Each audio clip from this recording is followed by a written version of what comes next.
imitate Doctor Who.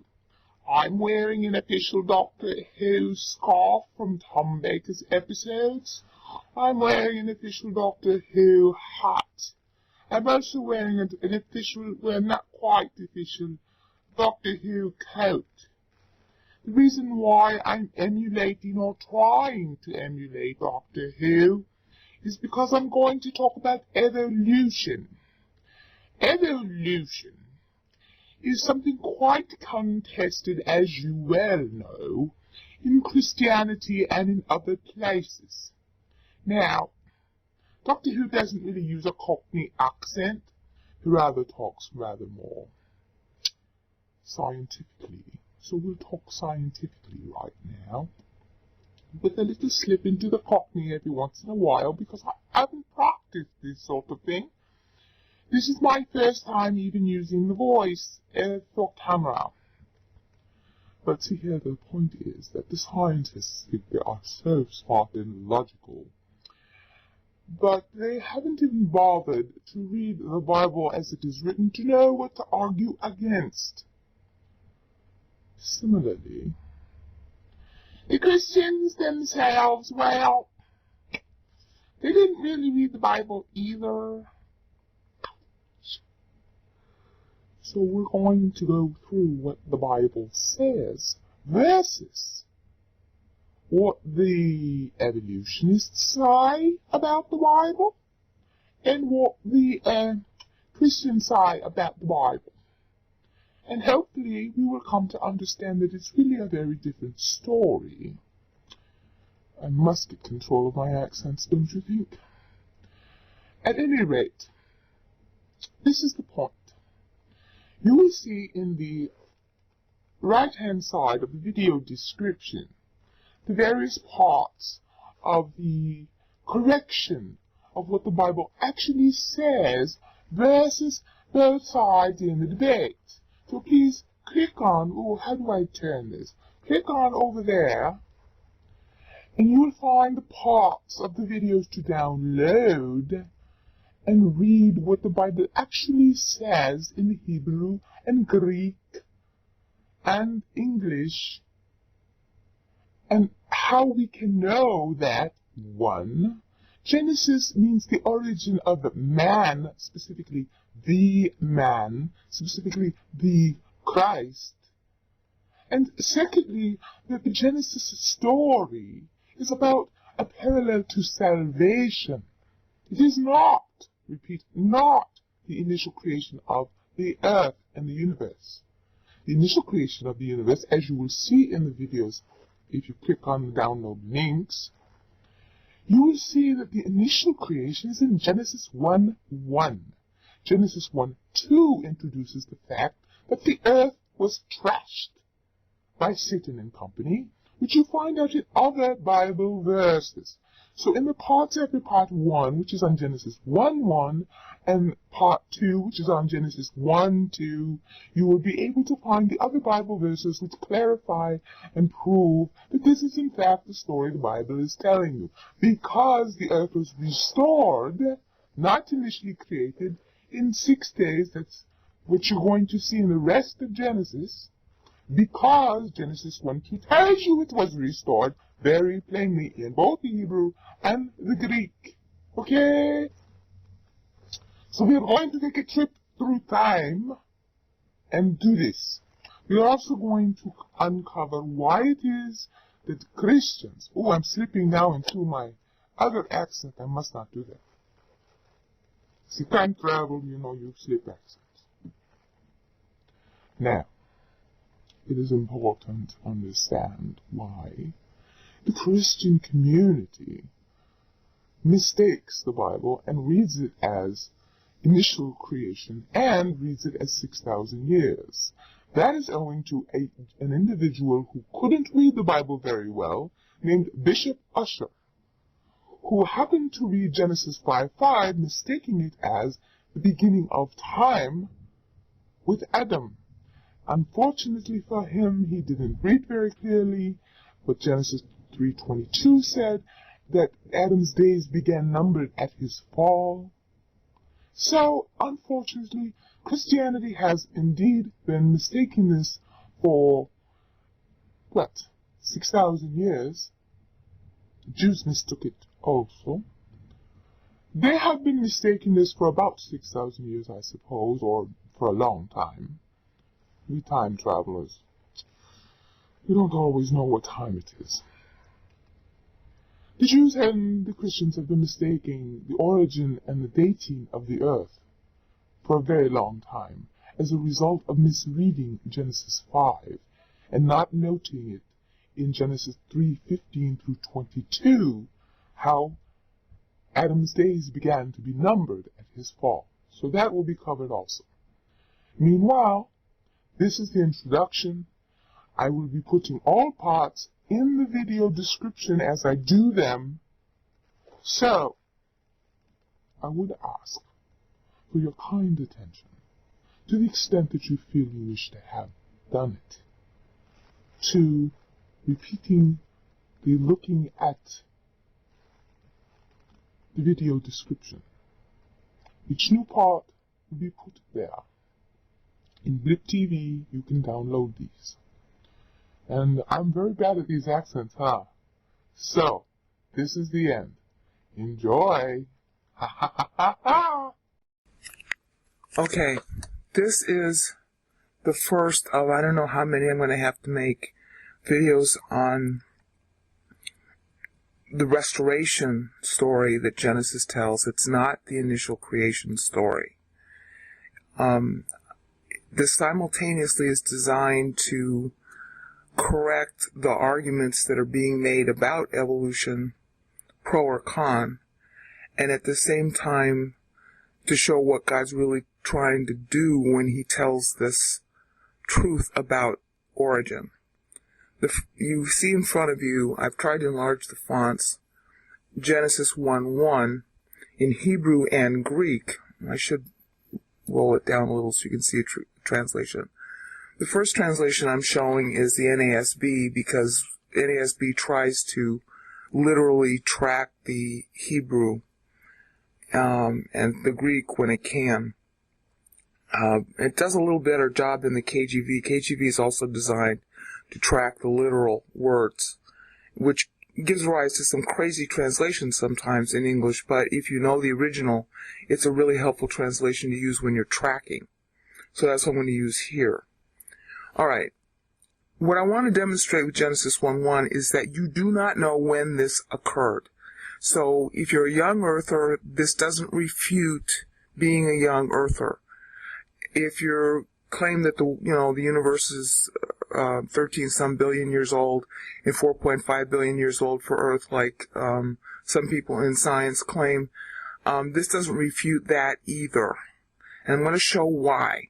Because what you do with the Bible is you always go to what it says, and it has a very particular style that it uses, and you go by that style. For example, we're going to go to the first word here.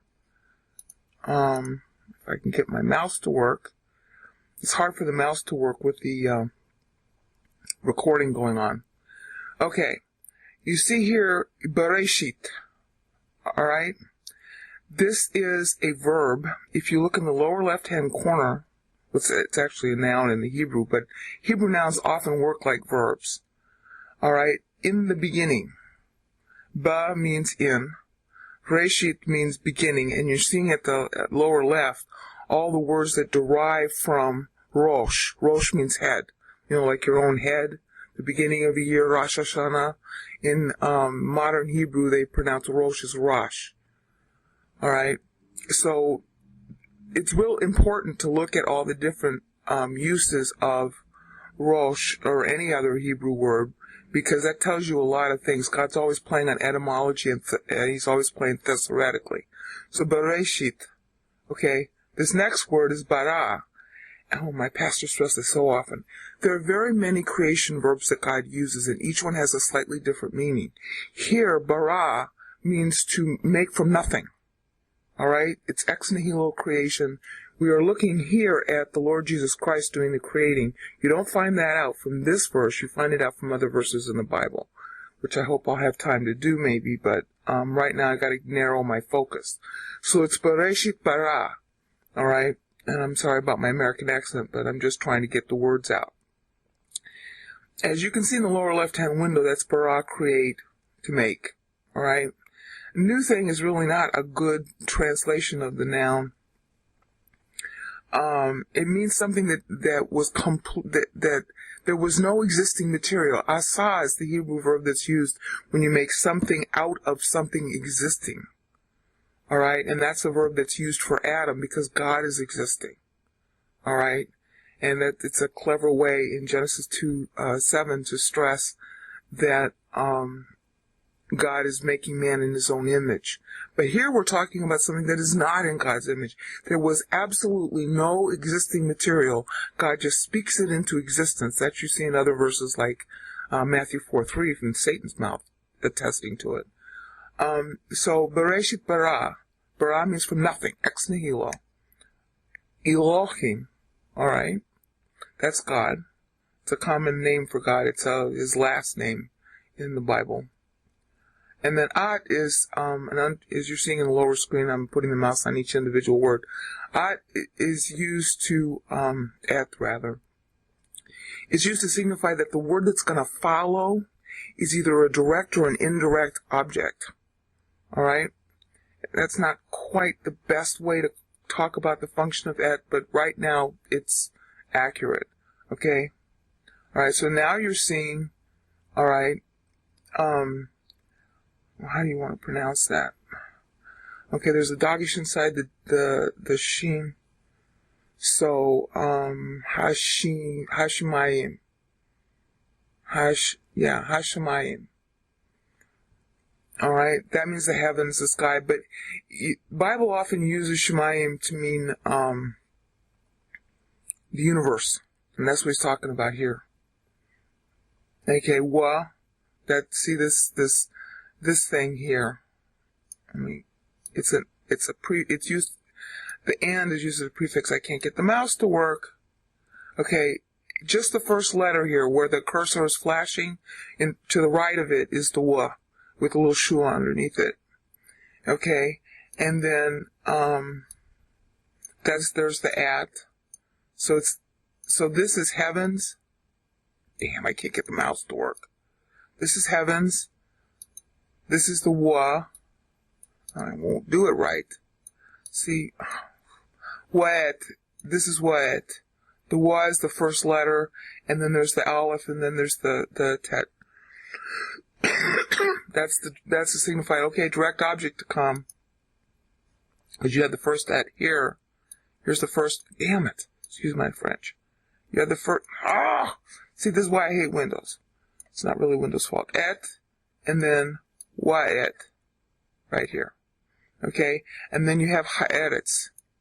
The first letter here is ha. It's a definite article. It's used as a prefix, and then eretz is what follows after that, which of course I can't get the mouse to highlight properly. That's aleph, resh, and then the ts. Okay, ha'eretz is used in the Bible to either signify the land, the promised land. It's used like that a lot, especially in Isaiah. But it's also used to signify the earth as a planet. And you can tell by context which it is. Obviously here it's the planet. Alright, so in the beginning, bara, which we're going to focus on, God created Elohim, et, hashmayim, wet, ha'eretz. Alright. What's highlighted is bara, and this is how you know that you can't tell when it happened. You'll notice in the lower left-hand corner what's so cool about Bible Works is they give you the morphology. In this upper part here, I have to wait. In this upper part here, see where it tells you this?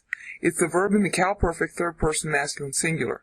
The cal stem is used in Hebrew to indicate reality. With perfect, they either have perfect or imperfect. Perfect means completed action. Imperfect means incomplete action. Incomplete action is used especially in prophecy for something that hasn't finished yet. But the perfect, and this is really important, get this. Bara, cal, perfect, means it was all done at once by God being. Now, that completely eliminates the idea of evolution from the get-go. You could take another interpretation and say that God did it, but it played out gradually in time. Christians who are evolutionists will do that with this. All right? But either way you want to call it, it finished because it's in the perfect tense. Perfect means finished. Imperfect means unfinished. Now, sometimes prophecy is put in perfect tense to indicate the certainty of its finishing. And everything I'm telling you, you should be able to find anywhere on the internet by people teaching Bible Hebrew. These are all basic kindergarten Bible Hebrew. All right? Perfect means finished. Now, God's perfect, and He perfectly did it all. The more common sense interpretation of this perfect cal, meaning it's a reality, is that He did it in an instant, because God can speak a thing into existence. You find that out in other verses. So whatever there was to create the first time got done being finished. Now, even if you posit that perfect is like the constitutive aorist in the Greek, which is actually used, I better do that. Let me show how they translate it here. This is the Greek now. In arcane, okay, that is the counterpart to bereshit, all right? Okay, now you have this word, epoisen. Epoisen. Sorry about my bad pronunciation. That's poeo. Poeo. As you can see in the bottom lower screen. Notice that it's in the indicative aorist. There are many different kinds of aorist. Constitutive aorist or culminative aorist. Those are the terms that my pastor uses. They used to be common terms in the 1930s. I think they call it first and second aorist now. No, that has to do with the conjugation. But anyway, the use of the aorist is a point of time divorced from time is the essential concept of aorist. All right? So, and that's a perfect way to describe God being, outside time. Being creates. And all of a sudden now time, the universe, and everything exists. This supports the idea that the whole universe was created in an instant. You could argue, I suppose, that this is instead a consonant aorist because aorist is divorced from time, so its focus is not how long it took, just that it got done or didn't get done. So you could say that, God set it into motion perfectly, however long ago He did it. You really wouldn't know. I mean, I can microwave a potato in 9 minutes or bake it for an hour, but it still comes out as a potato. I mean, there's a little difference in the crust, but if you didn't know to look for that difference, you wouldn't know how long it took. All right, so epoisen is telling you also that there's no time reference. All right? All right, and then the rest of it's pretty easy to read. Hotheos. Okay, that's God. Ton uranon. Okay, that's the heaven. They use it in the singular in the Greek. Kai, that means and, the same thing as wa in Hebrew. And then tingain, the earth. Alright? So it's not talking about Israel. Okay. So we have confirmation in the LXX, which Christ and the apostles used. That not everything in the LXX is correct, but you can always tell because you've got the Hebrew also referred to. Okay, now, you can see it's very straightforward translation. Alright, from the LXX. But the point is that bara has no time reference. It either happened in an instant, or it happened over time, but whatever it was, it finished. That's really important. It's perfect. It finished. Alright. That's the end of this part of it. And I'm going to get on to the next part when we get to. Okay, now you're looking at Genesis 1:2. Top line is the way you pronounce the words. This is the standard pronunciation, transliteration that's used for pastors.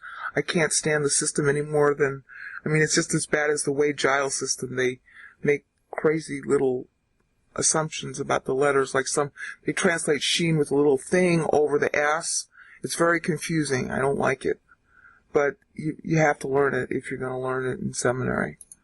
Okay. So we're looking at 1:2. Now this is the real important verse that Christians and evolutionists all miss. It's really embarrassing when we make a mistake in Bible, and this is one of them. It's okay, we're learning, so let's just correct it and not belabor the point that we got it wrong. Okay, this is the BHS text again. Okay, we're looking at right here. Okay, waha'eretz. Okay, the wa here, and my pastor spent a lot of time explaining this in his Genesis tapes, is called an adversative wow. They don't use that term anymore in theology. The first letter, I can't get the mouse to just focus on the wa. Just to the right of where the cursor is blinking, that's the wow, with the little shua underneath it, the double dots. Wa is used to mean and, but, so, instead. So the question is, you have to look at the context. Well, how do you know how to translate it? Well, we know to translate it as but. And here's why we know.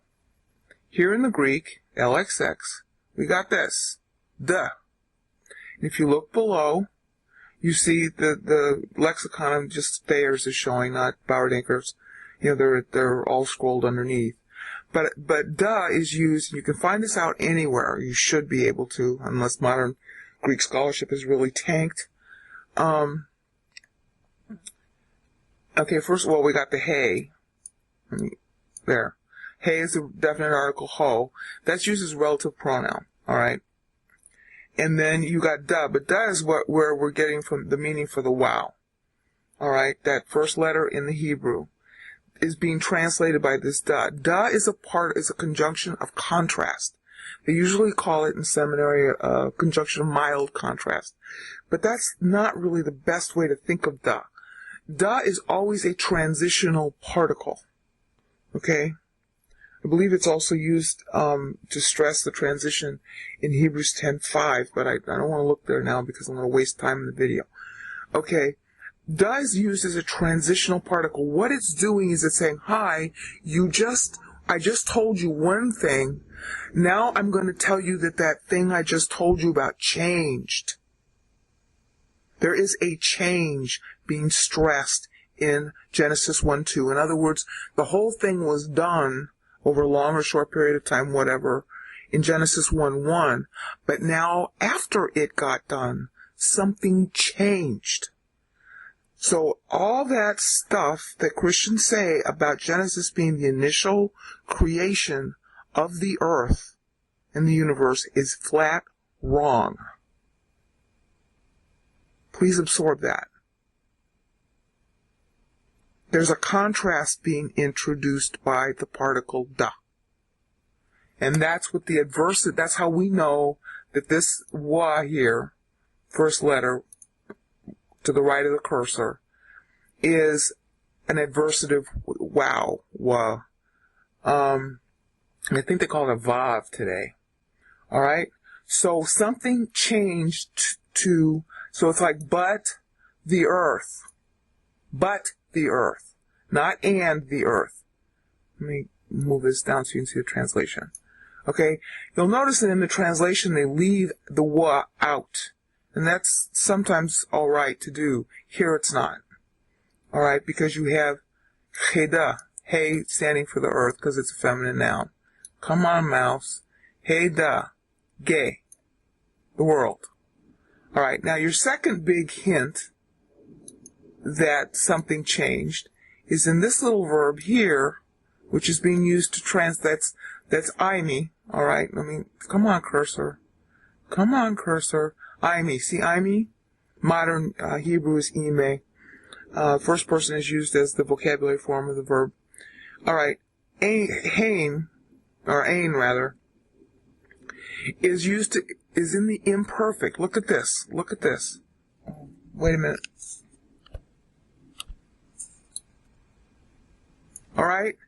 That's the imperfect. The imperfect in Greek is used to translate the imperfect in Hebrew. And that's exactly what we have here. Okay? We have wa, ha'eretz. Alright? And there you have the verb hawa, which is, I better put that up so you can see the pronunciation. Okay? Hayat. The T is a feminine ending for the verb. Hayat. It's imperfect. See in the lower left-hand screen?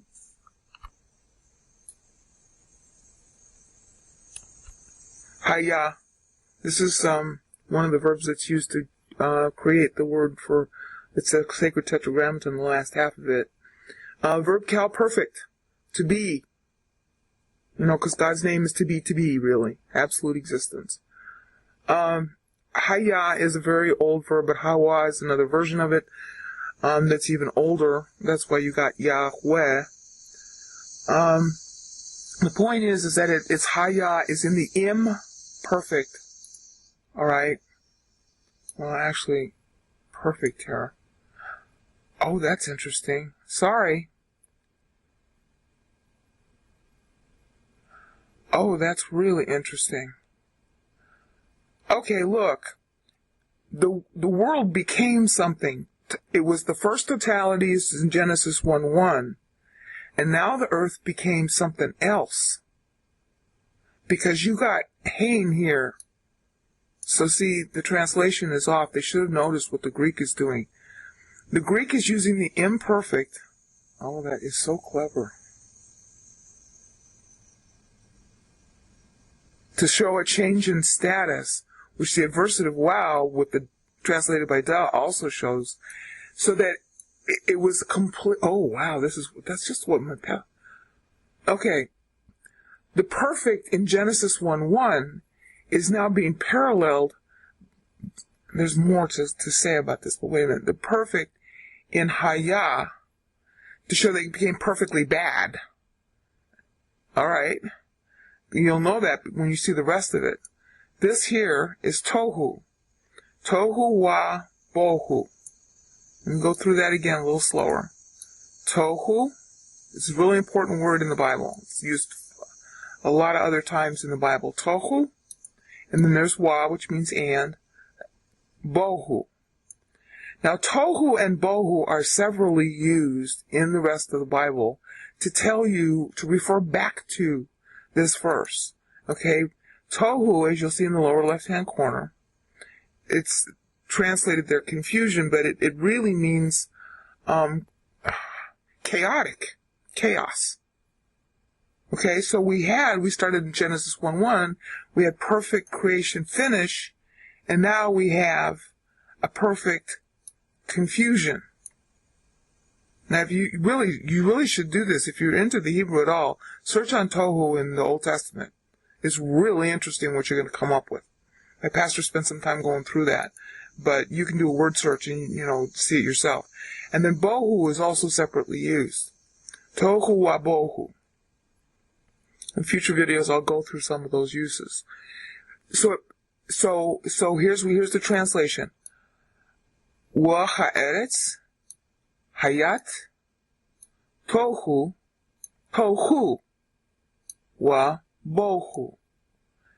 And the earth, but the earth became.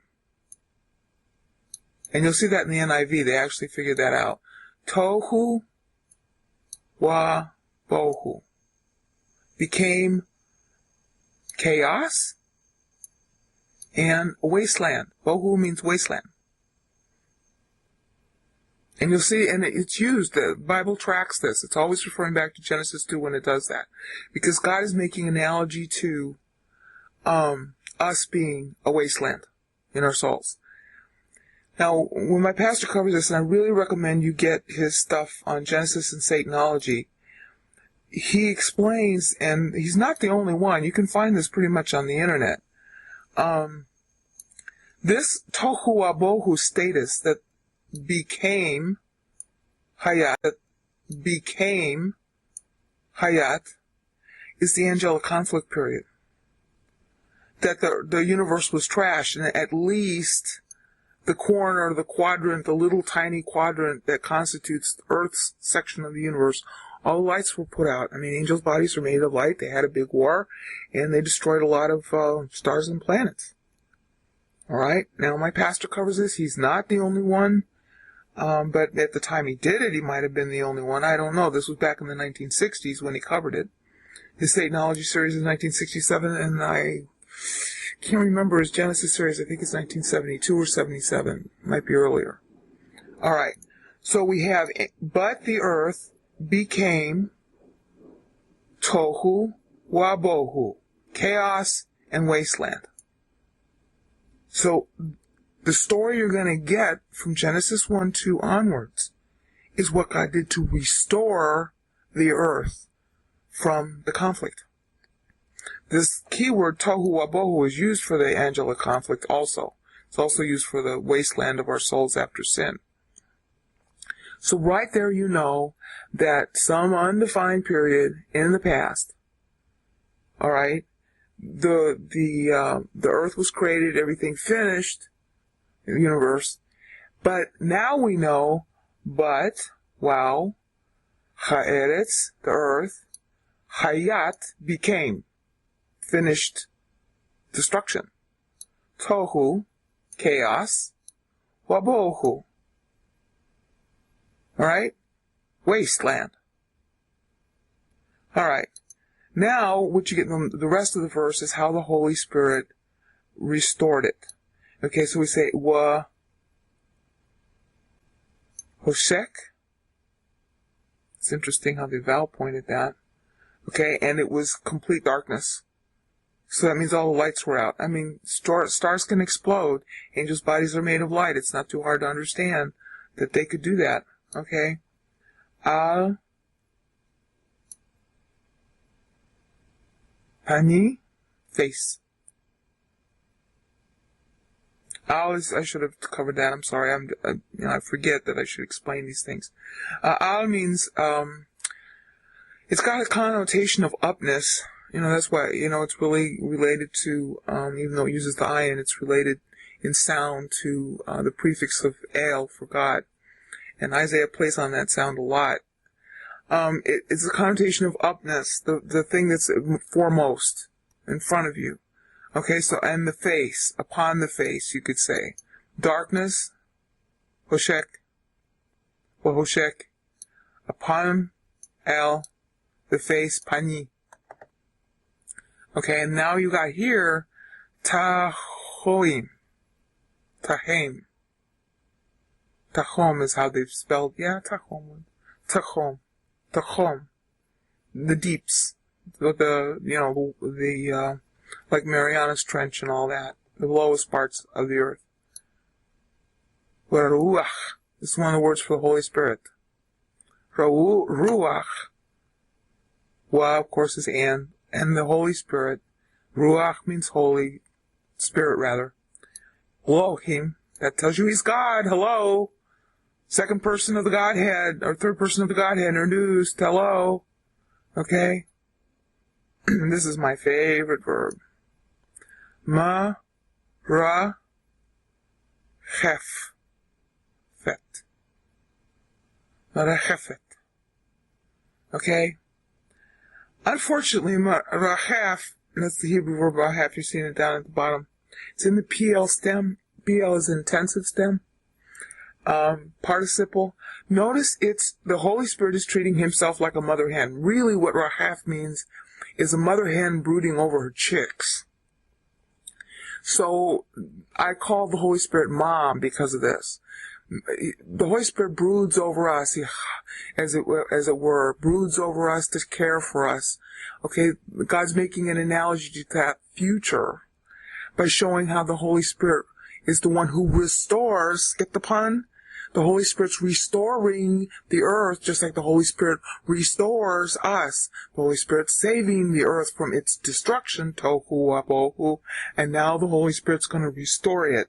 The Holy Spirit saves us, does the actual, salvation act of making us born again.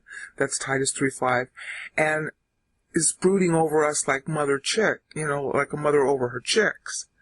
Okay? To save us. So you see, when God starts out speaking about Genesis, Genesis means the origin of man, specifically the man, Jesus the Christ.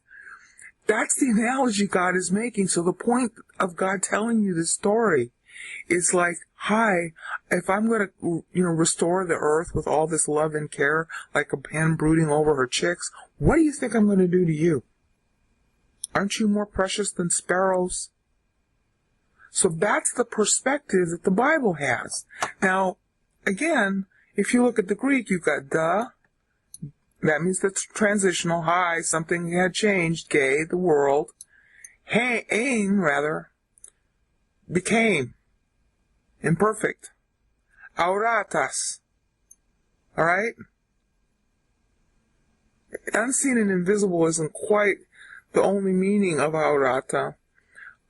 It's talking about, how do you want to call it? Not quite formless. Formless isn't it either. Chaos is another word to use for it. Alright, Kai, that's the and. Here's where you really know. Okay? Unformed isn't really a good translation of akariskeosatas. Wait a minute. Akariskeostas. I have trouble with long Greek words. Alright? Skeo means a container, a dwelling, a vessel. Alright? It's used famously for Christ in the New Testament. And it is implying that it's uncontained, but it's also like a wilderness is uncontained. Wild would be a good way to look at this. Okay? And you know that because it's got kai again. Skotas. Now, remember, Genesis 1:1, everything was done. So this is an entirely different status. God doesn't make a wasteland. In fact, there's a verse on that later on in the Bible where he's telling you, I didn't make the world a late wasteland. Because he's relying on you understanding that Genesis 1:2 means the earth became a wasteland on its own. Here's how you know. Skotas. Okay? Blank. Dark. Wasteland. I mean, obviously it would be a wasteland if the lights went out. There's nothing to grow. Okay? And then here's epano. Alright? I'm letting you read the bottom of epano. Alright? And then tisabusu. That's the abusas is another word for deeps. It's famously used in Revelation 9 when the demons, not humans, come out in 200 million in number. Okay, kai. Pneuma. Notice that pneuma is an arthrus here. There is no definite article. It's not to pneuma, it's pneuma. He's God. And of course that's stressed when you see teu here. Teu. And then you have epipepheto. Epiphereto, sorry. Epiphereto. There we go. Finally got it. Epiphereto. Or you can say epiphereto. Epiphereto. Okay, there's a pano again. Two hudatas. Hudatas. Hudas means, hudar rather, means water. So you see, it's basically saying the same thing in Genesis. But your big key is this thing here, the. Change, hello, God didn't make the world tohu wabohu. He made it perfect. Tohu wabohu came later. That's how you know that this wow here, to the right of the cursor, is an adversative wow, translated by da. So now everything that's going to follow in Genesis, alright, is talking about the restoration of the earth, not its initial creation. And yes, it's 6 literal days, as you'll see. Okay, we're still on Genesis 2. I'm going to change it though. We're going to show what the Tohu Wabohu verses are in this episode. But I first need to review a couple of things that I got wrong in my last episode. This word here is ha. See, if you got the H, is the first letter with comments underneath. Ha yi ta hayita. Hayita, actually, the last syllable is stressed. That little diacritical mark that's going off to the left is an accent mark. Hayita. Alright, so that's the Cal Perfect.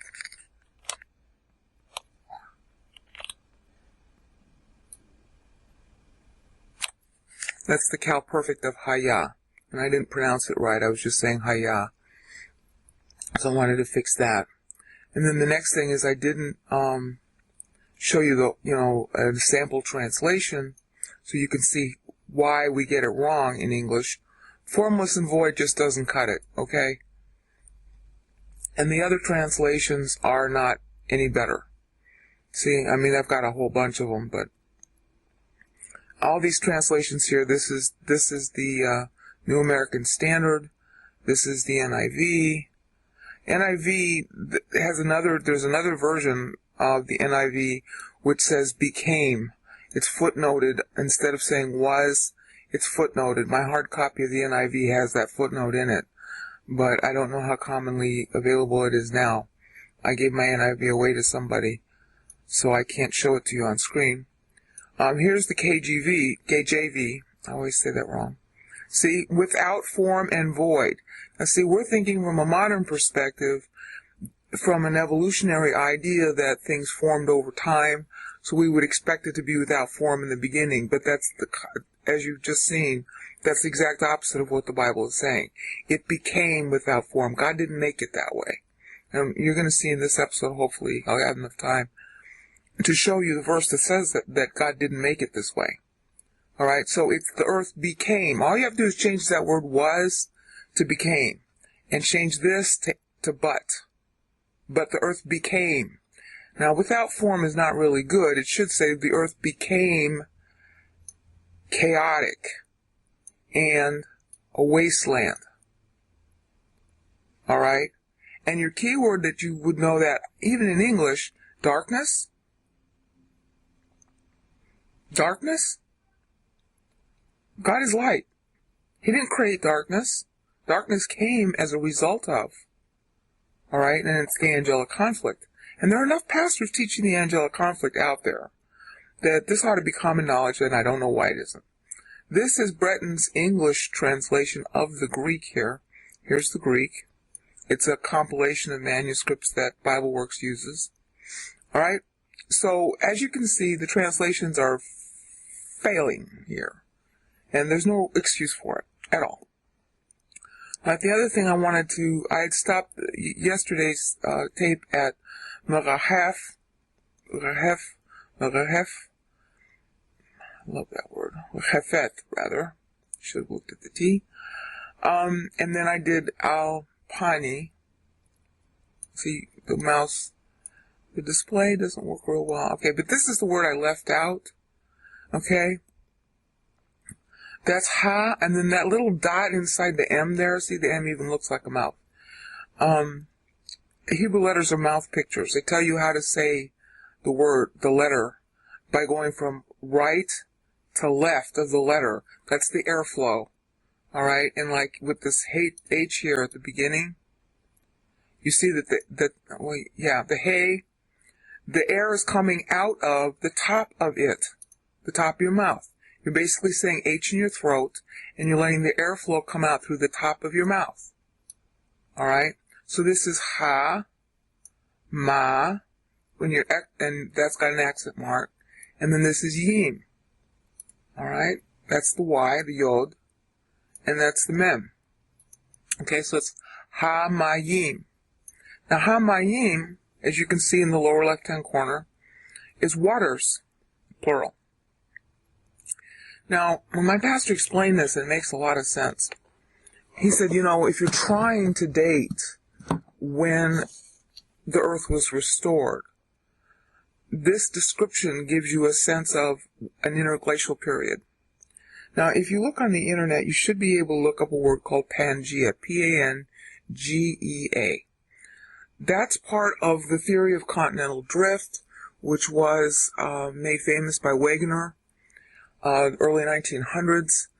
Continental drift is based on something called plate tectonics, and plate tectonics can either be slow, which is continental drift, or fast, which is an earthquake. Basically has to do with something called subduction. It's like the whole earth has got this crust, and it's broken crust. And at first, according to the theory of continental drift and how it all got started, there was all the land mass was joined together, and they call that Pangea in science. And at some point, it broke up, and the land then came to the surface. It was all below water, and it came up to surface. Now, they're positing that it was slow, but we know that earthquakes are fast, so there's nothing to tell you but that it could have been fast. You wouldn't know. You really wouldn't. There'd be no way to tell, because the slow method, then the accretion of the silt and all that stuff would have filled it in, and, nobody can go down to the Marianas Trench and date it. And they can't, go through all the fissures down at the very bottom of the sea and date all that stuff. So there's no way to know if it really happened slow or fast. So, I don't really care about this, but a lot of people seem to think that, the trustworthiness of the Bible is dependent on it agreeing with science. Well, I'm sorry, science is the one that's slow. But if you really feel that badly about it, here's something scientific you can go look at. Pangea is something in science. That's how I learned it. I learned it in geology class in college. And you can look it up on the internet. There's stuff in Encarta Encyclopedia about it. There ought to be something in Encyclopedia Britannica. So the positing of the time when this happened, you could argue that it was during an interglacial period. You could also argue, although the dating will be, very much older, you could argue that this is Pangea breaking up. Or this is when Pangea broke up. Okay, because everything was underwater. The same thing is true, by the way, with the Genesis 6 flood. The Bible's account is what we would call in modern science subduction. That there was a sudden breakup. It's like a worldwide earthquake occurring. And that's where the water came from. It didn't come from the sky. It did rain for 40 days and 40 nights, but that's not enough water to drown everybody. But an earthquake would be. All right, we've seen enough modern earthquakes to know just how destructive they can be, and it's just a question of scale. The tsunamis that occurred, in 2005 arose primarily because of movement under the earth. So, if you're concerned about that kind of thing, and it makes you feel good about Bible, well, there's something that you can look up and feel good about. I don't know if it's true that, it ties to Pangea. I honestly don't know. As far as I'm concerned, God can do whatever he wants, and I don't care what science says. If it agrees, fine. If it disagrees, fine. Science is always groping in the dark, and that's fine. It's good that science gropes in the dark. Science and skeptic begin with an S for a reason, and I think that's good.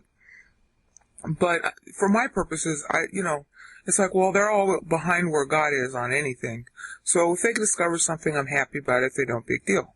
So if you want to date this, figure that this happened during an interglacial period, for example, like 10,000 BC or something. It might be even farther back than that because of the Pangea concept. Bible does not tell you when. Okay, that's the most important thing to get out of this verse. At some point, after initial creation, there was a war in heaven, all right, and as a result of angels being constructed the way they are, their bodies being made of light, they can do serious damage to matter and energy. All right, and they can put the lights out, and did. So now we're looking at the restoration of the earth, not its initial creation in the rest of the Genesis account. All right, now I'm going to stop this episode for the moment here and continue it in a minute because I've got to reset up the computer. This is a quick addendum on the Genesis travel series. Wait a minute, let me call it up. I was looking at, I had done something on Genesis, and then I was trying to figure out something else, and I went back to Genesis 1:7, and I noticed something. That's a verse where it's talking about God creating the atmosphere.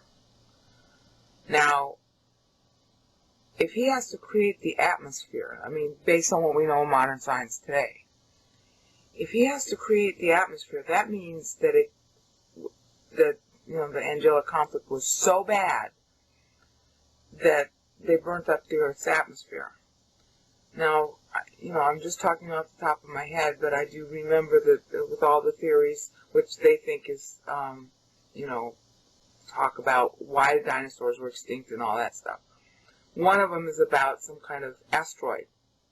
Okay, now bear in mind that what science talks about, it restricts its consideration to the natural world, and that's why it gets so much wrong, because it doesn't consider, because it doesn't want to, that there is a higher explanation for it. I mean, you and I, and this world that we know is natural to us, but if we were higher beings, the definition of natural would be higher. For angels, their bodies are made of light. So if two angels are fighting with each other, that would look like, as far as the material universe is concerned, that would look like asteroids exploding or what have you. Now, if the fight was so bad that it destroyed the Earth's atmosphere, of course that would have extinguished all life that needs oxygen. Now, not all life needs oxygen, and even if the oxygen is destroyed on the outside, there might be pockets of oxygen under the Earth, or in the, there's the water, all right, and there are caves, and there's all kinds of deep trenches in places where the oxygen would have been burnt out. What I'm trying to say is this sounds like it's analogous to what an atomic bomb does. One of the things in an atomic explosion is the destruction of oxygen. That's one of the reasons why it explodes. And so we have another account of that occurring at the end of time. They look like they're tactical nuclear weapons that are employed, as opposed to what looks like here an angelic, bam, which would have, and I'm sort of guessing, but sort of not. It's an educated guess. If you were a scientist and you didn't want to account it except in natural phenomena terms, what natural effect would result? And it looks like the natural effect that would result is something like an asteroid hitting the Earth, or anything that would take away a lot of oxygen. And that would kill a lot of life right then and there. All right, and then the ensuing cold, again, analogous to an atomic explosion, the ensuing cold, that would account for, the freezing and all that. Now, I mean, this is a kind of speculation. But Genesis 1:7, which is kind of weirdly translated, it says God made the expanse. No, I mean, it's atmosphere. All right, they call it expanse or firmament. I think they don't know what to call it. But it's talking about atmosphere. There's an atmosphere that surrounds the Earth. Okay, that means it was gone. It means it was gone. So that would account a lot for the sudden destruction of all life that even scientists have some clue about, occurring what they think is millions of years ago, and maybe it really was millions of years ago. But this would account for it. And that's all I really wanted to say. I do remember vaguely, I have to check it, my pastor saying that this was atmosphere also. But I mean, that's what it is. I mean, the Greek word for it is stereoma. All right? And the Hebrew is ra, where is it? There it is. Okay, wait a minute. Let me hold down. Oh, crud.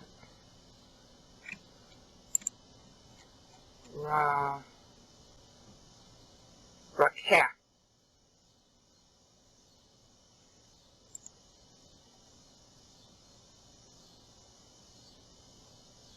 Yeah, Rakah. Kametz, Kof, not Kaf. Yod, Ayin.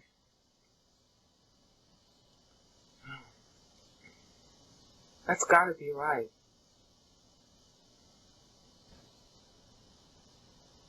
Rakah. Kia. It might be pronounced lower Kia. Rakia. Yeah, that'd probably be better. Rakia. Rakia. Yeah, Rakia. Alright, so that's it. I don't want to waste your time with this more, but just think about that. You know, because people are always talking about, oh, where's there evidence of God? Oh, and how does the Bible, you know, they think that the Bible is against science. No, science is behind the Bible. And I don't want to get into this because I'm going to want to tell you how the Bible's telling you that light's not a constant. Duh! But I'm going to worry about that later. Anyway, that's it for now. Now what you see on screen is a search, Bible-wide, which is the Old Testament because it's Hebrew. Bible-wide on the keyword in Genesis 1:2, tohu. At the right, you're going to see a list of all the verses that have tohu in it that BibleWorks could find. I mean, it's not perfect, but it's pretty good. So, you know, in your leisure, you can search on those verses and see for yourself. We're going to do a quick search here. A quick review here. But you're going to want to need to take time with it. So you got Genesis 1:2, 1 Samuel 12:21, Job 26:7, Isaiah 24:10, Isaiah 34:11, 44:9, 45:18, 45:19, Isaiah 24:10, 34:11, 44:9, Isaiah 45:18, Isaiah 45:19, 59:4, and Jeremiah 4:23. And we're going to see this really quickly because I got to keep this short. But what you're going to notice is that the analogy, the use of tohu as a keyword in Genesis 1:2, which is on the left of your screen, is deliberate. And so all these verses I just read off are going to tie back to Genesis 1:2. That reinforces, it's a whole doctrine. God restored the earth, God saved the earth from destruction. God saves you from destruction. And all these uses of tohu are going to be drawing parallel between Genesis 1:2 restoration. See, there's tohu, it means chaos. Confusion is too mild a word. And the destruction and chaos that you're in until he saves you and remakes you. Restoral, resurrections, all those, theoretical ideas tie in here. So there's no doubt that Genesis is talking about restoration. So the only excuse, you can't even make an excuse why Christians don't know. Why, for, 2,000 years, have Christians routinely, and the Jews before them, treated Genesis as the account of the initial creation of the earth? It's bullshit. Sorry. Sometimes a swear word is important. And here it is. Because you can search on this. Now, they couldn't do as good a job of searching as we can, so you can cut them some slack for not knowing. Because, I did this search in less than 10 seconds. Alright, I know the answer in less than 10 seconds. It would have taken them months or even years to do the search that you see on screen. But 2,000 years is too long not to know. Okay? In 2,000 years, we should have transmitted this information instead of transmitting a lie. But man loves the lie. Okay, so now let's go through. We got Genesis 1:2. And now we're going to do, and the cursor's going to be, it's going to be a little bit slow to operate now because of the recording. The whole screen is being recorded. Okay, now we're in Samuel 12:21. Alright? The word that's translated futile, you'll see in the lower left-hand screen. For this purpose, it's sometimes easier to use Strong's. You see the word tohu is there, used for futile. Alright, the other translations aren't much better. Futile isn't wrong, but it's too vague. That's what I hate about Bible translations. They're always vague.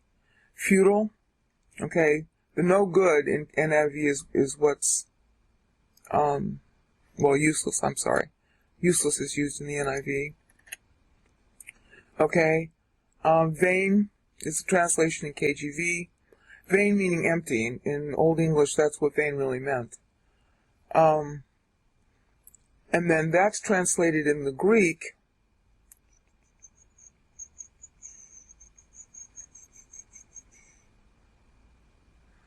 Uthen. With Uthen. Uthen is Attic Greek, actually. Drama Greek word for nothing. It's like nothing. is really a better way to translate it with the shout and an emphasis. Not anything at all. Alright, so that's the Brenton's English translation of the Greek. Alright, vain. So as you can see, vain, futile, no good, useless. That's a translation that you'll see for tohu. But it really means chaos. I mean, it's no good because it's chaotic. So when they translate it, they're translating the wrong side of the meaning of the word. Yes, it's useless, but you need to know why. Alright. So our next one is Job 26:7. I'm going to go a little faster now because this mouse is slow. Alright. Again, it's translated empty in the NASB. Tohu, empty space. Now see there? He stretches out the north over empty space and hangs the earth on nothing.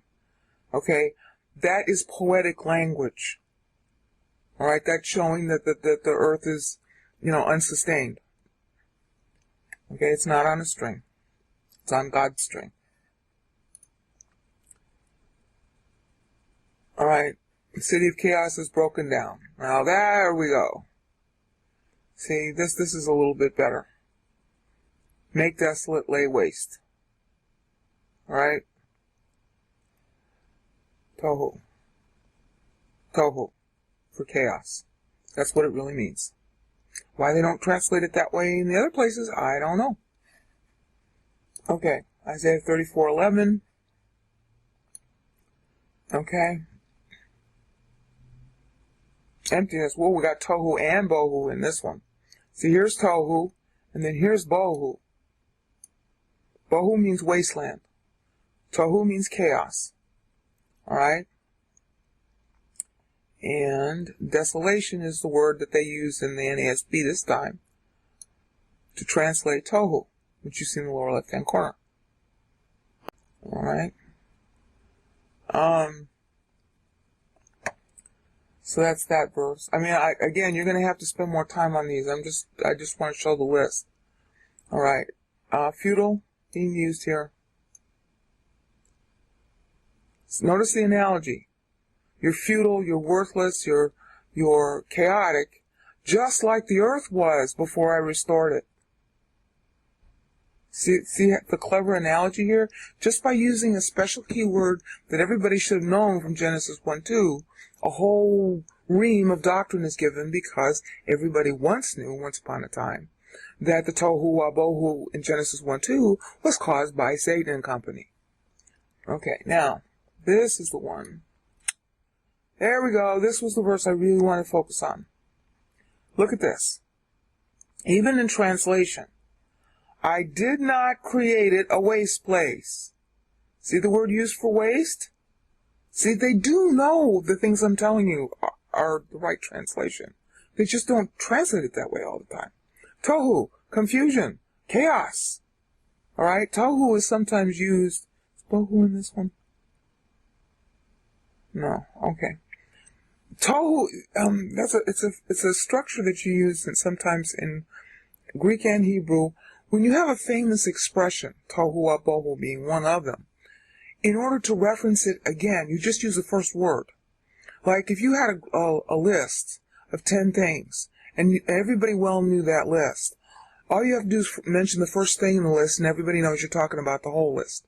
That's a really important feature of the Greek language. It's used a lot in the New Testament, specifically in Hebrews 6, where he ticks off a list of things, and then when he gets back to his subject, he only lists the first thing, because he's already just said the full list. Alright? So here we're doing the same thing. I did not, so just even look at the English here. Okay? He established it and did not create it a waste place. That's exactly what the Hebrew is saying. Alright? Here's bara, again. Alright? Lo. This is the Hebrew word for not. No. Didn't. Negative. No. Tohu. Okay? No tohu. Did I make? Did he make? Okay? God did not make it tohu. It became tohu. Could you have more proof? No. Okay, so Isaiah 45:18 may have not been available to some generations, but it's available to us, so we have no excuse that we don't know that Genesis 1, 2, and following is talking about the restoration of the earth. It's very embarrassing because some really famous pastors and teachers and really nice people are all running around telling you that the earth was created in 6 days. No, it was restored in 6 days, and we're all got our pants down because we didn't look at this. All right? It can't be more bald than that, and even the translation is okay. Okay? Now 45:19 goes on to say, I have not spoken in secret in some dark land. I didn't say to the offspring of Jacob, seek me in a waste place. Seek me in the Tohu? Don't seek me in the Tohu. But we are seeking him in the Tohu when we say that Genesis 1:2 means initial creation. It's maligning God. All mistranslations malign God. Don't blame the translators. Satan and company they work really hard at getting the translators to screw up. Translators, you ought to be praying for their welfare, okay? Because they get hit on all the time. Okay, Tohu. I didn't say seek me in a waste place. So let's not seek to make a waste place out of the word by treating Genesis 1, 2, and following as initial creation. All right, well, now let's go on to the next one. All right, confusion. Isaiah 59:4. They trust in chaos. Confusion, they're euphemizing it. Okay, they trust in confusion and speak lies. They trust in chaos. All right? I mean, what I'm trying to show in this quick review is that, you see, the translations aren't even that far off. They're a little off. But there's no excuse for us not to know this. None. Zero. All right? That's Tohu. Again.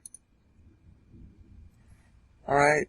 Okay, and I looked, this is a mistranslation. Why? Because the guys who did it in Genesis 1:2 are copying the same words that they mistranslated there. Because, see?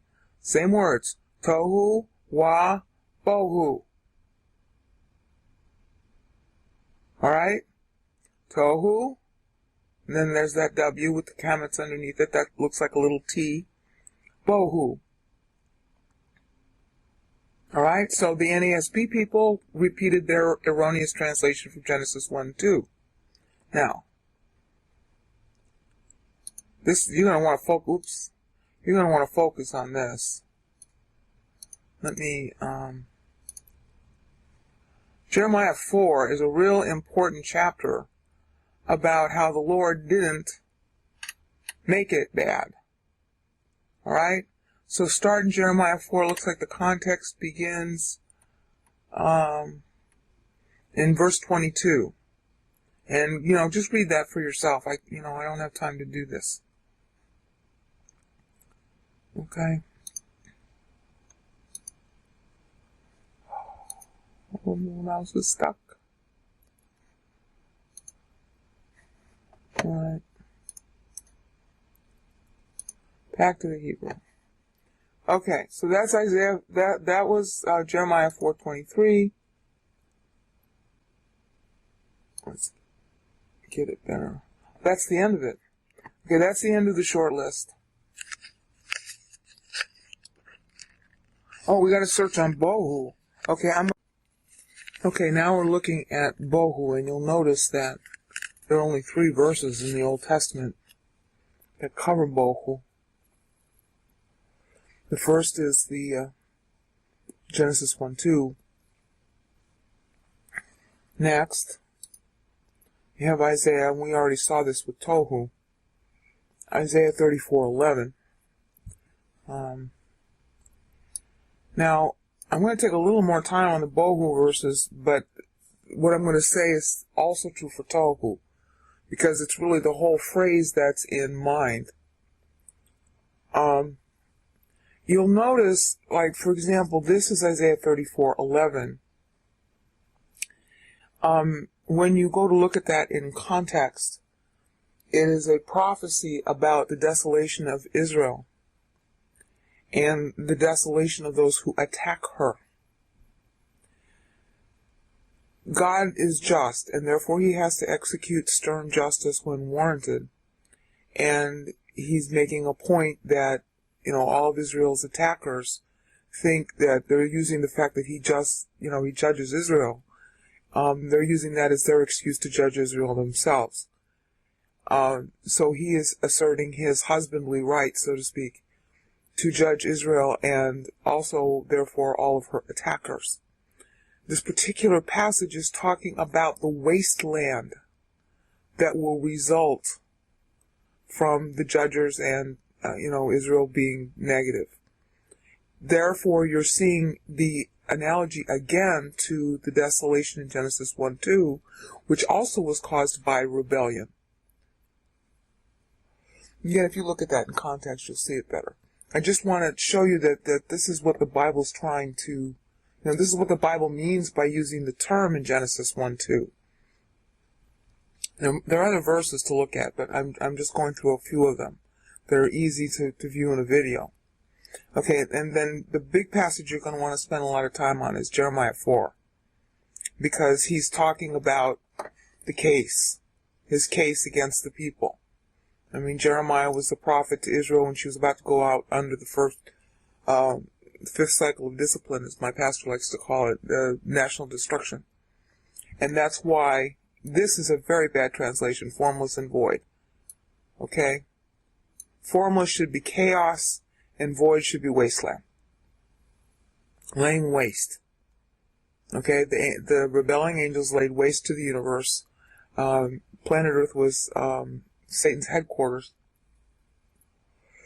And God restored it, and then the appeal trial, which Adam was created to resolve, ensued. And we don't know how long ago that was. We only know when Adam fell. Okay, we're going to get into more of that. But I just want you to see, these are the three bohu verses.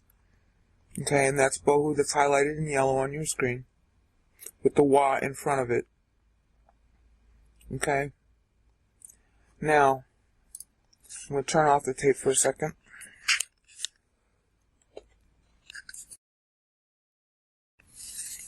Okay, what I've done here is I've selected just the NASB translation of Isaiah 45, beginning at verse 4.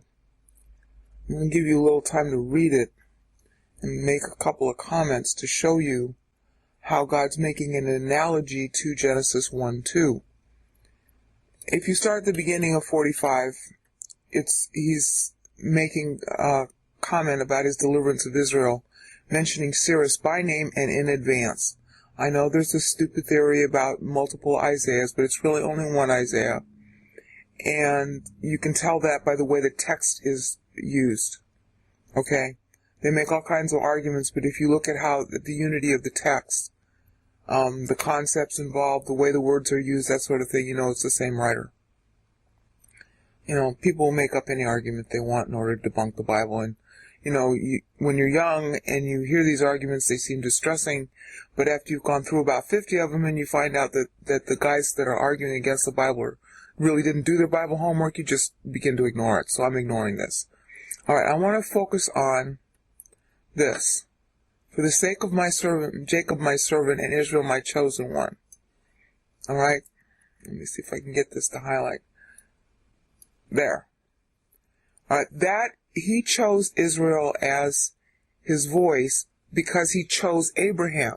And then of Abraham's sons, Isaac was the only one who agreed and believed in God. And Isaac was the promised one from Sarah. But he believed in God, that's why he was chosen. Same thing with Jacob, because Jacob had a brother named Esau. Esau did not choose God. And that's covered in Romans 9, and it's also covered in Malachi. Not really sure where in Malachi, but if you look up the Romans 9 reference, your concordance will cross-reference it to the Malachi passage. It might be in Micah. Micah or Malachi. Okay. Now, you'll notice that when he starts talking, I am the Lord, there is no other. Besides me, there is no God. Alright? That's because at the time he's talking, there was this idea of polytheism. God is really three gods, three persons. But they all have the same essence. Polytheism is entirely different.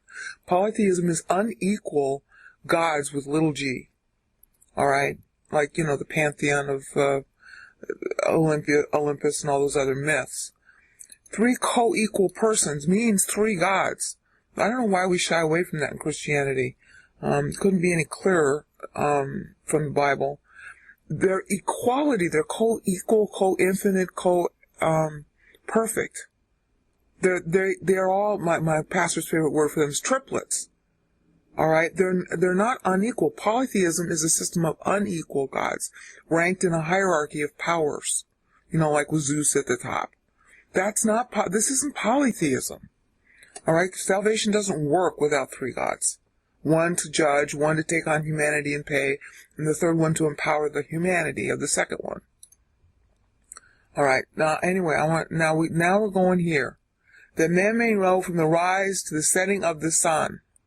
See, he's starting to make an analogy to creation.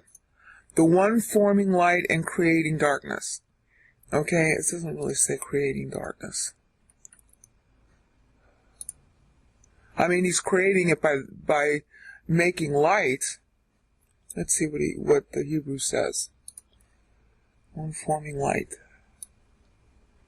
I just want you to see that he's using a creation analogy here to explain his deliverance. And he's calling back to the reader's mind what they knew about Genesis 1:2. Okay.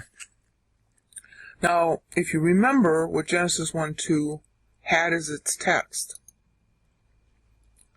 in the LXX, you had the word skotos and poieo. So he's referring back to it. Now, it's sort of a facetious use of create. Okay, we have in the Hebrew, the first word here is yatser. Yatser means to make a body, to form something of organic compounds, to sculpt, really. Sculpt is the best translation for it, but you'll never find that, almost never find that translation in the Bible. Then or is the Hebrew word for light, and it means a light body, really. A body of light, like I don't know, whatever you want to call a star. There are lots of different bodies of lights. Okay, and then we have and. This is bara again. See how he's using the same words? Bara was Genesis 1:1. Okay, he formed a light body. He sculpted the light. That's a body. Angels' bodies are made of light. It's not too hard to understand when you can see the lights up in the sky. Okay, and now my mouse is frozen. Okay. Looks like I have to stop it again. This is really a terrible, hard thing to do. Okay. Oh, maybe it's working. Okay. Let's see if we can get... Nope, it's frozen.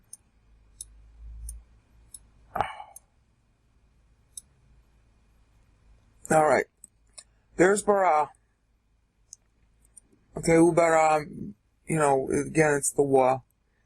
The sound of the wa changes when it's in front of certain consonants, like here. Alright, who made? Okay, and then here we go again, hoshek. Except it's just shek. But I can't get the mouse to work. Looks like I've got to shut down.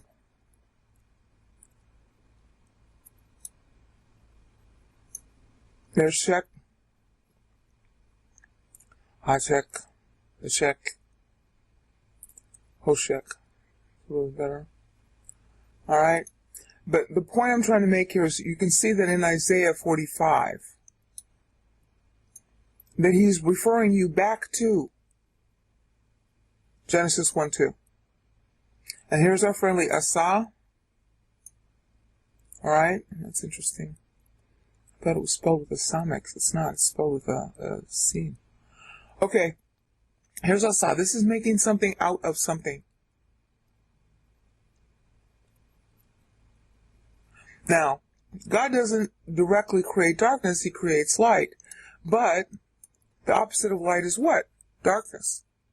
So if there's going to be freedom, darkness is going to exist. Now, this particular passage is very kind of mistranslated. Isaiah 45:7 is where God takes responsibility for creation that he makes, because he makes it free. If you have light, that's or. Let me see if I can just focus on through the KJV. Here you have or. That's light. That he yatsered. Alright?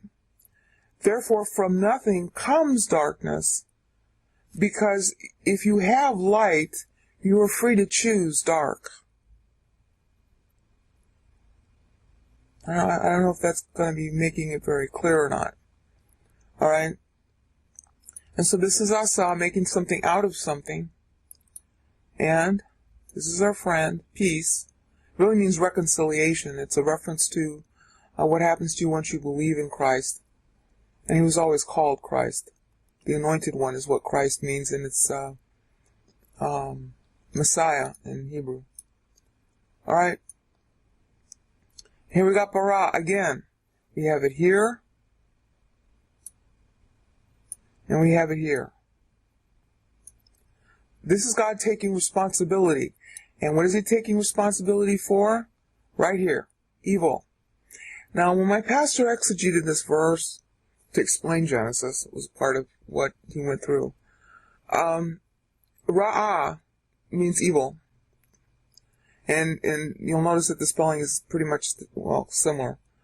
Whether it's the verb or the noun, and you can tell in context sometimes, like here. This word right here that's highlighted means the evil one. Satan was not initially created evil, obviously. But in the sense God is creating darkness when he knows in advance that by creating Satan, his initial name was Hillel ben Shachar.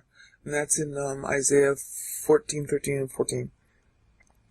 That he is going to bring on evil. He could have chosen not to create.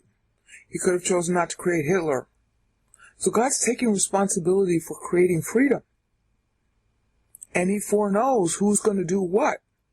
And the big choice is, am I going to do it anyway? Now, Calvinists have a problem with that, and they say, oh, no, God doesn't look at his foreknowledge before he elects you. No, he does look at his foreknowledge. But he elects you not based on what your merit is. He elects you based on whether you believe in Christ or not. That's the standard he sovereignly chooses. So here we see that standard applied in the larger context of creating it all. The act of creating, he knows that if he creates this highlighted word should be translated the evil one, meaning Satan. He knows that by creating Satan, all this stuff is going to be unleashed. Satan was the highest, as far as we can tell, the highest angel initially of the angelic hierarchy, guardian of the throne. And that you see in Isaiah 14 and parallel passages Ezekiel 28. Those passages pretend, as it were, they start to talk to the kings, but they're talking really to the powers behind the king's throne, which are the demons involved, and in this case, Satan. Alright, he created the evil one. He knew that this was going to happen. Okay? And he's taking personal responsibility for it, as shown by this word, ani. That means I. Me. I. First person singular. Alright? I, ani, Yahuwah. Some people say it should be Yehovah or Yahuwah or Yahweh. No, you always have to aspirate the H. That's why the H is open, the hey there. See, this is a yod. This is the yod for God. I can't get the mouse to work. That first letter that looks like an apostrophe, I can't get the mouse to work, sorry. The first letter with the little double dots with the shua underneath it, that looks like an apostrophe, is a yod. Then the next letter is an H, ch, and it comes out the top of your mouth. So it's yach. Okay, and then we have the wa again, with the comments underneath it. It's just, there we go. The comments underneath it, that's a wa. So we have ya. It's treated as a consonant, but it works like a vowel. Oh, I can't get, there we go. So it's yah, wa, ah. Yahuwah. Now sometimes it's translated with a little, with an O, in between, right there where the cursor is, but a lot of times it's not, and especially in Isaiah, he uses Yahweh. Alright, but notice that God is taking responsibility. Ani Yahweh. Now, here we go. Asa, I made. Ani, I. Yahweh. Asa. That's an ayin. Second letter is a sin with a sagal underneath it. Looks like a sagal. And then the H is the hey. Asa. Okay, if you look at the bottom of the screen, asa means to make. What they don't tell you in the lexicons, and my pastor spent a lot of time on this when talking about Genesis, it means to make something out of something. In other words, it's like you got clay, and you make something out of clay. You've got wood, you carpenter something out of wood. Alright, that's what asa means. Yatser means to sculpt. Alright, a body, literally. I mean, its real meaning is to sculpt a body. So here we've got the three verbs. Alright? We've got yatser, which is to sculpt a body. In this case, the body is or, light. Then we've got bara, here. That means create from nothing, ex nihilo. Alright? And then that's the darkness. Alright? That's asa is our third verb, to make something out of something. So God is using all three verbs here to claim total responsibility for Ra'ah, the evil one. So this is a direct, as you can see, he's using the key words in Genesis, in Isaiah 45, and that's supposed to make you think back to Genesis 1-2. And it's supposed to make you think back to the angelic conflict, Ra'ah, the evil one. So you see, there's really, this didn't take very long for you to see this. So why is it that Christendom doesn't get it? I can't explain that, except that they're not using 1 John 1:9. Okay, that's the end of this part of it. Okay, I have egg on my face. When I searched on Tohu, I searched on the form rather than the root. And there are more verses than 10. So what you're seeing on the screen is the expanded list of the verses. You'll see that there are 20 of them. Little duplication in a couple of the verses. I'm sorry. The listing is Genesis 1:2, Deuteronomy 32:10, very important. Let's click on that. Alright, very, very important. You gotta look at the context of all these verses. Deuteronomy 32:10. I'm gonna go through it quickly. 1 Samuel 12:21, which we already saw. Here's another one. Oh, ouch. Job 6:18. Be sure to look at the context. Job is making an analogy. Job 12:24, which I believe we saw. No, we didn't see that one. Job 26:7, which we did see. Here's a really important one. Ouch. This is all analogy to rebellion, guys. Okay, it is not possible to think that Genesis 1:2 means anything but a change of status. Psalm 107:40. Be sure to look at the context. Again, it's an analogy to rebellion. Isaiah 24:10, which we saw in the earlier video. Here's another one, Isaiah 29:21. Again, you're looking at God restoring or making good on or executing judgment on rebellion. Isaiah 29:21. Isaiah 34:11 we saw. Isaiah 40:17. Okay, that's really important to look at. Isaiah 40:23. Again, you'll notice that the context is always making an analogy to our own wasted thinking. Isaiah 41:29. Now see, he literally restores the earth to figuratively depict how he restores us. It's metaphorical, but it was a real restoration of the earth, and it's a real restoration of us at salvation. Okay, that's Isaiah 41:29 on screen. Isaiah 44:9, which we saw in the other one. Isaiah 45:18, which we spent a bit of time on. Isaiah 45:19, which we spent a bit of time on. Isaiah 49:4. Again, you've got to look at the context. You'll have no doubt after you get done. Isaiah 59:4. See? Justice issue. Trial. Just like in Genesis 1:2, it was a trial. That's what ended that's why I restored it, because the trial finished. And now we're in the appeal trial, as my pastor likes to call it. And then the really important Jeremiah 4. Jeremiah 4 and Isaiah 45 are two chapters on this whole analogy. It is literal in the sense that there's a literal restoration of the earth. There is a literal restoration of you. But there is a metaphor between the restoration of the earth and the restoration of you being made in Genesis 1:2, because it too was a literal destruction, just as you are literally destroyed by sin. Okay, this is going to be a little addendum on Isaiah 45, because we need to circle on it.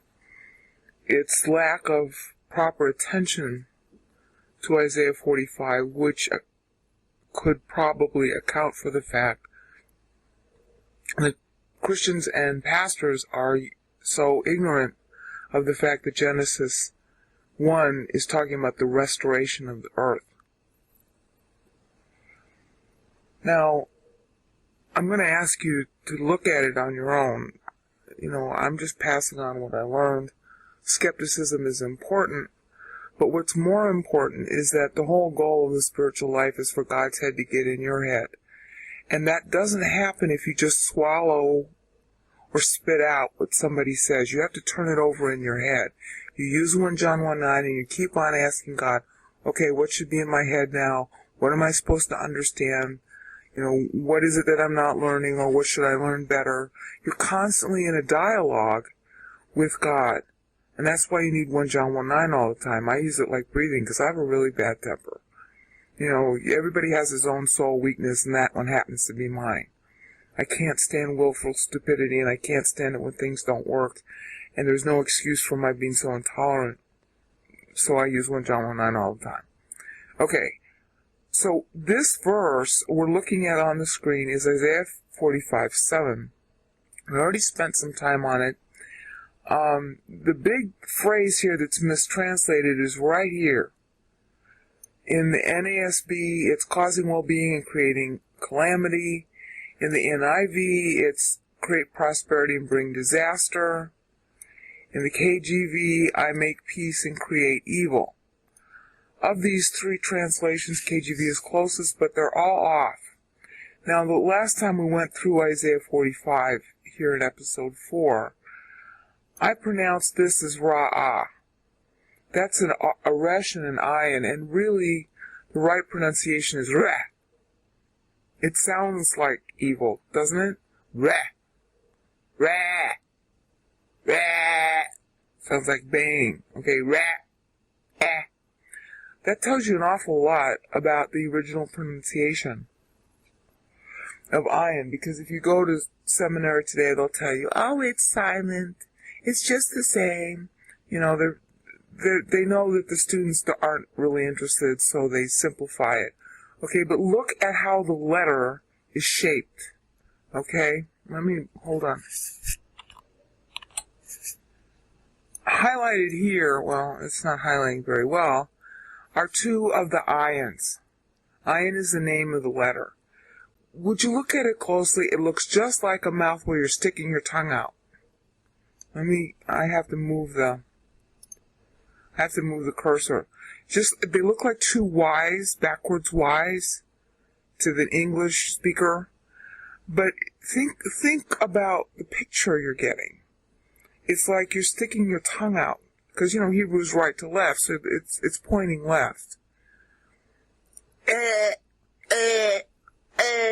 That's pretty much how ayin originally sounded. Except that, you could be I like to think of it with an A where you're smiling. That's probably closest. So this word is pronounced re. Re, eh. Now, it means the evil one, as we went through before. So it doesn't mean just evil. My pastor stressed that when he exegeted the verse. So I want you to focus on that. All right, now, here in the Greek, here we got kataskeussas, which, if you remember, was used in Genesis 1:2. Let's prove that. All right, Genesis. Oops, it won't go far enough. Genesis 1:2. See? Akataskeussas. I can't do this right. Akataskeulastas. Alright, now look at that compared to Isaiah 45 above, also highlighted in blue. Kataskeulasas. The accent changes. Now this A here is an alpha privative, which means that it's negative. It reverses whatever follows it. Alright? So God is very definitely saying, they picked up on that in the LXX. He's referring back to Genesis 1:2. And they pick up on that in the LXX.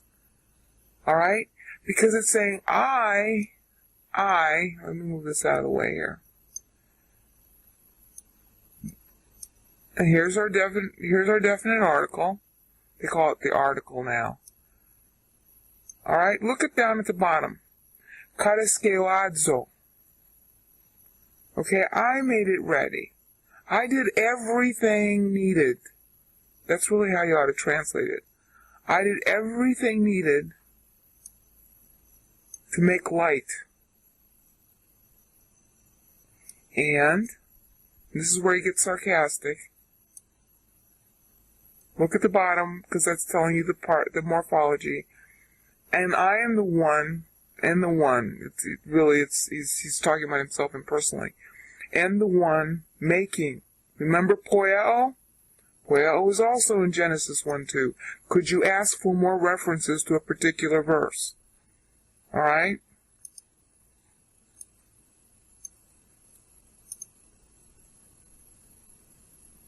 Epiphero, actually, there.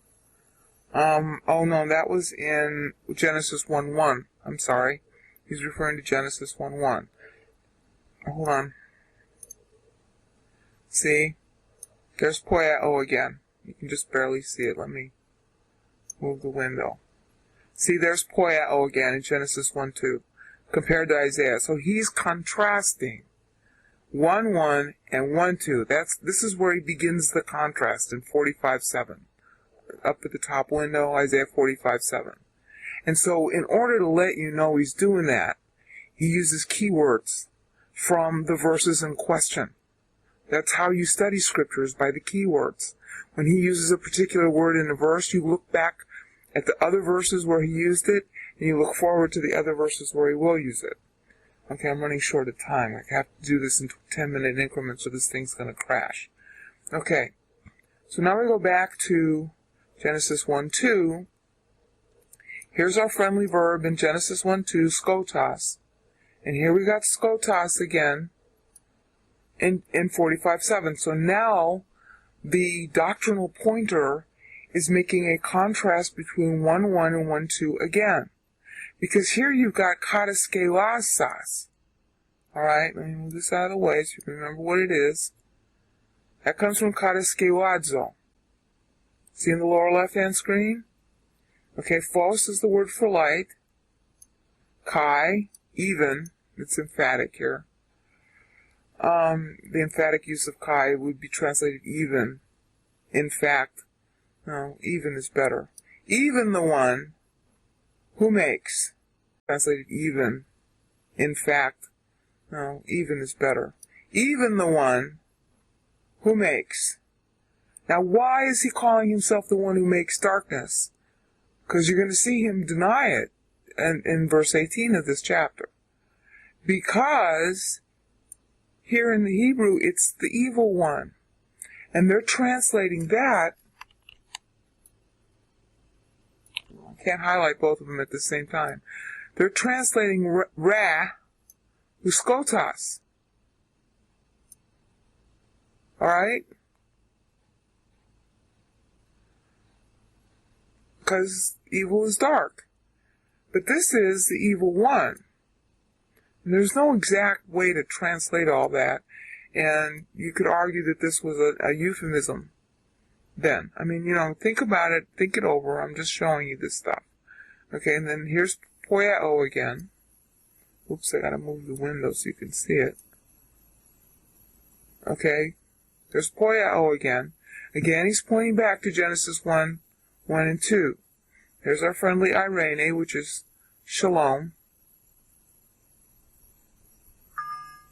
Sorry. Oh, I hate this program. And then the rest of it's straightforward, but you'll notice this is katizon. Katizon means to create.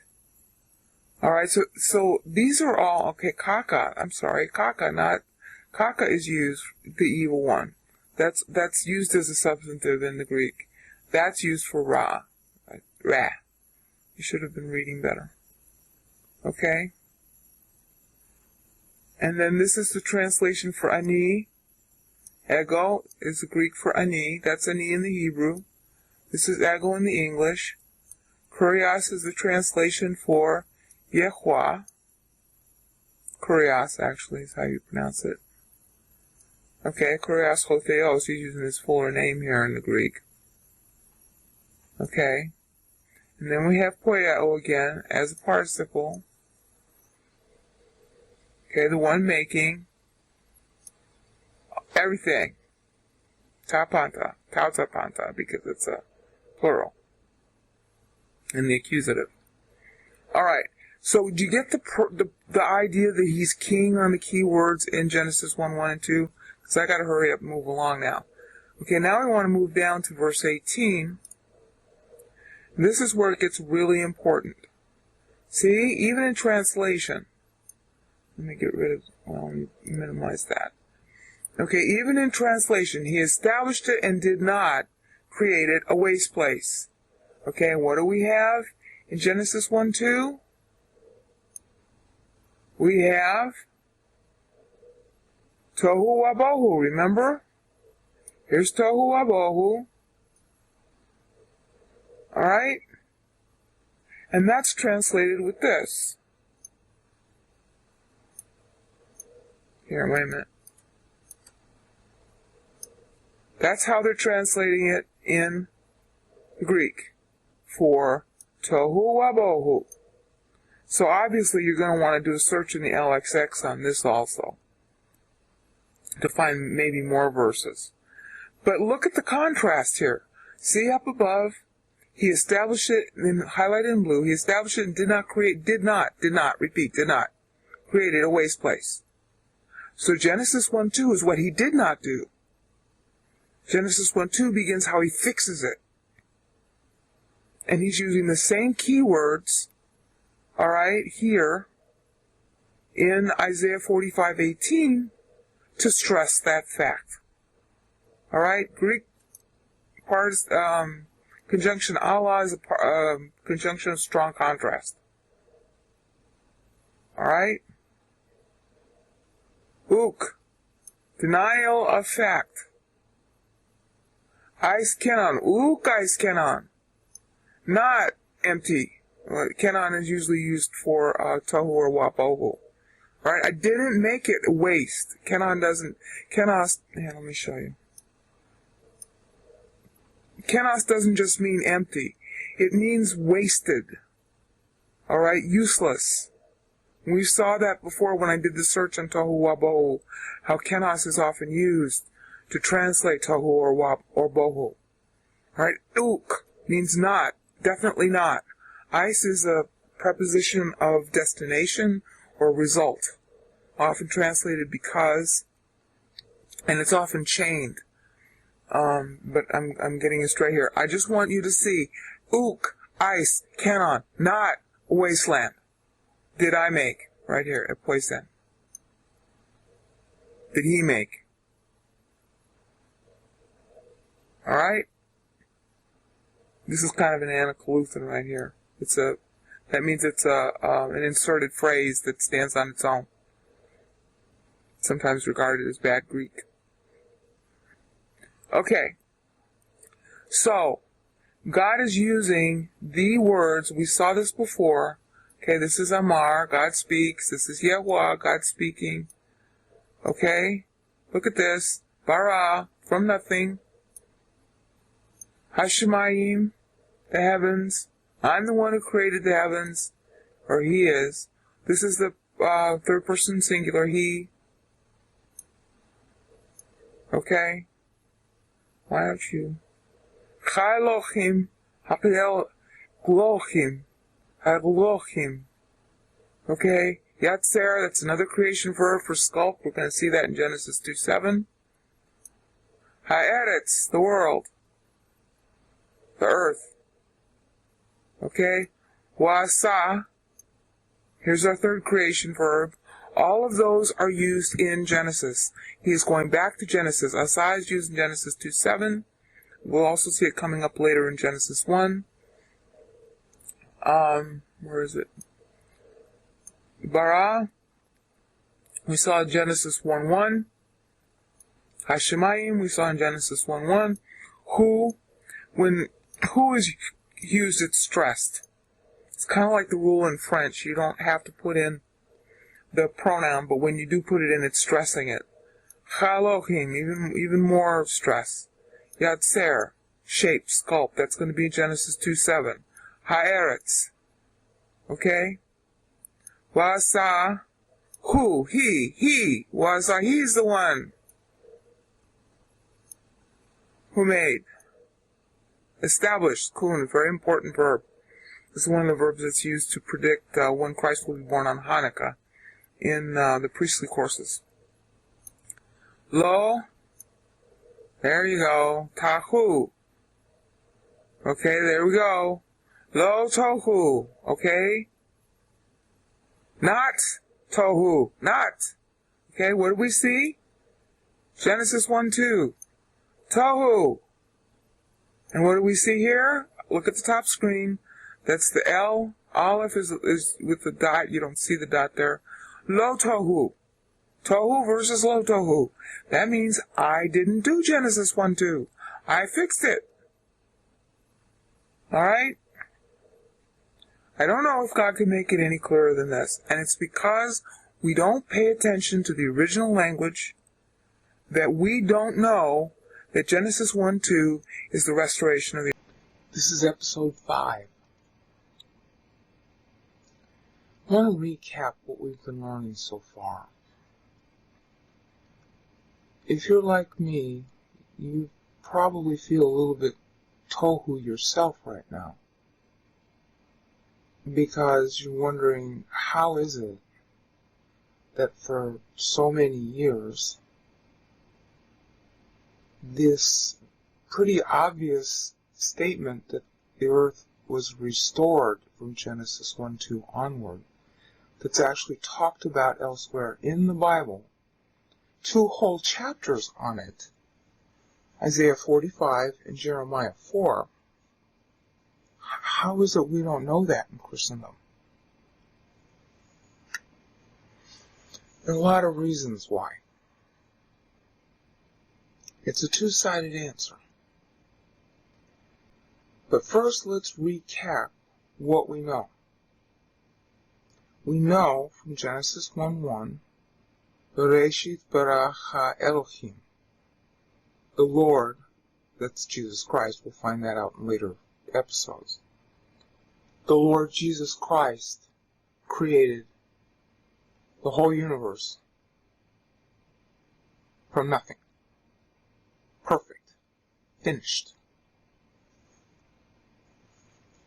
Now, we know very baldly from Genesis 1:2, okay, wa ha'eretz, but the earth, hayahit, I think that's what it is, hayita, became, tohu wa bohu, chaos and wasteland became. And we know from Isaiah 45, very baldly, even in translation, God didn't create it tohu wabohu. Isaiah is referring right back to Genesis 1:2, and it's even clear that the Lord didn't create it that way. In translation, they don't use the right words. They use formless and void. Okay, fine. Even if you call it formless and void, you got the statement that He did not create it that way. Now, why don't we know that? Well, because we don't care about what the Bible says. The story of the Laodiceans in Revelation 3 is the story of Christianity. 99.9% of us are lukewarm. And that's really it. The Jews before us were also lukewarm. And that's why they forgot what was in their native tongue.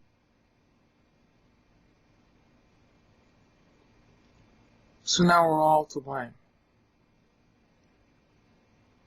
So the Catholic can't point at the Calvinist, and the Calvinist can't point at the Catholic, and the SDA can't point at the non-SDA, and the non-SDA can't point at the SDA, and, you know, whatever you want to mention as your sect of Christianity, we're all guilty.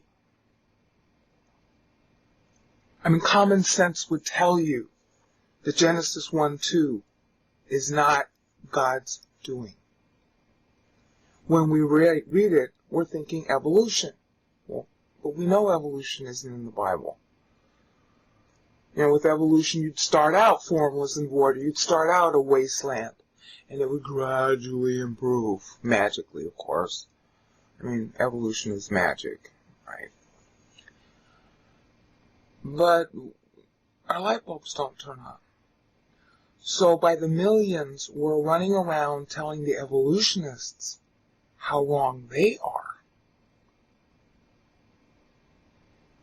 Because the Bible says, and we've just proven that we don't know what the Bible says. So we're all guilty. Okay. Now those of us who are laymen, who don't know how to track tohu wabohu, which is pretty simple to do, but, you know, we don't know this. We're not exactly off the hook and innocent, because I'm a believer who does know it. And there are many believers in history who do know it, but as a percentage of the total, they're very small. Which means that the percentage of the teachers who taught this is very small. I can only think of maybe 6 or 12 in the world right now who I know of who teach this. There are probably more than that. Okay, maybe 100 or 200. Which means that before them, there were a few also. God would always make sure there were a few in every generation. So on the one hand, the hoi polloi, that's the Greek word for the masses. A Hebrew equivalent is rabbim. You can forgive the rabbim, the hoi polloi, the masses, for not knowing in a sense, because you'd have to actually be in possession of the original language text, be able to read them and do the search I just did, which I got because there were people who knew those languages and they created the software. So there's a market for it. But it's going to be really hard to forgive the teachers. Because out of every 100 pastors out there, 99 of them teach 6-day creation. How come? The software I just showed you is bought by pastors. I got that at seminary. It was part of the required, stuff that you had to buy if you were going to take the courses. Okay, so then how is it that they're teaching 6-day creationism? So that gets us to the second half of the answer to that question. The teachers. Why are the teachers teaching it? It's so easy to prove wrong. Why are they teaching it?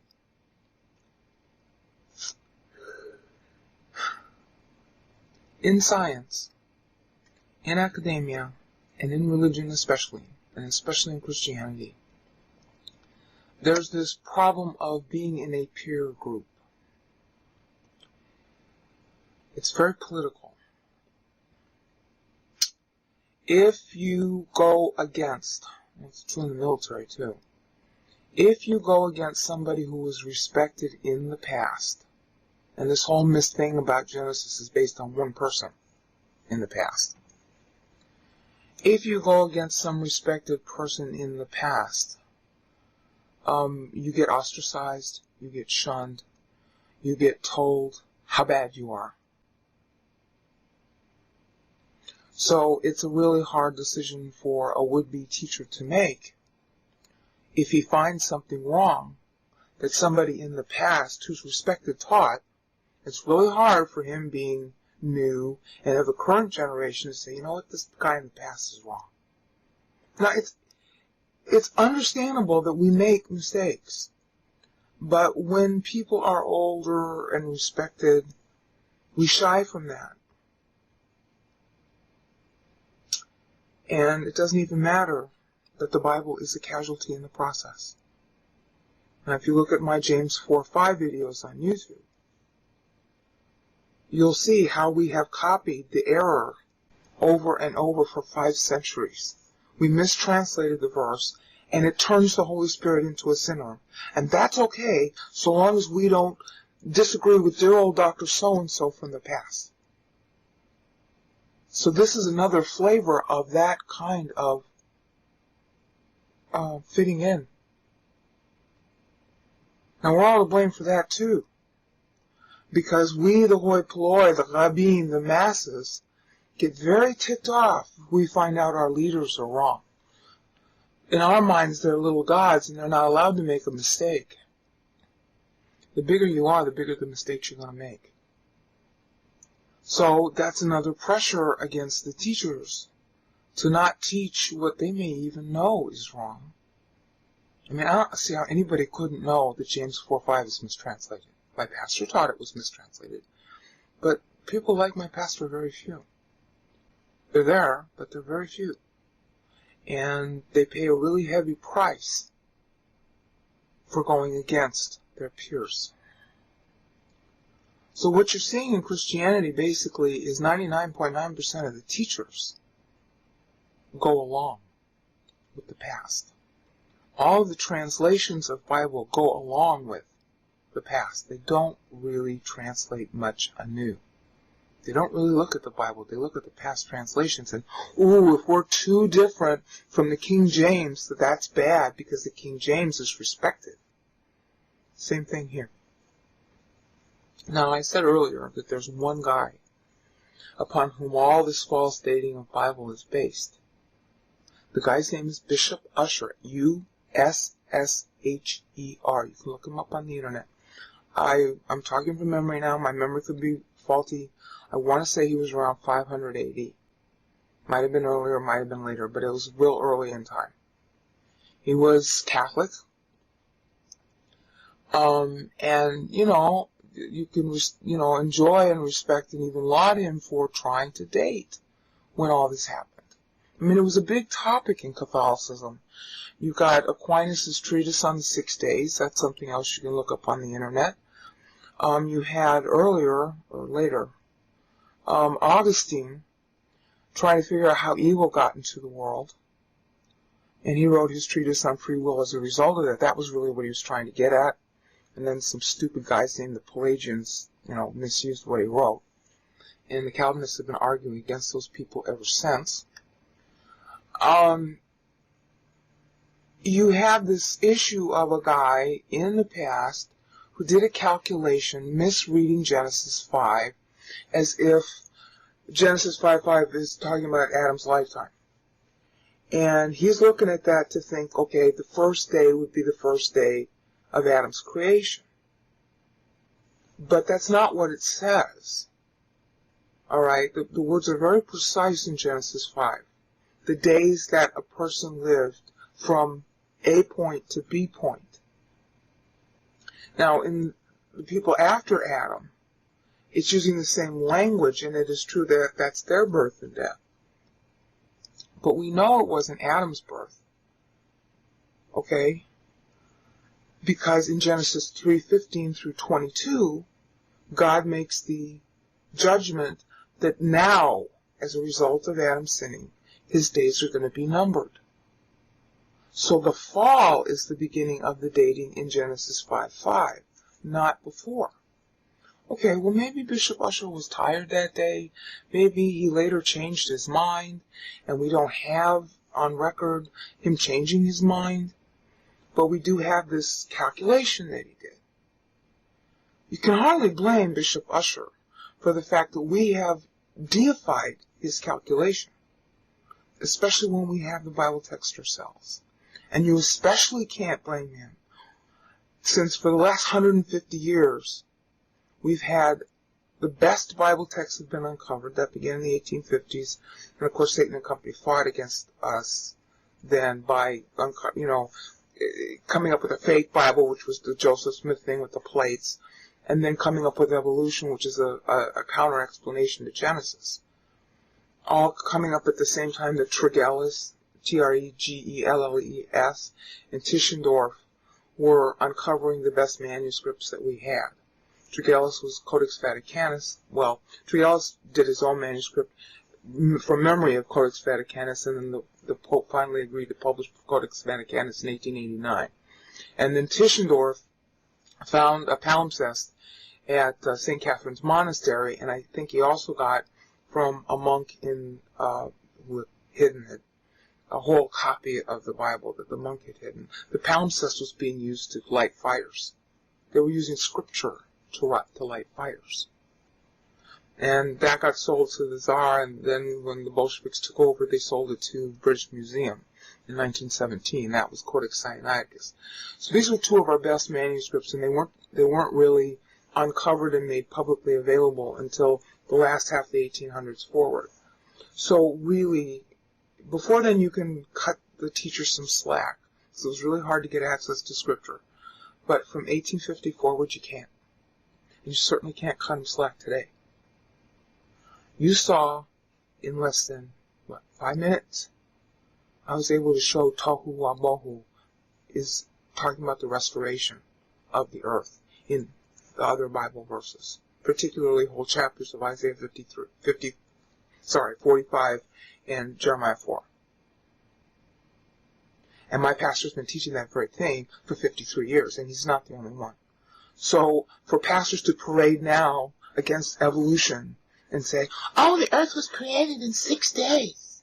I'm a young earther. Yeah, using Bishop Ussher's calculation, which calculated that the earth is 6,000 years old in our terms today. He's saying that 4,000 BC was the initial creation of the earth. Because he miscalculated, because he didn't read Genesis 3:15 through 22. And instead of us revisiting the Bible to see what it says, we're using what Bishop Ussher says. Are we liars against God or what? Do we hate God or what? We're going to use a calculation made by a guy, a 1,000 years ago, over the Word of God that we now have freely available on computer? When it took, 5 minutes to prove it to you? It wasn't hard, was it? So as far as, what this reveals is that we're all hypocrites. We say, oh, I love Jesus, rah, rah, rah. What liars we are. If you love the Lord, you love His Word. If you love His Word, you look at His Word, not at some calculation some guy did. And then bang the drum on that against the evolutionists. Of course, the evolutionists don't read the Bible either, but they don't claim to love the Lord. They don't claim to love the Bible. We do. So, you know what? Maximum mea culpa. We got our pants down. It's about time we corrected ourselves. And as I go through the other verses in Genesis, and I'm going to go through other verses in the Bible related, you're going to see how it's even more embarrassing than we knew. Along the way, you're also going to see how the evolutionists don't read the Bible right either, but they got an excuse in a way. And they don't claim to be pro-God. We do, and we're proven liars. End of episode 5. Now let's see if I can shut this thing off. And I'm sorry that it had to be so, bad. We're going to move a little faster now because a lot of the stuff I don't need to correct the translation except here. We're now in Genesis 1:3, as you can see on the screen. And it's still straightforward. This is why it's so embarrassing that we get Genesis 1:2 wrong. It's, the speech is really straightforward in the Hebrew and the Greek. Okay, so I'm going to highlight this now. You're going to see, in the lower left-hand corner, you're going to see the word amar, which is the standard word for say, speak, declare, decree. And here's our wa, again, that's the wa with the yod following it, because it is in, if you look in the lower left-hand corner, you'll see that amar is in the kal, imperfect. Not always, but often, the imperfect begins with the yas sound. And it does here. Amar is third person singular. It's also the vocabulary form. Straightforward. Amar. Amer, actually. Okay, Lohim. You say the aleph in your throat. That's the aleph. Elohim. Okay? And then that's God's last name, and then Yehi. Alright, that is the Kal imperfect. Notice how it begins with a Y. It's the Yod sound. That's the Kal imperfect of Haya. He is commanding, speaking into existence, light. The translation really shouldn't be let there be light. He's saying, be. And then, here's the word for light again, or. So, we have, going back to the beginning of the sentence, and spoke. They usually list the second person of the speaker next, Elohim. So, and God spoke, God decreed, God declared, God said. And then here's what he said. If I can get the mouse to work. Be. B-E. Command. Light. In modern English we'd say, and God commanded, light be. Light be. That's it. That's all I had to do. Tired now. And then here we go. And then we have the repeating of the verb that we just saw over here. See? Same characters. Yod, hey, yod. And then we have our wa again. Yod, hey, yod. And light. It was light. Now, the Kal imperfect is used here in both cases. First of all, it's a parallelism. God speaks a thing, and he doesn't, the imperfect is showing that it doesn't end. It's in the imperfect. It doesn't end. Because God is light. God doesn't end. It's a very clever, see, these are many subtle features in the Hebrew. You cannot translate these in the English. God is light. God never ends. So, imperfect tense. Alright? And Elohim said. Well, what God's word never ends either. So it's in the imperfect tense. And what did he say? Be, light, be, exist. Light, or, aleph is used as a sort of you're supposed to sort of stop your mouth before you say the O. That's what the aleph is for.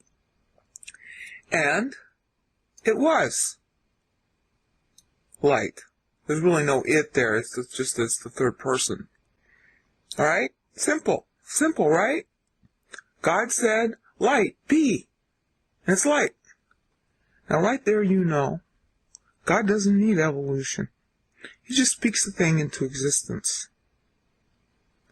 Right? Right there, you know that if we wanted to, and it's probable, the correct interpretation of Genesis 1:1 is he just said, be, universe.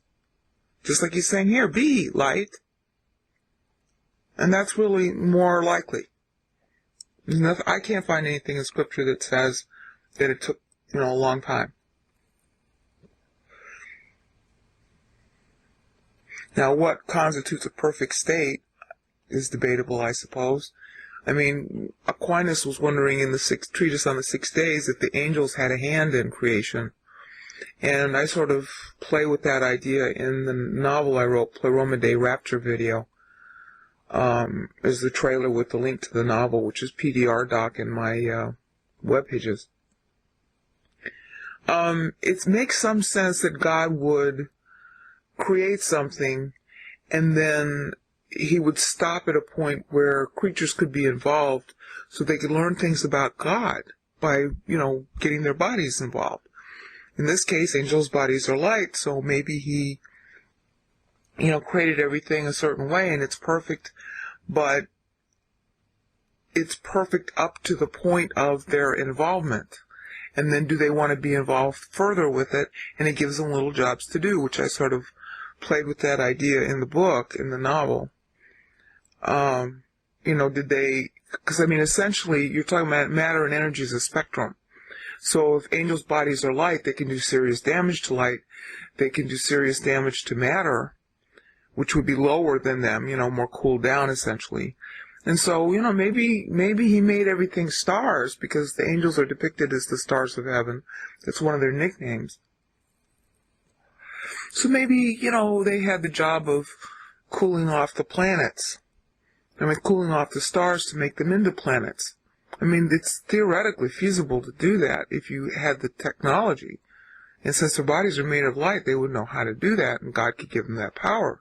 If God can do it, they can do it. If he gave them that power, maybe he did. But the point here is God just has to speak a thing into existence. This is one of the verses where we know that that's true. Another one is also very famous, and why we don't clue into what it means, I don't know. But it's Matthew 4:3, and I'm getting there. And this is Satan, who obviously is really made of light. He says, if you are the Son of God, command these stones become bread. Command. Tell them. Say it. Now, what you can't see in English is that this word if here, in the Greek it's in the first class condition. It means if you are and it's true. See, here we go. Here's I to teu. Alright? There is no verb there. You notice that? I just means if. See? Well, actually, wait a minute, I did that wrong. There's the I screwed it up. There's the I, and there's the verb. Okay, look in the lower left-hand corner. The verb is in the indicative present second person singular. Indicative means it's true. Alright? If it weren't true, or possibly untrue, the subjunctive would be used. In which case, this if would be like our if in English. Because our if in English is usually if and it's we don't know. Actually, we do have a way of saying in English an if when we know the answer. This is if, and it's true that you are God. To teu. Alright? If you are the Son of God. The Son of God is a title in the Old Testament for God who takes on sonship. It's a very specific title. Alright? You can search on that in the Old Testament when you're in the mood. Okay, I want to go back to where we were.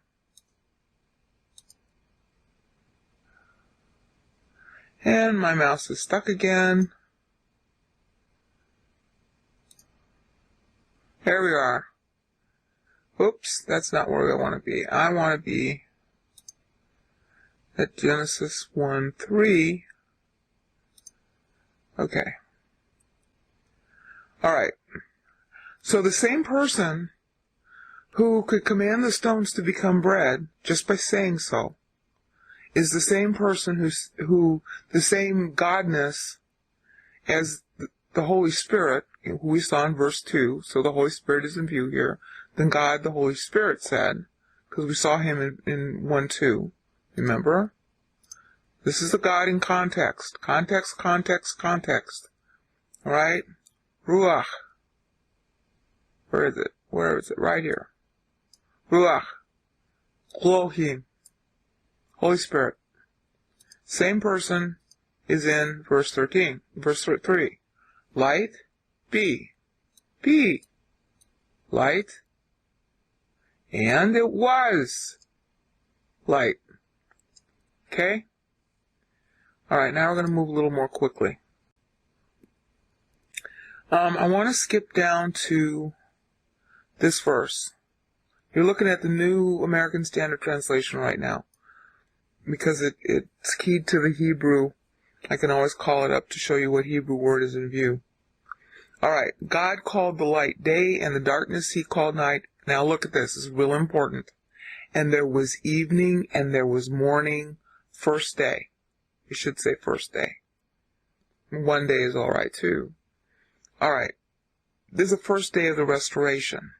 The first thing he does is light. You're getting a chronological story.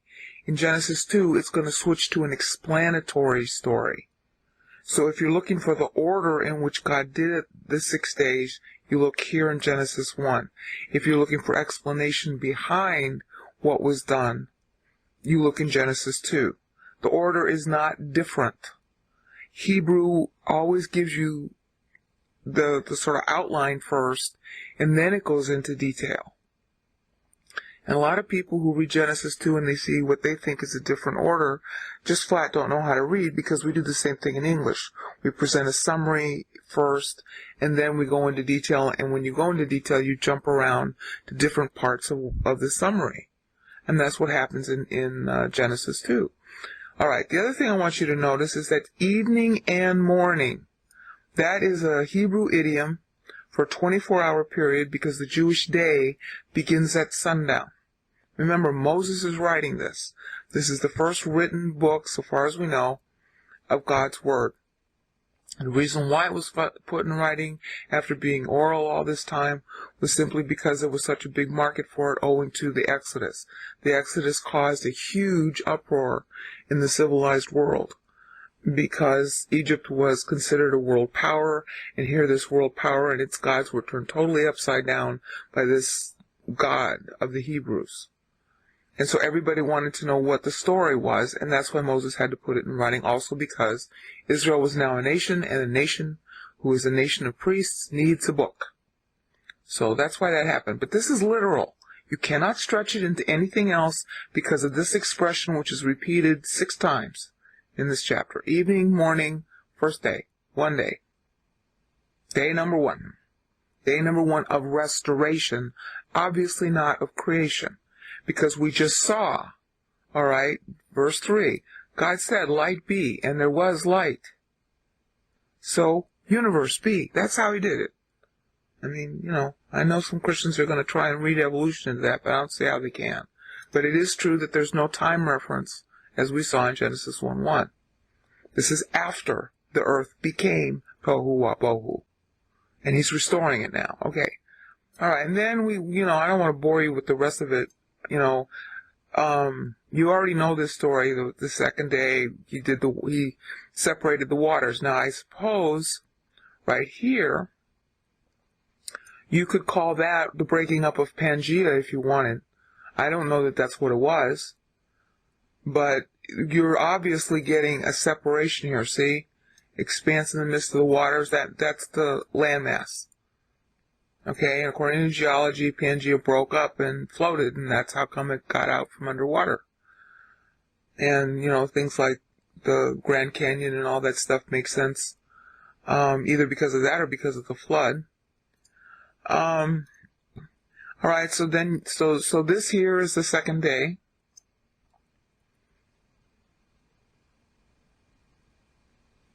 Oh, sorry. Third day. Third day it all dried off. So, second day, it broke up, and as we know, plate tectonics, that can happen in one day if it's big enough scale. Alright? But it didn't dry. Here, it dries. Now, why do people want to try to force God to fit into natural law that is obviously lower than God?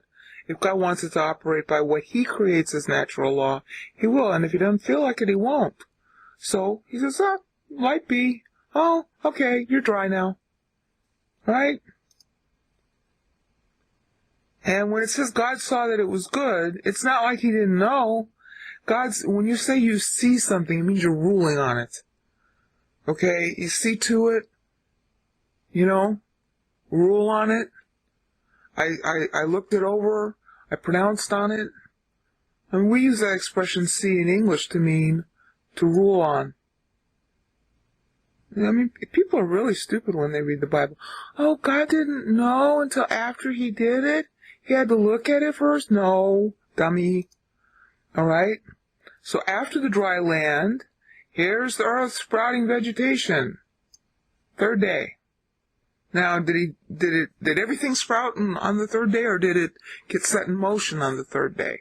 You can argue it both ways. My guess is that he just set it and it just was. Because he did that to the light, why wouldn't he want to do that to the vegetation? But you can, I guess, argue it both ways. Alright? Now, this light that he does in 3 is not the same as this light that he does in 14. God can just have light be, whereas this is talking about light bodies. Remember, the lights are out. So there's this question about, okay, fine, there was enough light.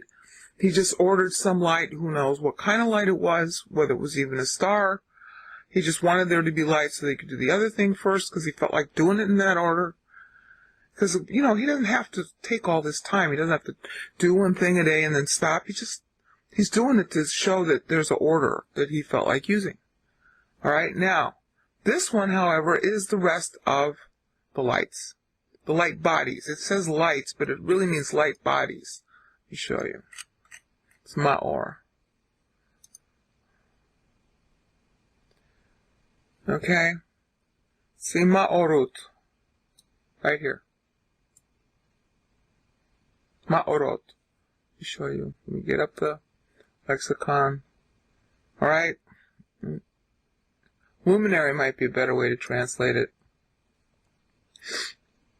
Ma'or. Let me show you the bottom. See right down here, look at the blue at the bottom also. Ma'or, luminary. These are light bodies as distinct from light itself. Alright, that means stars, planets, maybe, just stars. Later they become planets, if you want to talk about it that way. But it's light bodies. So he didn't have to. He could have. It's a question of what do you want to call the kind of light it is in 3 versus the kind of light bodies he makes in 4. Is the sun created here? Probably not. Because this is about light bodies for sure, because this word is ma'or, means light body, luminary. So God could have just made just general light. It's the same thing that you're going to see at the end in eternity. It's just plain light. Didn't need a sun and a moon anymore. That's in Genesis 22, 21 and 22. Alright, and then we go into, here's the light, the ordination for the lights, their rules and everything. This is all summary. This is what he's saying that he decreed. Because all he has to do is decree it and it exists. Okay, 4th day. And then after the light bodies are there, we got the creatures saying, be fruitful. Now here's where you can be sure that it's a start and not a finish. Be fruitful and multiply. So there was some beginning population of, sea life, bird life, living creatures in the water. But he's saying be fruitful and multiply, so it's the beginning. So if you want to try to read evolution into it, I suppose you can. There's no proof for this transitional garbage that evolution posits. So until I see that, I'm not going to buy it. But if you're going to read into it, you can maybe read into it there. Okay, and that's 5th day. Evening and morning, you notice? Same words, evening and morning. 24-hour period. The atheist always wants to restrict God to what is natural, because that way God is not God. If it's a miracle, then it can't exist because it's not natural. If it's a miracle, then God did it, dumb shit. Excuse my French. People are so insane. Okay, now we're looking at what I really want to focus on here. Then we're talking about, first we handled on the fifth day, we're looking at sea creatures. Let the waters teem. Okay, now we're looking at the earth, the land mass, bring forth creatures after their kind. Now you can read evolution into that if you want also. Again, that's a start, not a finish. All right?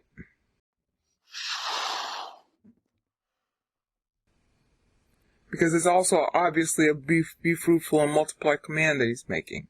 Let the earth bring forth. It's a beginning, not an ending. All right? It's the second beginning, but it is a beginning at the restoration. Let the earth bring forth. He just speaks it. Okay. Now, here's where we're going to spend a little bit of time. Right here. Let us make man in our image. Okay. I'm going to focus on that in Hebrew for a minute. All right. This is let us make man in our image. Here's the lexicon in the bottom. Okay, here's our friendly. We just saw this. Wa amar. Elohim. Asa. Now, if you look in the lower left-hand corner, this is Cal imperfect. First person common plural, plural, plural. Father, Son, and Spirit, the Godhead is a corporation. One God corporation making a joint decision headed by Father. Could it be clearer that God is triune? Hello? First person common plural. Now some ding-dongs come up with, oh, that's the plural of majesty. There is such a thing, but it's not in the Bible. I mean, not spoken by God. Right? This is Godhead Corporation. They're united in their thinking. They are a corporation. They make a contract together. That's what Isaiah 53 is about. And this here is yet another contract decision. All right? It's called cohortative. I'm not so sure that's really... Well, that's what they teach you in seminary. What it is, hi, we're announcing a joint decision. Father's announcing this. Maybe the Son is, actually. Probably the Father. We're going to do this thing. Now, here's what's hysterical. This is so witty. All right, you getting the fact that it's a corporate decision here? Okay.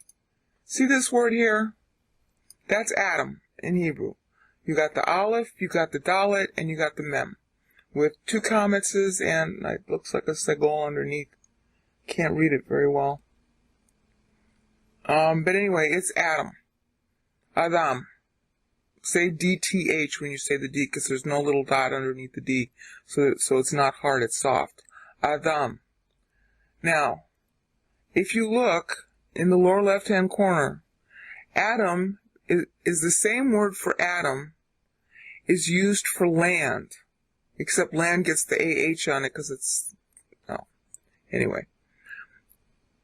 Adam is going to be made from the earth in Genesis 2:7 when we get there. So this is a play on words.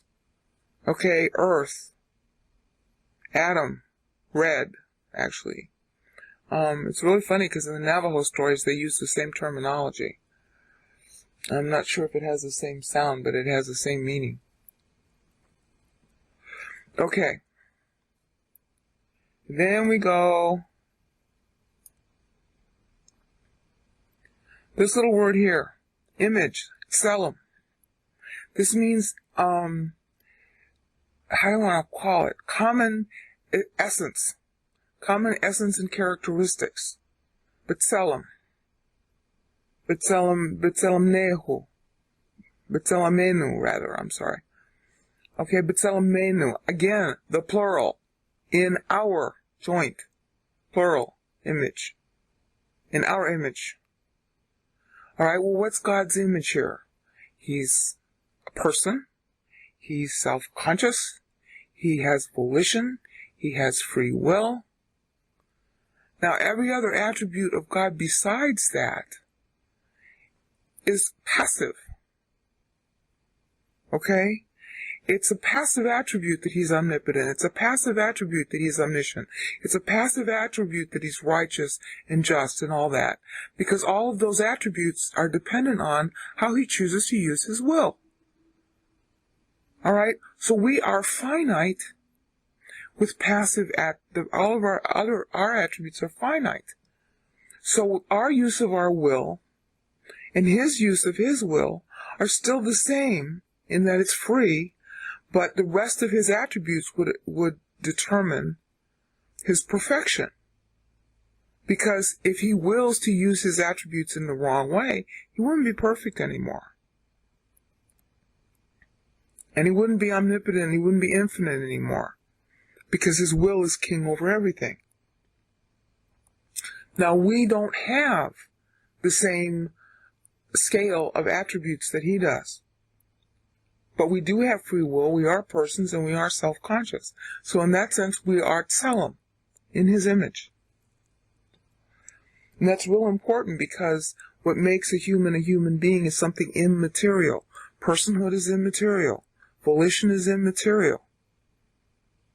All right? Self-consciousness is immaterial. God doesn't need a body because he's infinite. We do because we're finite. All right. So, what do you have here? And God said, let us make man in our image, according to our likeness. All right? And let them rule over. Rule over. So Adam was made a ruler. Man, Adam. And God, this is summary decree. God created man in his own image. So what you're being told is, this is the sixth day, right? He makes the beast, blah, blah, blah, blah, blah, blah, blah. All right, sixth day. Let me get rid of the... All right, sixth day. So on the sixth day, that's when the earth creatures and Adam were all decreed to be created. Decreed. And Adam, of course, is going to be made on the sixth day. Now we get into Genesis 2. By the seventh day, God completed and rested. Now, the whole reason for God doing it over 7 days is to teach us that there's such a thing as rest. God doesn't need to rest. And if anything, this is rather silly. I mean, not silly, but funny. Because God could have done the whole universe just by speaking it into existence, which of course he did.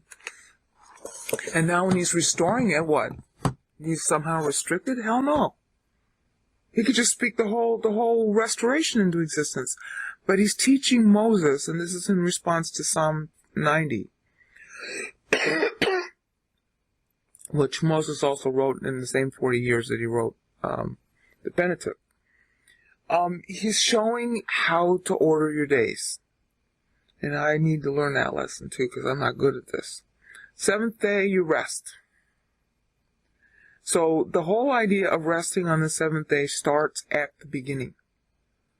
All right, there's a whole lot of nonsense about the Sabbath in teaching on the internet. But as you can see, before there was the law, the seventh day God rests. Now, the Sabbath was upgraded in meaning for Israel, but it was always the idea of rest. It's just a basic idea to teach you how to have a good life.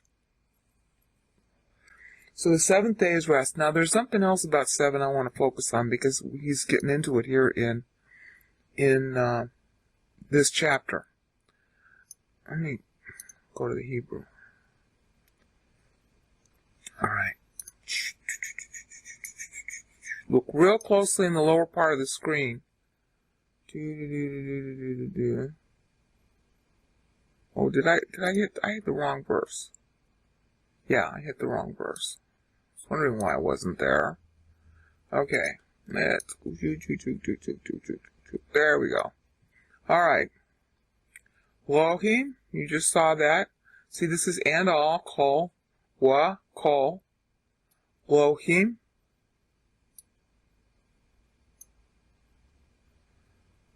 Biyom, and here's our word, Shiva. Shiva means 7. But 7 means promise. Promise of rest. Promise of Messiah. Remember, the title of this book is Genesis. That's not a Hebrew word. That's a Greek word. The title of the book was invented by the guys who did this, who translated the Bible into Greek from the Hebrew. They were doing they knew how to read this, but the other Jews in Alexandria and elsewhere in the world didn't. So they knew how to read it, and they did the translation you see there. That's 273 BC. They're the ones who coined the name Genesis. Why? Because it's the promise, Hashiva, of man, the Christ. Okay, well, the Christ has a progenitor, and who's it going to be? Adam. So now we're getting into the explanation of how the Christ was going to come into existence. So when you see 7 in the Bible, especially when you look at Hebrews, the book of Hebrews, you're looking at a multiple entendre word. It means 7, all right. And God organizes time in 7s, 490-year units, which is 70 times 7, which is played on by both Matthew and Luke in their genealogies to show the promise of Genesis of Messiah. The promise. 7 doubles as a word for promise in the Bible, all over throughout the Bible. See? Then God blessed the 7th day and sanctified it because he rested. End of time. Promise of the end of time. Promise of the end of your days of bondage. 7 means ending also. The promise of an ending. There's going to be an ending that's going to fulfill everything. And 7 is used all throughout the Old Testament in double entendre for promise being fulfilled. Okay? The chapter should have really ended here in verse 4. Alright? Now, then he goes into some other detail. Let me get rid of this. No, wait a minute. This is what chapter 2 really ought to start. If you look at the other chapters in the Old Testament, they do this also. First, they go through some detail, and then they're going to, like, you don't get the account of Adam's sons until Genesis. Oh, this mouse is driving me nuts. You don't get the account of Adam's sons until Genesis 5. All right, even though you were told about the first son in Genesis 4. So this is what you do. Genesis 2 really begins right here. And it's now going to go into some detail that is a metaphorical explanation of why God did it in the order he did, to tell you things about how he restores you. All right?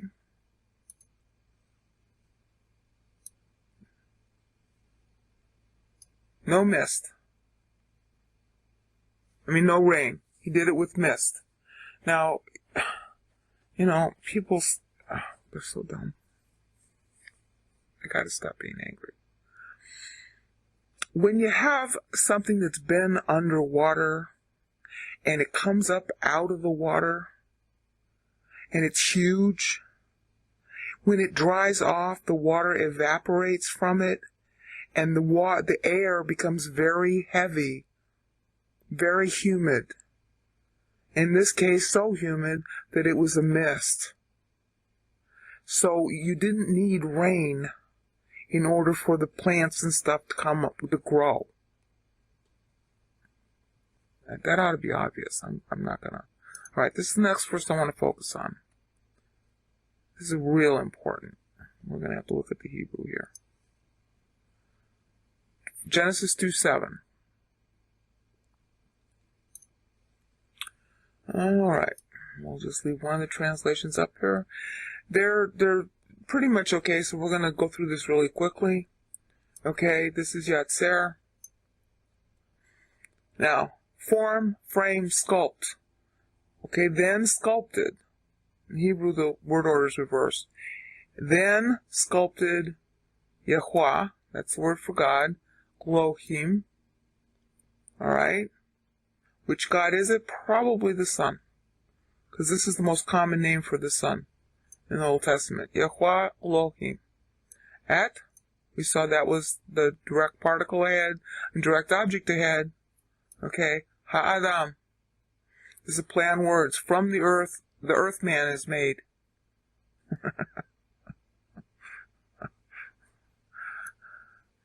Efer. Dust. Mean. Okay, I gotta focus on this. All the Bible verses that have womb in them, well, almost all of them, have this preposition fronting the word for womb, which is generally beton or rechem. The Hebrew preposition mean does not mean from. It means beyond, separated from, out from.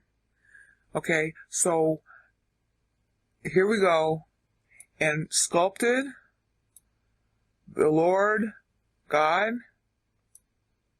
direct object ahead, ha'adam, out of the dust, out from, beyond,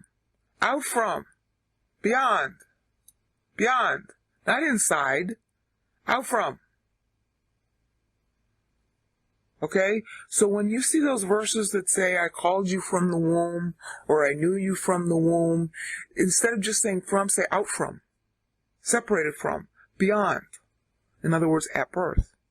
Now sometimes some of the published Bibles will have the courage to translate it that way.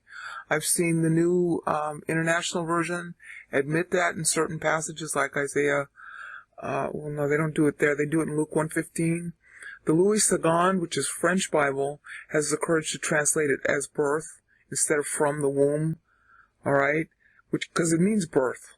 It means out from the womb, at birth. The minute you leave, the fetus leaves the womb, that's when you become, God creates you.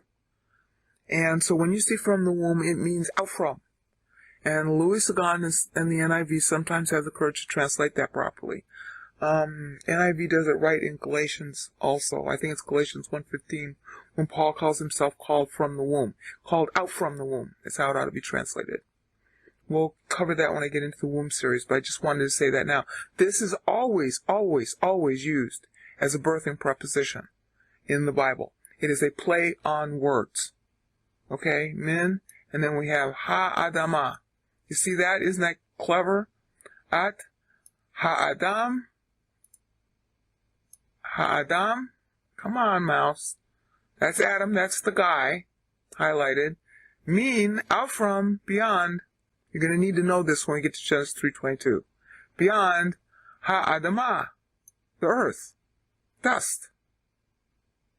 Okay? So it's Adam mean ha'adama. Ha'adam mean ha'adama. The earth man from the earth.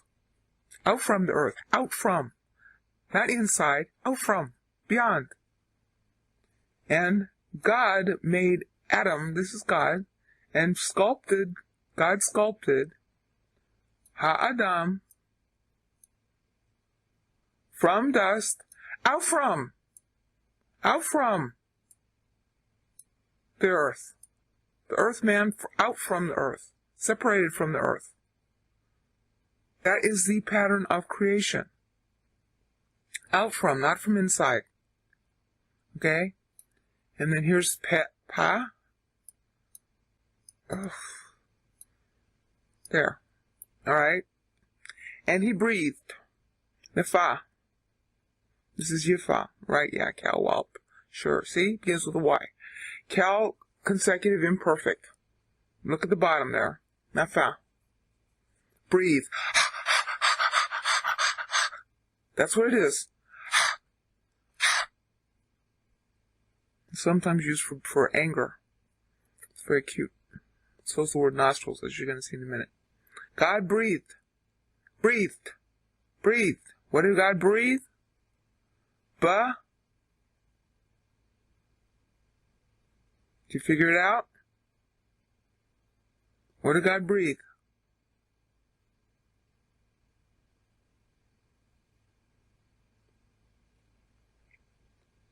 Into his nostrils. Ba? The first letter there, just to the left of the cursor, is B, and you'll notice there's a little dot inside it. That's a doggish. That means it's hard. Otherwise, it's pronounced sort of like between a B and a V. Ba? Anef. Nostrils. Into his nose. Now, this isn't too hard to understand. No baby breathes inside a womb. The first exhale of a baby inside a womb. Where? There isn't. When does the baby exhale? At birth. When they unplug the nostrils. The nostrils are plugged so long as the fetus is inside the womb. Not breathing. God breathed into his nostrils. And what happens when a fetus exits the womb? The first thing is they clear its nostrils and it exhales. Because God breathed the soul into its nostrils. And now it's a human being, only at that point.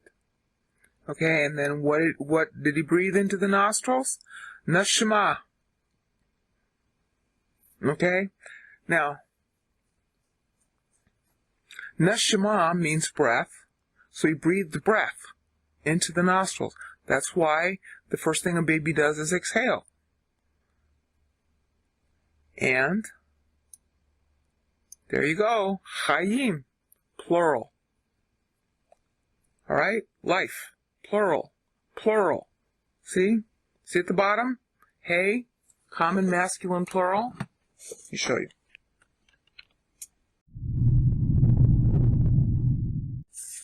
Okay, I've changed the screen because we're going to have to get pretty technical at this point.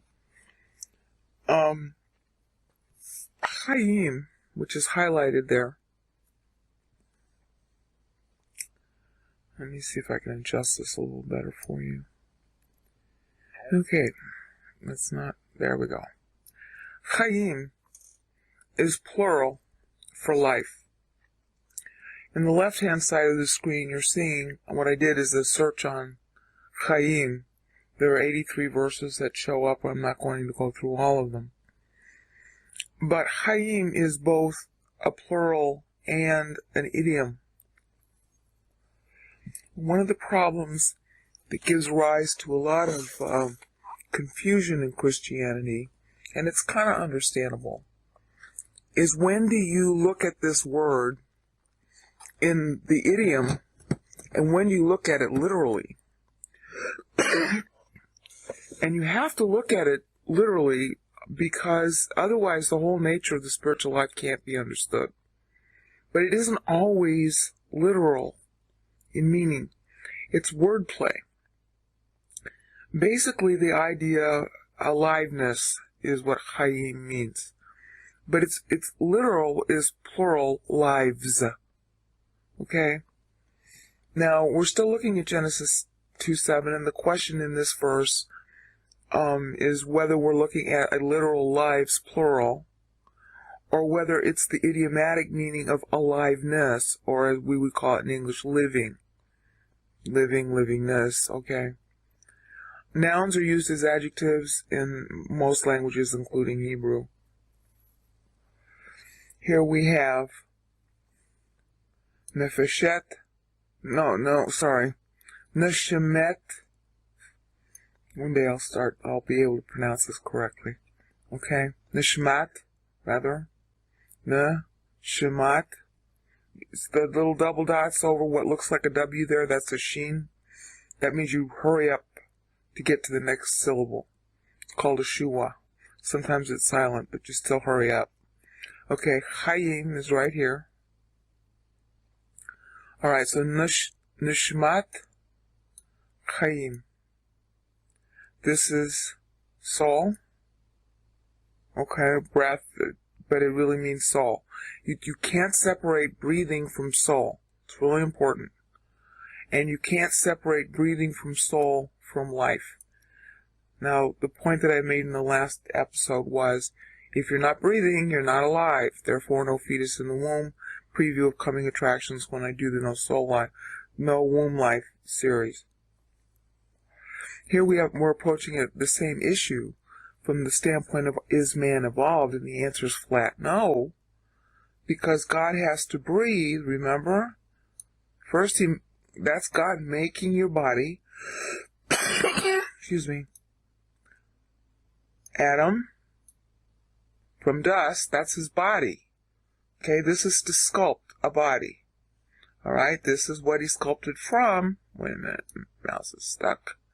Dust. Min out from ha'adama, the earth man made out of the earth. But that's just the body. Okay? And he breathed, and I always say this word wrong. Yipah. Yeah, yipah. Well, yipah. Alright? He breathed. Na. And I say this word wrong all the time too. Na nepi. Ba-a-nepi. I have trouble with that word. Into his nostrils. Neshamat Chayim. Alright? So, Chayim. Is it plural? Or is it an idiom for living? They're translating it, everybody translates it living, watch. See? Everybody's translating it with the word living. Okay, well, there's a little problem there. And a lot of these verses that you're seeing here at the left, okay, let me move this window a little bit so you can see how many there are. I mean, they go all the way through the Old Testament. There's a lot about them in the Psalms, Proverbs, Ecclesiastes, Jeremiah. Alright? And that's kind of the mistake that we run into in theology, is when you have a lot of uses of a word, when it's an exception to the normal use, it's going to get overlooked, and that's an understandable mistake. But here's why you know it's a mistake. Here's how you know that Chayim means lives plural, literally. In the first place, God is a spirit. Alright? In the second place, you are a soul. In the third place, I'm setting this up, okay? In the third place, you are also a body. Now, it's not really rocket science to figure out that each kind of life has its own nature.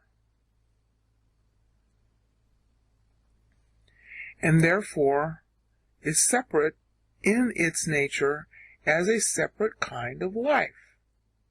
Alright? And what makes this provably so is just, first of all, logic. You always test with logic. Alright? Where is it? Here we go. You always test with logic.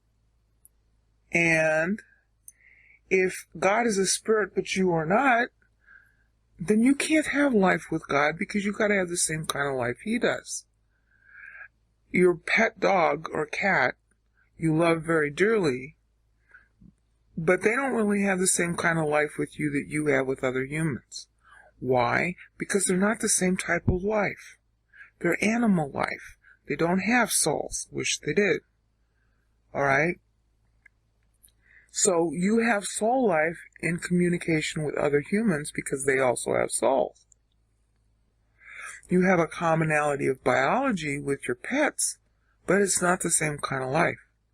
We need to have a commonality with God, which is spiritual. It's its own type of life. That's why Christ says in John 3, you got to be born again to become a spiritual being.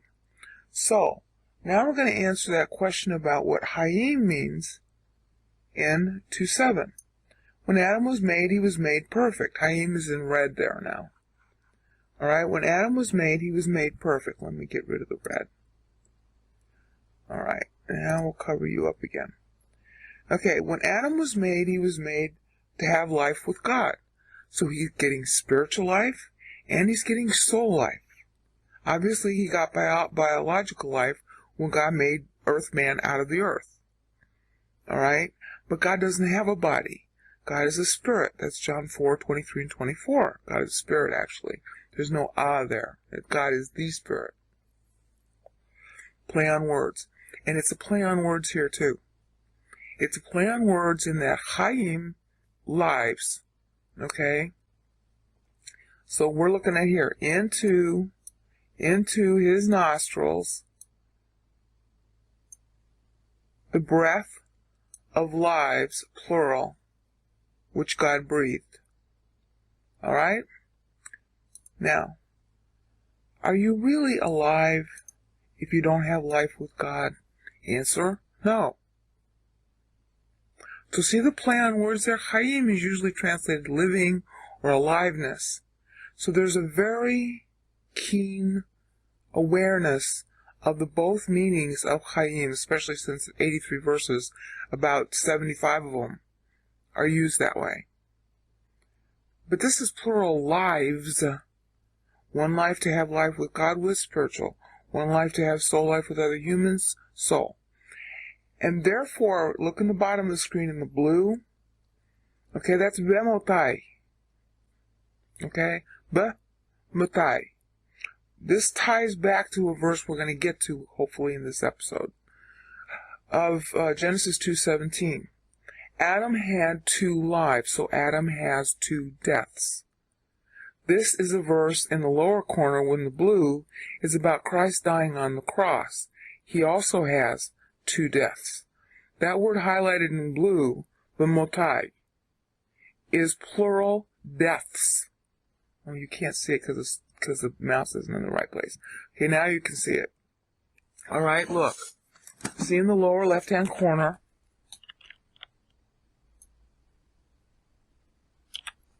I've now highlighted it. Noun, common, masculine, plural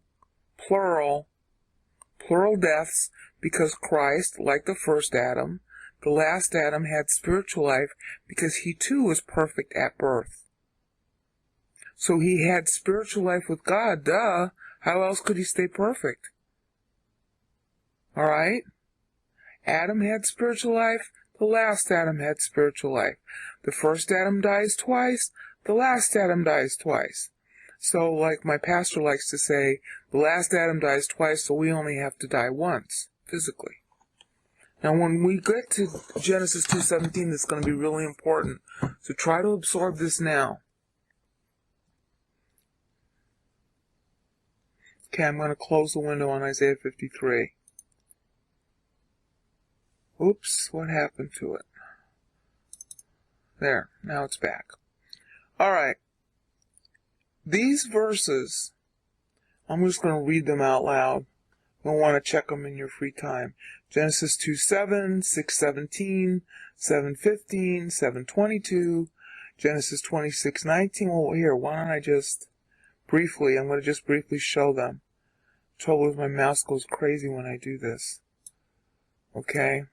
That's Genesis 6:17, 7:15, 7:22, 26:19. That way you can study this in your leisure. It doesn't always work to, yeah. Okay. Exodus 4:18. Oops. See, most of the time you're seeing it in the common idiomatic meaning of aliveness. All right. Leviticus 1:45. Let me see if I can move the window up a little bit. Topmost English Bible version is the New American Standard, because I can search on the words. Okay? So that's Leviticus 14:5. This is where it talks about the life of the animals in its blood, because the soul circulates thought, and the analogy to that in biological life is the heart pumping blood. Leviticus 15:13. Numbers 16:30. You can't see the English there.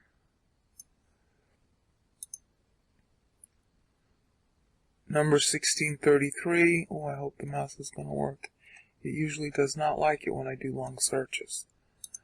Okay, Numbers 19:17, Deuteronomy 4:4. And there's always wordplay done when the aliveness references a human rather than an animal. So pay close attention when you get to the verses here that are talking about people. Okay? In other words, you're not alive if you're not living, if you don't have spiritual life. You might as well be dead, because you're dead to God. Okay, that was Deuteronomy 5:3. Now we're getting into Deuteronomy 5:26. Deuteronomy 12:1 is next. Deuteronomy 31:13. 1 Samuel 17:26. 1 Samuel 17:36. See, this is the kind of work a pastor has to do. If he's going to teach you a doctrine, he's got to look up all the uses of the keyword in the Bible and then figure out which of the uses applies to the verse he's teaching. Okay? Okay, so that was 1 Kings 8:40. Now we're on 1 Kings 20:18. 2 Kings 7:12. 2 Kings 10:14, where it's used twice. 2 Chronicles 6:31. Now, as you can see, most of these are just the typical idiomatic meaning. 2 Chronicles 25:12. Job plays a lot with the two meanings of the concept. Okay, pay close attention to the Job verse here. Job 10:12. Think about its wordplay. David plays a lot with it too. Oh, especially David. Forgot about that. Psalm 16:11. Yeah, you see the wordplay there in 16:11? Think of lives, plural, spiritual life and soul life, and then think of life as living, the common meaning of living. All right, look at that verse and see if you can't tell the wordplay on Chaim. Okay, Psalm 21:5. There we go. It's 21:25 in the Greek and 21:4 in English. Psalm 27:13. It's considered 26:13 in the BGT in the Greek. Okay. Oh man. See, look at all this wordplay. Psalm 36. 34:13. 12 in English. Psalm 36:10, 9 in English. People who put together this software went to a lot of trouble. Psalm 38:20, 19 in English. And there's really a lot of them. I don't know if I'm going to have enough time. It's already at 16 minutes. Psalm 52:7. 55:16. I'm going to have to go faster because this thing is slowing down because it doesn't like the recording going beyond 10 minutes. Okay, Psalm 124:3. I already did 69:29. Psalm 133:3. Proverbs 1:2. Oh, Proverbs does a lot of play on the dual meaning of Chaim also. Proverbs 2:19, 3:2, 3:18, because I'm figuring you're going to stop the screen to play with this. Okay, 3:22, 4:10, 4:22.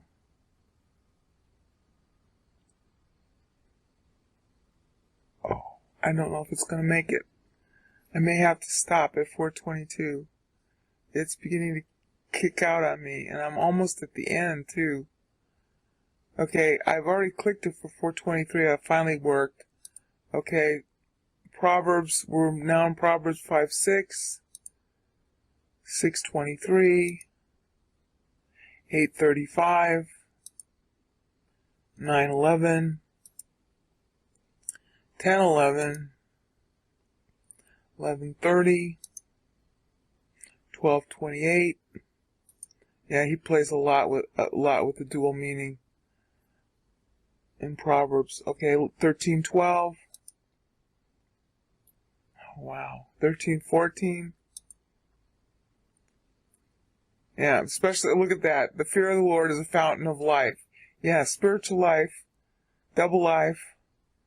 Okay, Proverbs 14:27 is that one. Now we're going to 15:4. Yeah, wholesome tongue is a tree of spiritual life of lives. Okay. Proverbs 15:24. So Proverbs, Psalms, and Job play with the dual meaning a lot. Proverbs 15:31. I tell you, nobody's like God for wit. Proverbs 16:15. Proverbs 16. Proverbs 16:22. You see the duality there? Proverbs 21:21. See, we weren't designed to live apart from God. Ecclesiastes 4:2. Ecclesiastes 9:9, but it's having trouble because it doesn't like being at the bottom of the screen. Oh golly, there's so many. Now Ecclesiastes 10:19. Song of Solomon 4:15. And our famous Isaiah 53:8. Now that's really important. This is wordplay. Okay, Hayim means the lives. It's a moniker for Christ. Kinigzar me'eretz Hayim. Okay, they say cut off from the land of the living. No, Isaiah is calling him the lives. Alright? Think it over. Gotta keep moving. Jeremiah 2:13. Yeah, that's really interesting. See, they have forsaken me, the fountain of living waters. See, God's making a dual play on Chaim there. Chaim also has to do with flowing water. In the secular sense, it's translated that way in the Bible. Okay, Jeremiah 10:10. The living, the God of lives, the living God. Okay? Jeremiah 11:19. All right. Now let us cut here. This is also karat. That's interesting wordplay. Karat means to cut a covenant. It's used for the bris. All right. Let him cut him off away from the land. Ma'eretz, birth. Away from. Remember, this is the preposition min as a prefix. We saw men, and we spent a lot of time with it, and I can't get the mouse to highlight it. The M there. This is the M right here. M with the olive. The first letter is the min preposition. Chaim. From lives. Dual entendre. Jeremiah 17:13. Okay. There's another duality. Rich. Fountain of living water. See, God likens himself to a fountain of living water. Jeremiah 23:36. Ezekiel 26:20. Ezekiel 23:23. 32:23, sorry. Ezekiel 32:25. Oh, the mouse is going nuts.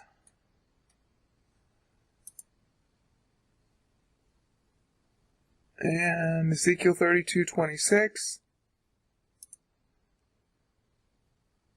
32:27, 32:32, and maybe the last one is in Zechariah 14:8. Did you see how many living waters things there are in the prophecies? Look at this. That's been a constant theme. That's likening it to God, a picture of God. Flowing water, living water, plural. The sense of plurality. Plural lives. Okay. So you see, the point was that back here in Genesis 2:7, all right, you got nishmat, chayim, lives, plural, to have life with God and to have life with other beings. And only then are you truly alive. And only then, after into your nostrils these lives are breathed, that is when you become, okay, let me fix this. That is when you become, Adam became, okay, and into existence, Adam. Now here's this is really important. The la here, just to the left of the cursor is the L. Lenefesh. He became a soul in his soul. So, and became, the Hebrew word order is different. Adam, in his soul, alive, living. Here it's plural where it's in yellow. And here where it's in blue, it's an adjective meaning living, alive. In his soul, he's alive. Okay? So that does it for that part of it. Now we're into episode 7, and this is going to be an extremely interesting episode. The devolution of man. It's really ironic that alleged science comes up with this idea of evolution when in fact man is devolving and the signs are everywhere. The screen that you're looking at is in Hebrew and Greek and English with lexicons. Now I presume you would know that back in the 1400s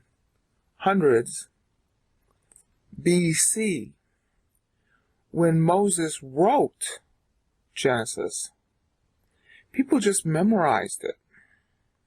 So as we saw at the end of episode 6, where you had 83 chayim verses in the Old Testament, people knew that. They had it in their memory. There are lots of times in the Old Testament where the Old Testament was read to the people, and then they go home. They remembered it. I'd like to see how many of us could do that today. Secondly, they were able to cross-reference. For example, all those Hayim verses, a good 20 or 30 of them employ wordplay. And the wordplay is on high, you're not really alive unless you know God. So having life, spiritual life and soul life is the way to go. That means you're really alive. They would know that. I mean, the words are used the way they're used because they communicate to an audience. You're going to see that here also. When keywords are used, it's because the audience will know those are keywords and they'll know to tie them. The Lord talks that way all the time in the Gospels. So when we're going to look at this, we're going to see the devolution of man due to spiritual death that passes on into the biology. That's what the old sin nature is. It's biological. That's in Romans 5:12. And all the urges that we have to sin are essentially biological. And then when our volition agrees to them, we basically program our DNA to devolve further. And at some point, the biology will be too degraded for another soul to be made at birth. The fetal material will be too degraded, and that's when history will end. So we're all under this sword of Damocles writ large. And it all starts here in Genesis 2:17. Here we are, Genesis 2:17. That's the pronunciation that they teach you in seminary. Here's the BHS text. You can see that in the lower left window. And highlighted in yellow is Mot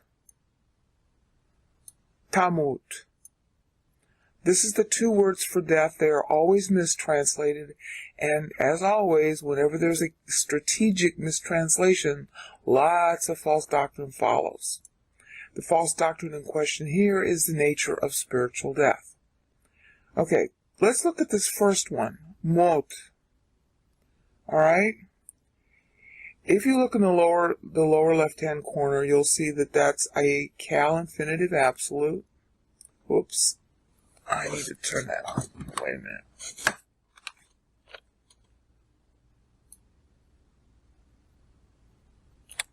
Cal infinitive absolute of to die or to kill. Kill is usually in the hifil. And have one executed, that's usually in the nifel stem. Here we're looking at the cal stem, so it means to die. Cal stem is the stem of reality. Nifel is the passive stem. Hifil is a causative stem, somebody causing an action. And then there are other variations like the PL where it's intensive, Puel where it's intensive passive. You can look all this stuff up in a basic Hebrew grammar book. So I'm not going to go through all that. But here we're looking at an idiom in Hebrew that, again, like Chaim, is talking about two deaths.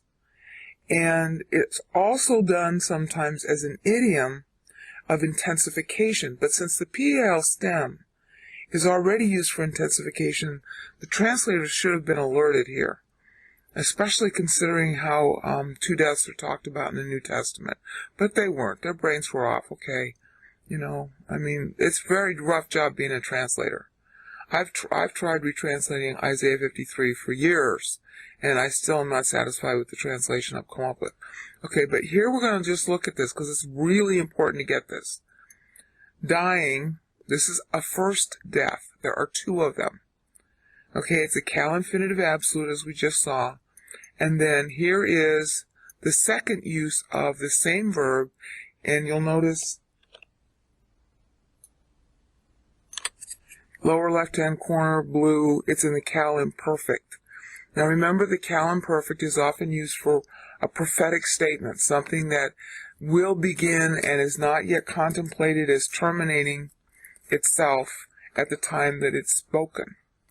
So we're looking at a cal imperfect, you will die.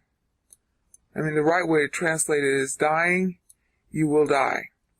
Now we know for sure that that's the right way to translate it because, first of all, Young's literal translation, which is of the Hebrew, recognizes it. You see that? It's in blue. That's highlighted as Young's literal translation, and that's of the Hebrew. Dying, you will die. That's how my pastor translates it too.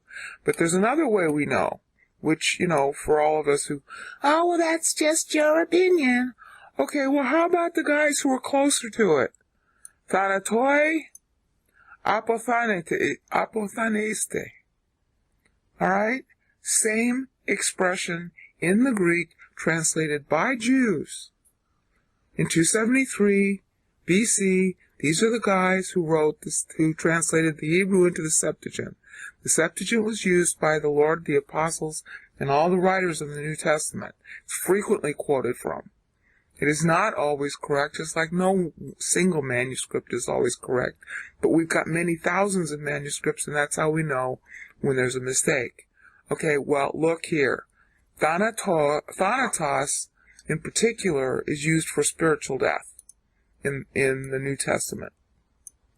Okay, thanatoi, it's in the dative. Okay, and then apothaneste. All right? Indicative future middle. You can look just below the word and see it. I've highlighted it now. That's apothanesko. Okay, technically, apothanesko and its cognate thanatos. All right? Apo means from. This little word here, apo. It means from the source of. Okay? In an old teaching of Greek, they would call it ablative of source. There's no actual ablative in Greek, but they were likening it to the Latin use. Okay, apo means from a source, caused by something at the source. Okay, thanesko and thanatos are talking about the sole function of death. See, you got two kinds of life. And this was always known. You got a soul life and you got a body life. In Greek, they have two different words for each kind of death. You got nekros for dead body, and you got thanatos for dead soul. Dead in the sense of no longer in this body. No longer in the body, separating from the body. The act of expiring, the soul expiring. Alright, and apothenesko is talking about that kind of death. A soul death. Alright? Now, how do I want to put this? Because of this, the soul sinning, alright, thanatos, the soul action is a kind of death away from God. Therefore, the soul will leave the body. That's apothenesko. That's specifically what it's talking about. The soul leaving the body. Alright? So there is a distinction in the Greek that they're picking up on from the Hebrew, that the Hebrew is actually making. This first mot, alright, is spiritual death. That's represented here by thanatos. If I can get the mouse to work. Oh, it doesn't want to work. Okay. That's what, it won't work. We could pretend like there we go. That's represented here by thanatos. The second imperfect, cal-imperfect, of tamut, you say that the tet there with a little th in it, kind of like the modern Greek th. Very little th, very little breath. Okay, apothenesko is represented by tamut specifically. Alright, are you clear on that? Agree, disagree, but this is really important in what follows. Now, in the right-hand side of the screen, you'll see 13 verses, 13 times, where this same expression, here in red, on the left, is used. That means every single time you see this, in the same wording, like, right, well, of course, it's Genesis 2:17, Genesis 27 is not showing up yet. Oh, the screen's going bad on me too. Okay. When you see this expression elsewhere in the Bible, it's referring to the initial punishment indirectly. Unfortunately, they translated surely die because they're treating the doubling of the verb as an intensification. Alright? So they miss the distinction that God makes and that the LXX makes and some of the translators make, that it's two deaths. Alright?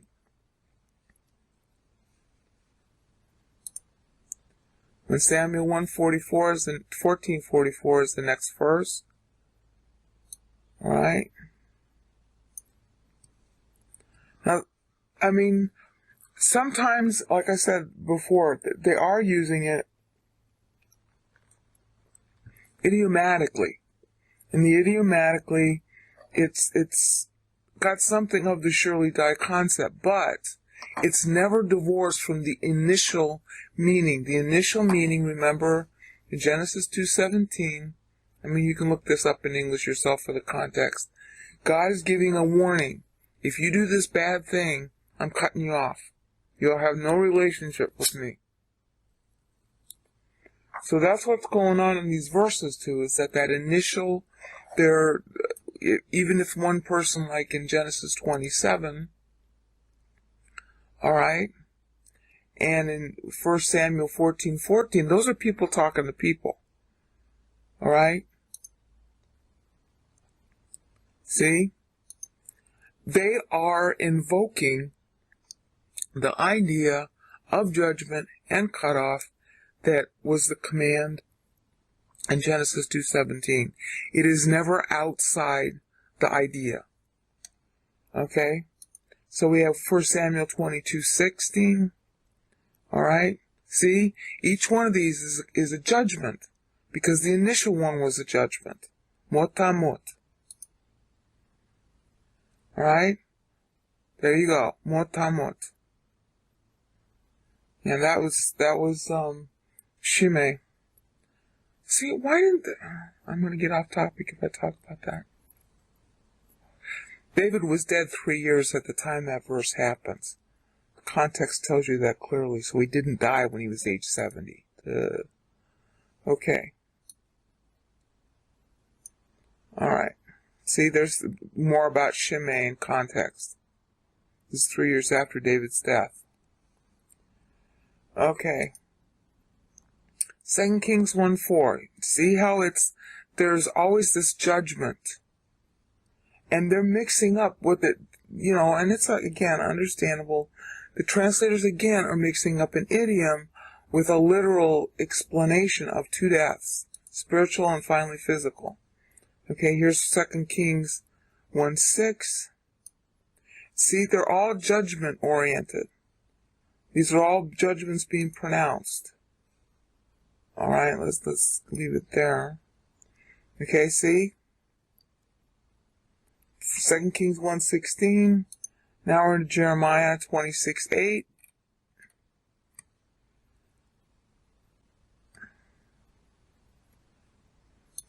And Ezekiel 3:18. All of them are judgments.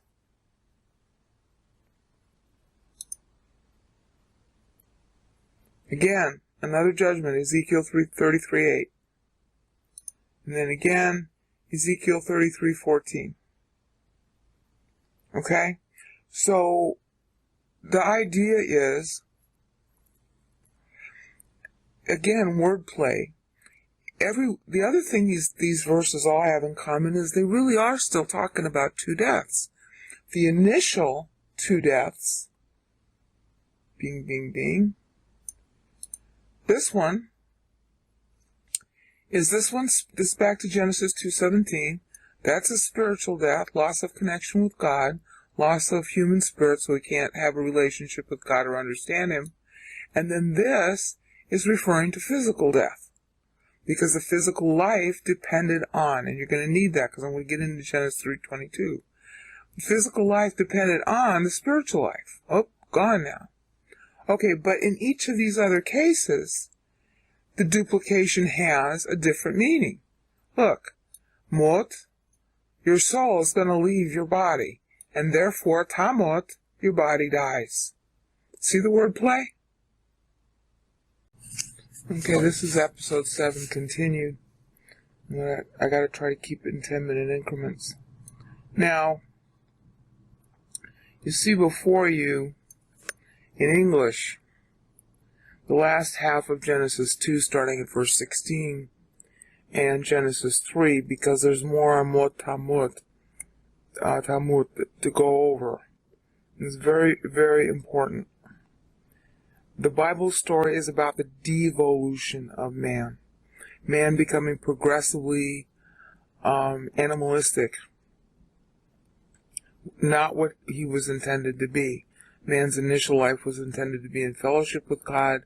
As a result of Adam's sin, that fellowship was broken. That's why we went through Chayim, multiple lives. In this case, it's really soul, spirit, soul, and then body. And therefore, multiple deaths. And that motamut referenced multiple deaths. The soul dying from God. I mean, the soul lives forever, but death is a state of separation, essentially. So the soul separates from the body, that we call physical death. But it's really two kinds of death. It's a death of the soul to the body, and it's a death of the body itself. When the connection to God was severed by Adam's sin, he died spiritually. And that's why we saw in Genesis 2:17, right here, except that it's mistranslated here. Alright, the day, now this is really important, in the day that you eat from it. And then this should be translated, dying you will die. Okay, we saw that in the Young's literal translation. Wait a minute. See? This is the literal Hebrew, and this is the way it really should have been translated. I mean, well, Young's literal translation was 100 years ago. They used thine in those days. Okay. So, the rest of this is, after some time Adam had been alive again, they don't say how long, the woman is made. So there's another anti-evolutionary argument. There were no people to be made because there were no births, no human births. Okay?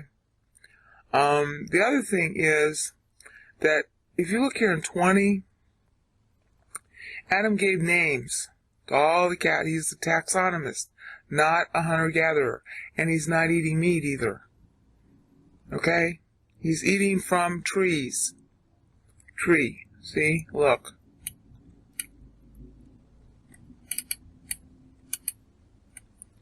Cause to grow every tree that's pleasing and good for food. And the tree of life. See, as long as Adam ate from those trees, actually, especially this one, tree of life, because that's what kept him going, there was no need to number his days because there was no death. No death. Okay? But, in 2:17, the day in which you eat, dying you will die. Dying spiritually, you will eventually die physically. And everybody knew that, as we saw that there were 13 verses where they were using it the same way.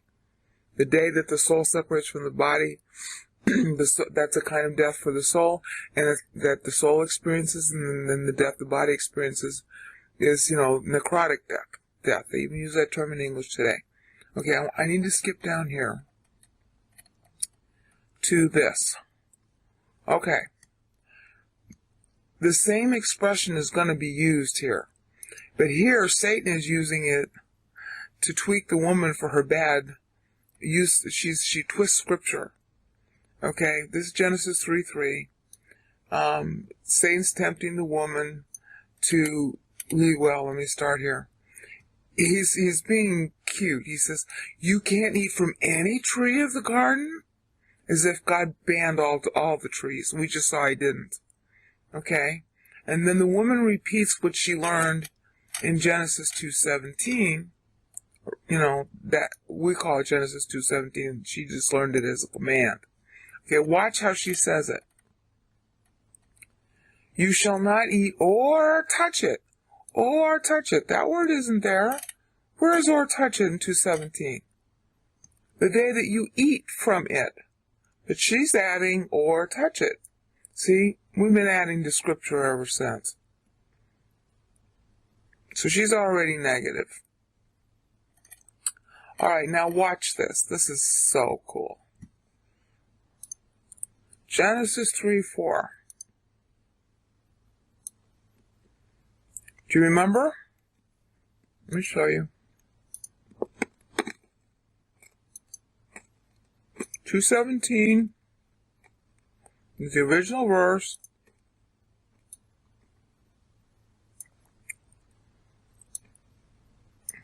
Watch. Now this is Satan talking this time. Alright? Here we got the original 2:17. See this? Thanatoi apotheneiste. Same words. Thanatoi apotheneiste. That's Satan talking. He's quoting what was really said. I mean, this is translated, but it's the same words. Now this word here, oo, is from ook. And when it's in front of a vowel, you leave out the K. I'm in front of a theta. Alright? So he's denying, but he's still using the exact words. Alright? Because here they are. This is lo in the Hebrew, that's equivalent to ook, right here. Lo, no, not true. Negative. Okay? Here's mut, and here's mut. Remember? Where is it? There it is.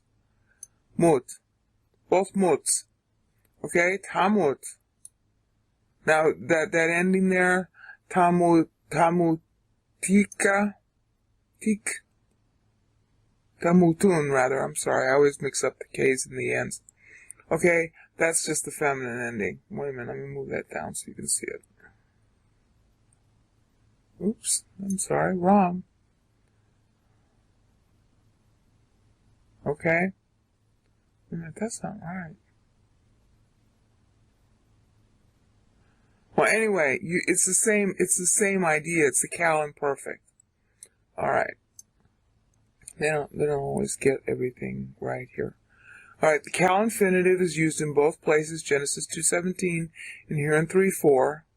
And then tamut, hun is used there. Alright? Satan's thinking ahead. Okay. So it's an emphatic denial, but notice, he's not adding the word touch. Okay? She was adding the word touch. Right? She's adding the word touch.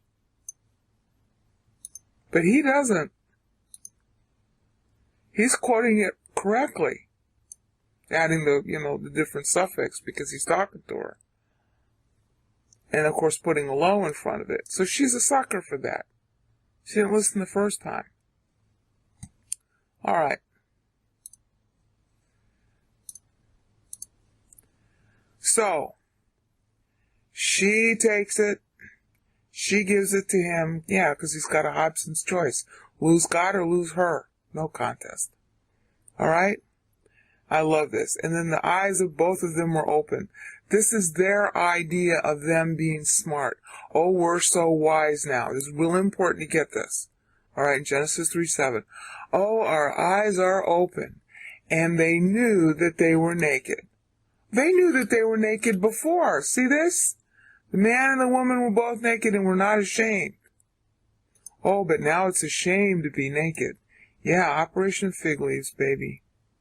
And they sewed fig leaves over their genitals. These loin coverings is the correct translation here. It was just over their genitals. Oh, well, having sex is bad now. Being naked is bad now. What for? Duh. Okay, and now all of a sudden they hide themselves. Yeah, see, sewing fig leaves and hiding yourselves go together. This works, and this is hiding. Now, how did God introduce chapter 2? He introduced chapter 2 by saying, no shrub of the field was yet in the earth, no plant of the field, because there was no man to cultivate the ground. In other words, everything just grew the way he told it to, or grew naturally. No works, no man to cultivate the ground, no canes. Okay, now there's going to be plenty of works. They sow fig leaves. First act of fallen nature. Works. Okay? Oh, being naked is bad. Works. See? Religiosity. The original sin is religiosity. Alright? Why? For God knows that the day you eat of it, your eyes will be open, and you will be, this is really important because he's going to use this in 22, you will be like God, knowing good and evil. You will be as good as God. That's a religious temptation. They knew they were naked. Ooh, gotta cover that up, make ourselves feel good about ourselves. Ooh, sow fig leaves, gotta make ourselves feel good about ourselves. Christianity is so full of this kind of garbage, it's not funny. Sin nature, baby, right staring you in the face. And what do? They hide themselves when the real Lord God comes walking in. Genesis 3:9. Then the Lord God said to the man. Now this is mistranslated.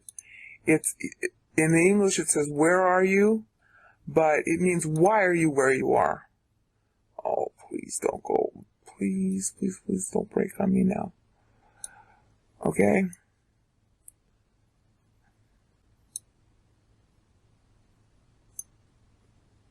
Okay, this is why are you where you are. It's not just where. This is to Adam, lo to him, meaning to him, and said, and God in the context, okay, to Adam, he said,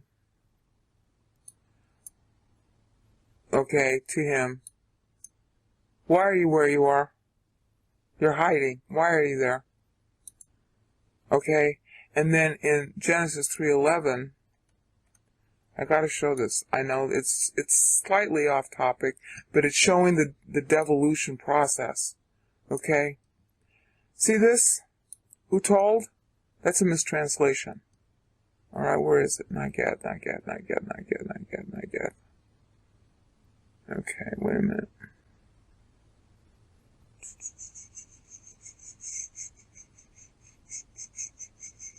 It's hard to read the screen sometimes. Again. There we go. This means to denounce. It doesn't mean to tell. It means to denounce. My pastor spent a lot of time on this. So, who denounced you? Me means who. Who denounced you? Alright? Who was it who denounced? Is really the best way to translate it, because this has to do with the denouncer. Me is the person doing this action, the denouncing. Alright? And like to you. Who denounced to you? Look at how crappy that is. Who told you that you were naked? As if God was hiding knowledge. You see the play on words there? Satan and company helped with this translation, no doubt about it. Because they just finished talking about, alright, not ashamed from being naked. They just finished talking about withholding knowledge. So some demon had a real field day with this, getting people to translate it as told. And everybody translates it that way. Who is declared, who told you.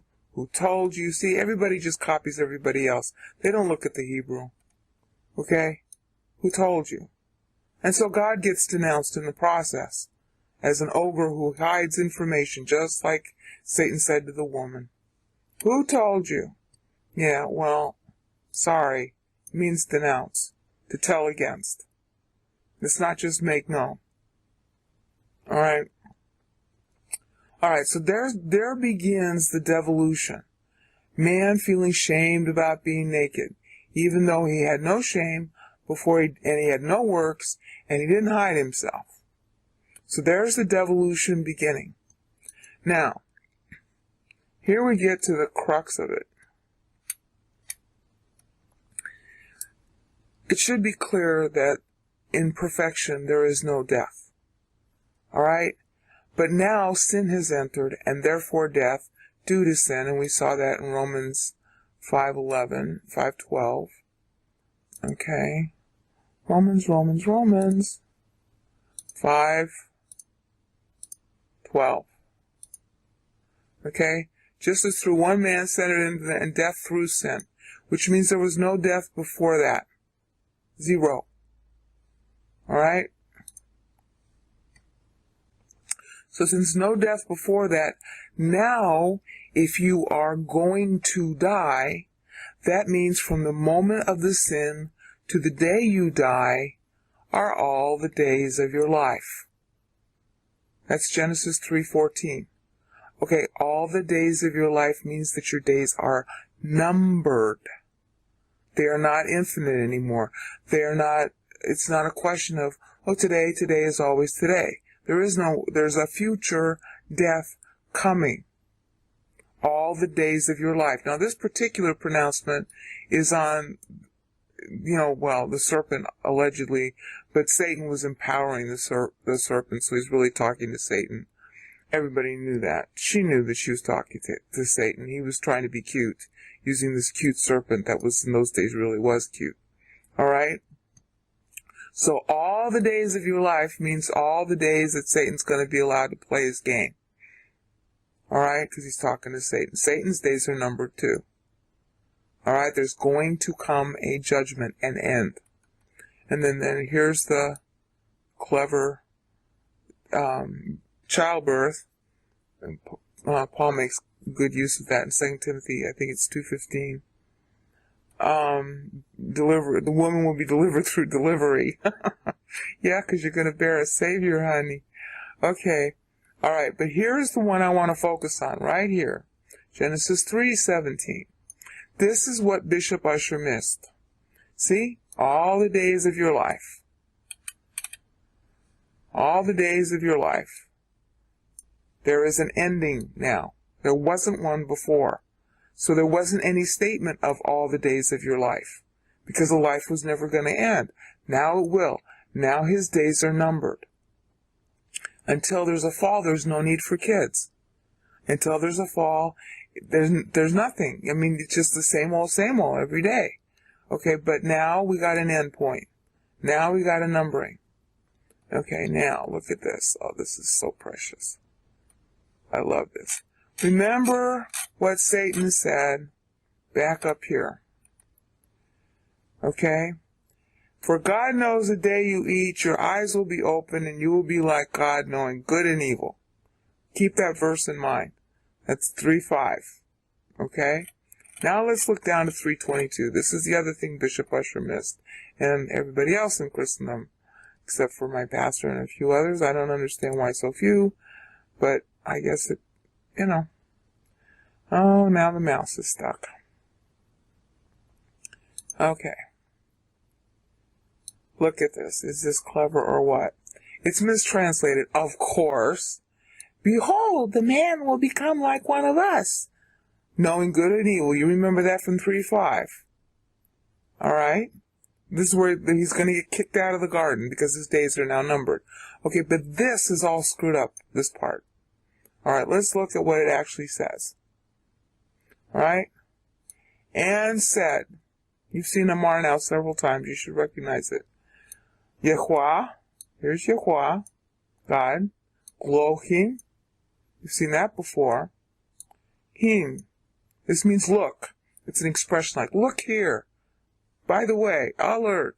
I'm making a pronouncement. Hine is in Isaiah 52:13. Hin. Look here. Sharpen up.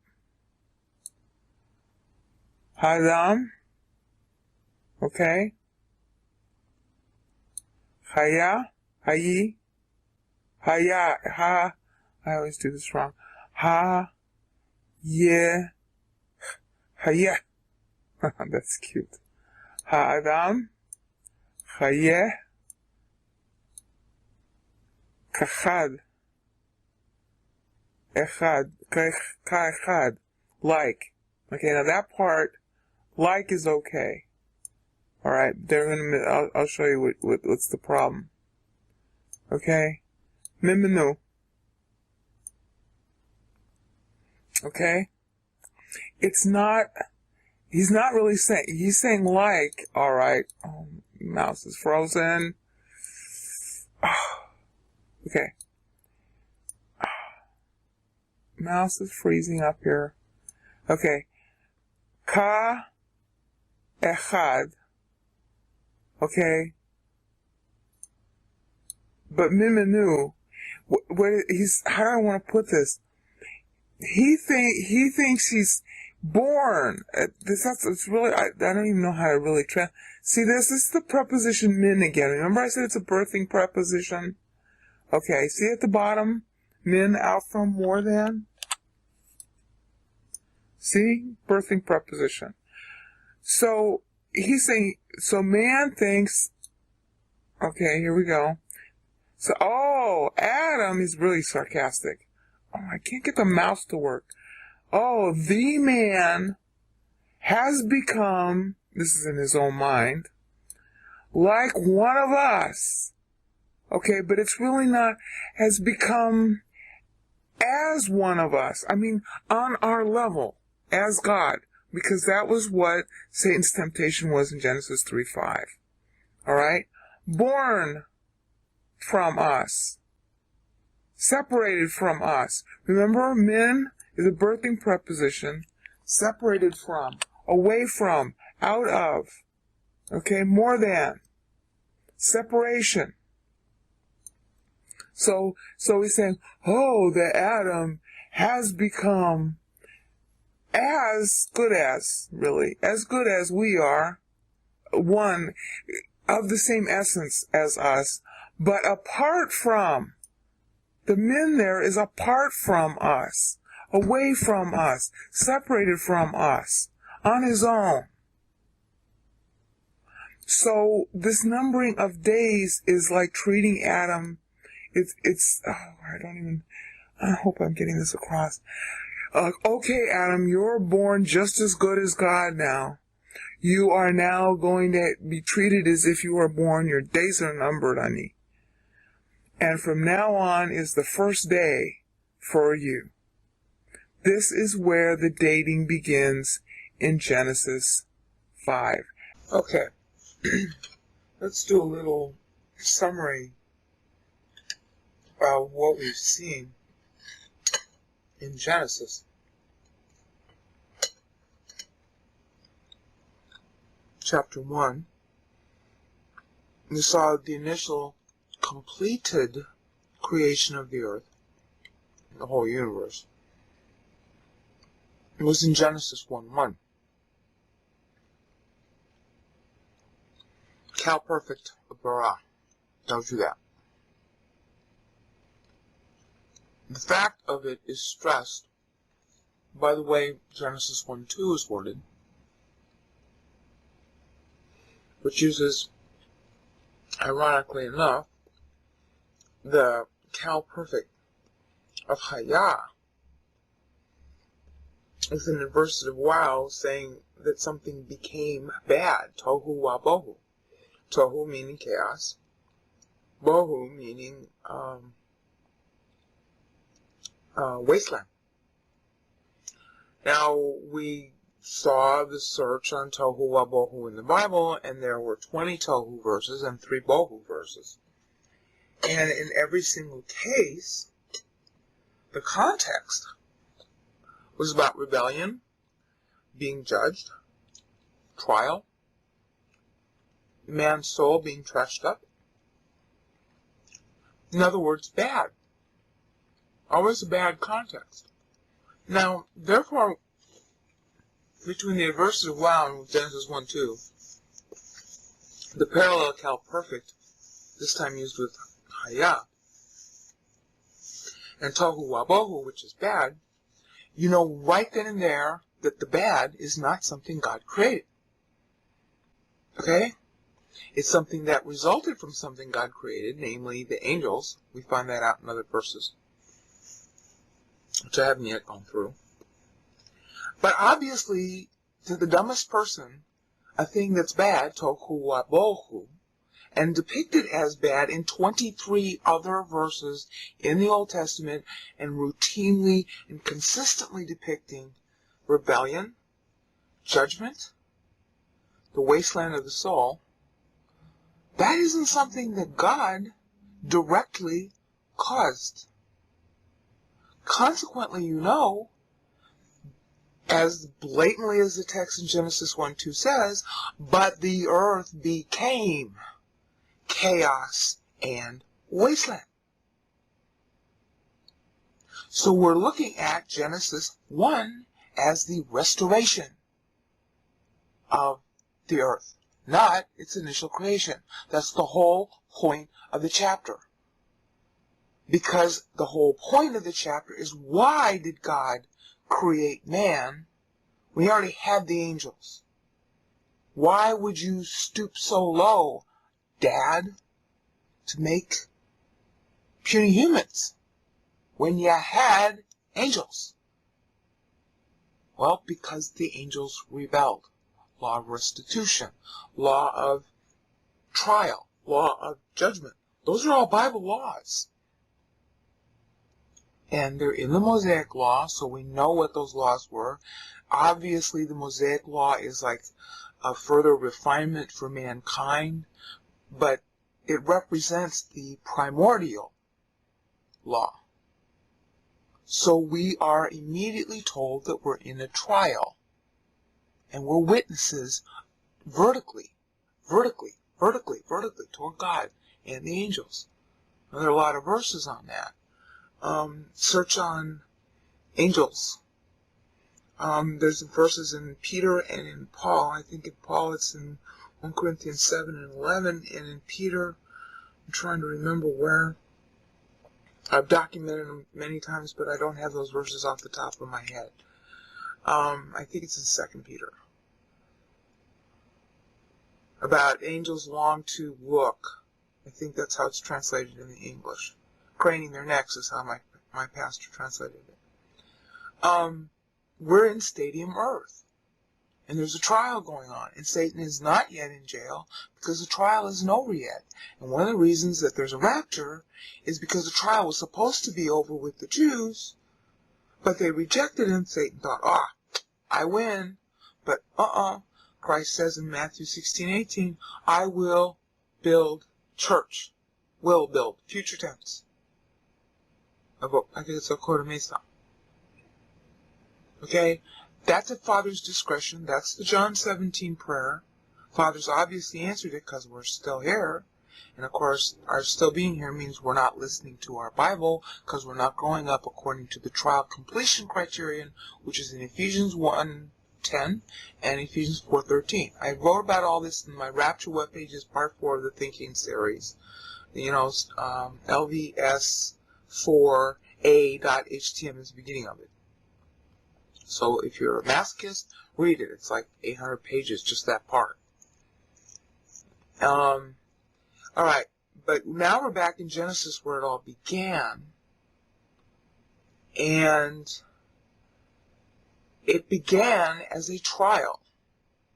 Now, going further down in Genesis 1, chapter 1, we saw that God decreed 2 types of life. When he, I forgot to mention, Genesis 1:3, light be. Holy Spirit just says, be, and it is. And, I'm so tired, I did my one good deed for the day, I think I'll take the day off. And then there's an evening and a morning, that's Jewish time, 24-hour period, it's an idiom for it. Evening and morning, first day. Now, bear in mind that since this is the restoration of the earth, you're not going to have the same order as you would if it was initial creation bara, because there's already pre-existing stuff there. Okay, there's pre-existing flora and fauna, but it's, the only kind that's really still alive at this point since all the lights are out would be like anaerobic bacteria or anything that thrives in darkness. Alright? It doesn't say that there was no life at all there. But whatever was wrong, light be, bing. That's all he has to do is say it. And it's hysterical that he does one thing a day. Because it's like, I said light be, I made a decree. I'm tired now, I think I'll go rest. And then day 2, which evening and morning, first day, evening and morning, second day. Okay, so on the second day he says, wow. I did that one thing. Okay, I'm done for the day. I'm resting. It's hysterical. It's supposed to make you laugh. It's very witty as far as I'm concerned. I don't know why. Anyway, so when you get down to 126, he's making the decree about how he's going to do this thing and restore. And he says, male and female, I'm creating them. Okay, that's a decree. It's a summary decree. The actual details, this is Hebraic writing style. You get the summary in chapter 1, and then you get the details that God wants to zoom in on in chapter 2, which is all about, man's fall, creation and fall. Okay, in Genesis 1:26 and 27, we have the only verse in the Bible that you can even remotely tag with an evolutionary label. He decrees the animals after their kinds. What is kinds? That means that one kind of animal stays the same kind of animal. Okay, but how broad is the term kind? And of course, we're all interpreting that to mean a fly always remains a fly, a lizard always remains a lizard. He might become a bigger lizard, but he doesn't become an elephant. Now, if you're a Christian evolutionist, you could broaden that definition if you wanted to. Frankly, evolution as currently constructed is insane, and God would not author it. Whatever he did do, that's not it. But, if you want to feel happy about saying that kind has the same definition as evolution, that's between God and you. And, fine. But the point is that's the only verse, and it's a decree, that's the only verse that even talks to the evolution question. Now, where it doesn't talk to, as we saw, is when you get down to Genesis 2:7. Ooh, there's this very different definition of a human being. Evolution is like Feuerbach, man in motion without a soul. Evolution treats life as being solely biological. Because, we can't tell if it's not biological. Is that a cop-out or what? You can't tell if there are beings in outer space either. That doesn't mean there aren't any. And by the way, there are billions of beings in outer space. They're called angels. They even sell themselves as extraterrestrials. In the Mothman thing that happened in 1967 in Gallipolis, Ohio. Oh, that was a clever deal. Okay, using Delphic oracle names. No human being was that clever. They've done this as ghosts. Well, those ghosts are extraterrestrials, yeah. I mean, it's just, I wrote a webpage on that, satstrat.htm. You can click on the links there and read some of it just to get your feet wet on the idea. But the point is, you can't see a lot of things in science. That doesn't mean they don't exist, dummy. 100 years ago, William Vanderbilt, son of Commodore Vanderbilt, the guy who built the railroad and Grand Central Station, William Vanderbilt it was scientific to bleed him when he was sick with leeches. 100 years ago, that was science. A brain-dead person would know you don't do that because leeches have germs. I mean, forget it. The point is that you guys are just using this science crap to say there's no God. Fine, you don't want there to be a God. You don't need an excuse. You don't want it? That's enough. But, come on, don't be so dishonest. Right? There are lots of things in science you can't see. That doesn't mean they don't exist. We couldn't see cells and amoebas until, we got the microscope. Didn't mean they didn't exist. You can't see God. That doesn't mean he doesn't exist. But that's your problem. Evolution, closest thing, Genesis 1:26 and 27. Now, man, on the other hand, is not evolved, for sure. Bible says he's not. Because Genesis 2:7, what do you see there? His body was yatsered, and he was asad, which means, as a whole verb, meaning that God made out of him his own thinking, the whole person, and then breathed lives, plural, hayim, Genesis 2:7, and Adam only then became a living soul. So the definition of humanity in the Bible is your soul. What's up here? You can't see it, touch it, taste it, feel it, but it's driving your biology. And it drove Adam's biology. And then the initial thing was lives, plural, spiritual life and soul life. Spiritual life for relating to God who is spirit. Soul life for relating to other soul creation, humans. Of course, angels have souls also. And body life for relating to the biology. I mean, you have to have body life to be able to touch things. Okay? I have to have a body if I'm going to do this. That's biological life. And I can relate to animals through my biological life, which is the first thing God trained Adam to do. He was a scientist. He was a taxonomist. That was his job. And that way he was going to learn how something lower than him, how to love something lower than him, so that he could understand how God who's higher than him loves him. So Adam, human, soul. Your soul lives forever. It's immaterial. You can't see it. But its effects are obvious. I mean, you're seeing my soul right now through my thoughts. My thoughts are coming out my mouth, all right? Maybe other places too. Okay, you're seeing that because you're seeing the effects through the body. But what you're really seeing that you can't see, and yet you are seeing, is my soul.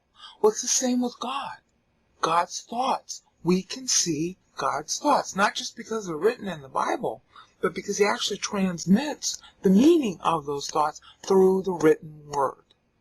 He also used to do it through dreams and visions, and He also does it by connecting the dots for you in circumstances. But it's a real, live, 24/7 relationship, and it's all immaterial. So, man can't be evolved, because each soul is personally made by God at birth, because God is sovereign. He has the right to choose whether there's going to be a new soul created, and He personally makes that decision when a fetus exits the womb. Now, when I go through the No Womb Life, No Soul in Womb series, we'll see the verses on that. Right now, just, sort of take my word for it. Because you can see in Genesis 2:7 that God breathed lives. It's not something that He yatsered, it's not something that He asad, and it's not even something that He barat. It's something He breathed. And that, obviously that's sort of a euphemism because God doesn't need air. But it's the idea of, you exist. It's just like the Spirit says, light be, in Genesis 1:3, so also God says, and your soul exists. And it's a personal decision He makes Himself at every single birth. And if He says, no, I don't want to make a soul with that fetus exiting the womb, then there was never a human being to start with. We're fooled by the biological life because we think that what we see here is the real person. Oh no, it's just the house. And when I go through Psalm 139, I'll show you, because that psalm is mistranslated. Very badly mistranslated. So that's what we've seen in Genesis 1 and in Genesis 2 thus far. Now we need to skip down to Genesis 3.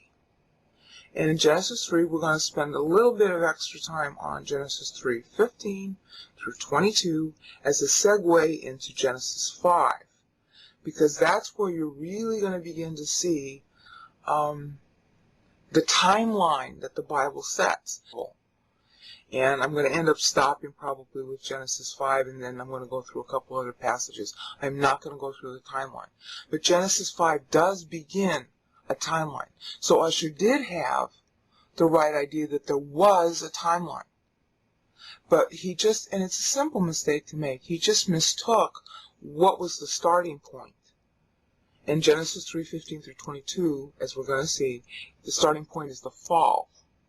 That timeline starts at the fall. It doesn't start at initial creation. So, pending you're seeing Genesis 3:15 and 22 and Genesis 5, the gut answer about Bible versus Christian versus evolution is as follows.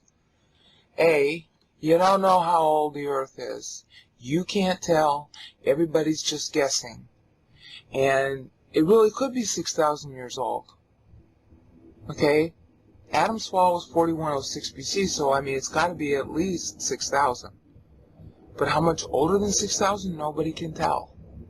Because you can microwave a potato, you can have plate tectonic subduction that's fast, or you can bake a potato, which is slower, and you can have subduction that occurs due to continental drift, and slow. Nobody knows. Everybody's guessing. So, the Bible can't be said to be supporting young Earth or old Earth. It's treating that as irrelevant, because the only relevant time begins at Adam's fall. So how many years did Adam live here before he sinned? Who knows? Could have been couldn't have been a day. Might have been a year, or might have been 1,000 years. Because he was naming the animals, and that took time. So he was here for a while before he sinned. He was here for a while before the woman was even created. It wasn't on the 6th day that she was created. He was, though. So we don't know how old the earth is. So, let's just stop that part of the evolution debate. Evolution is stupid enough on its own without having to compare it to Bible. But if you're going to compare it to Bible, there are only two places to compare it to. Okay? because we know from Genesis 1:1 and 1:2 that you can't date the origin. Then you have only two other options to talk about. Genesis 1:26 and 27. What does it mean to say after their kinds? And that is restricted to flora and fauna, because in Genesis 2:7, Adam is directly made a living soul by God, breathing soul and spiritual life into him after the body was yatsered, formed, sculpted. So there is no such thing as a human being who is evolved, period.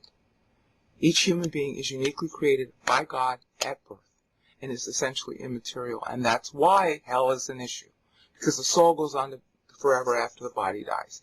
And that is in Genesis 2:17, motamut, which we also saw.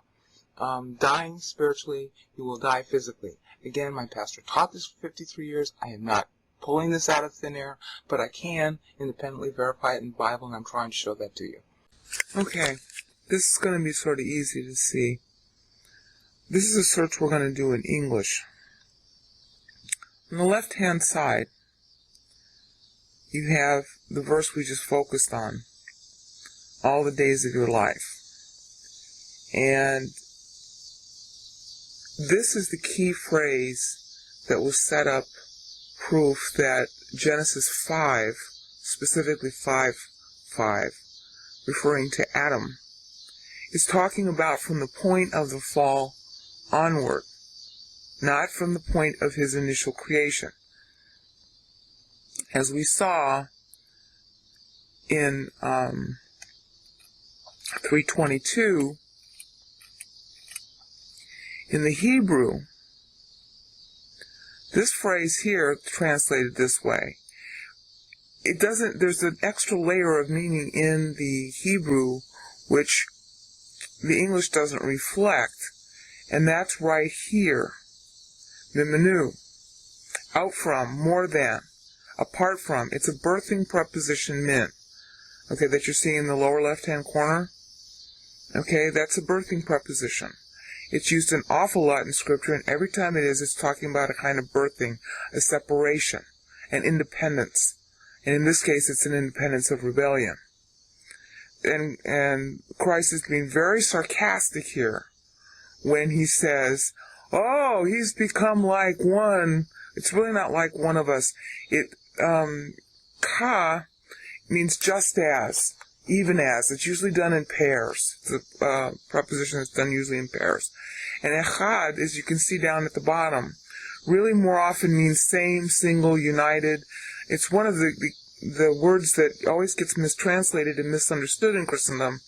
When it says God is one, it means God is the same essence. And the Westminster Confession screwed that up totally, but I'm going to cover that in the Trinity videos. The point is that echad, even today, has this connotation of being like kind. Alright? And that's really its first meaning. So when you have the famous Shema, okay, Shema Yisrael, Adonai Eloheinu Adonai Elochad, it means God is united, God is unique, God is the same. You know, even today, if you want to say United Nations in Hebrew, you have the first word is echad, the second word rather. Okay? So here we're looking at the same as, because that was the temptation back in 3:5, that you will become as good as God. Alright? See? But God knows that in the day you eat of it, you will be as good as God, knowing good and evil. Alright? So that's what 3:22 is referring to. It's very playful, it's sarcastic. So just the same as good as, but apart from, born from us. So this is a decree that, okay, Adam, you want to be born from us, you want to be apart from us.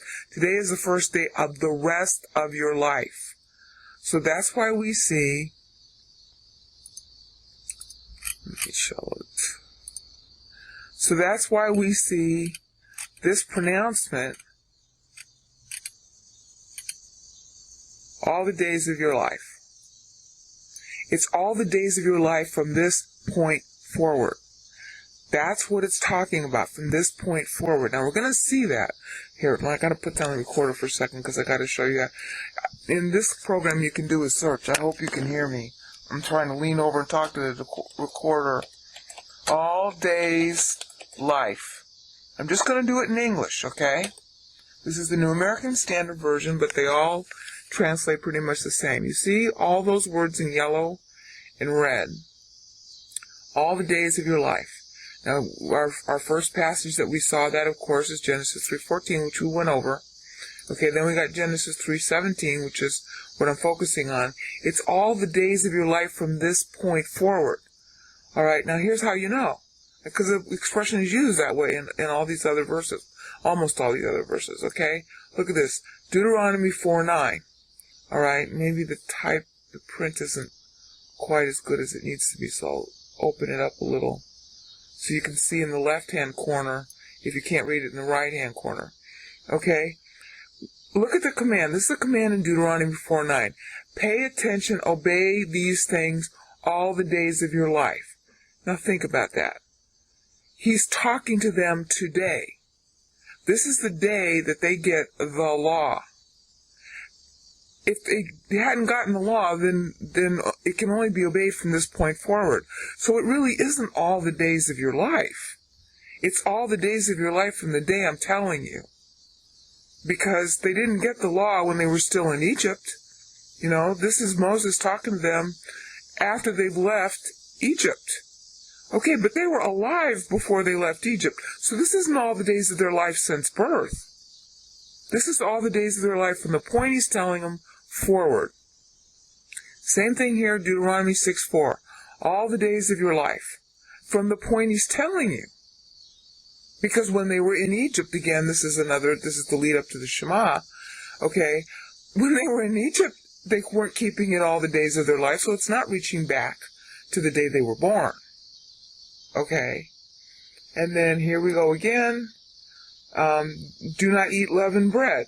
Okay, but Passover didn't begin. All right, all the days of their life. Well, see, they were already in Egypt. Remember the Passover from now on, all the days of your life. You see, the same expression. All right, Deuteronomy 17, same thing. He shall read it all the days of his life. Okay, obviously the first generation getting the law, they didn't read it all the days of their life. They're supposed to read it all the days of their life from the point that they get it. So Adam, from all the days of his life from the point he sinned, all right, it begins to be numbered at a point. It begins to be all the days of your life at a point. And you have to read the context to know what point. Okay, the point in Genesis 3:17 is the point he's naming the judgment after Adam sinned. Cursed is the ground because of you. It's in the left window again. In toil you will eat it all the days of your life. Well, he's not eating it all the days of his life.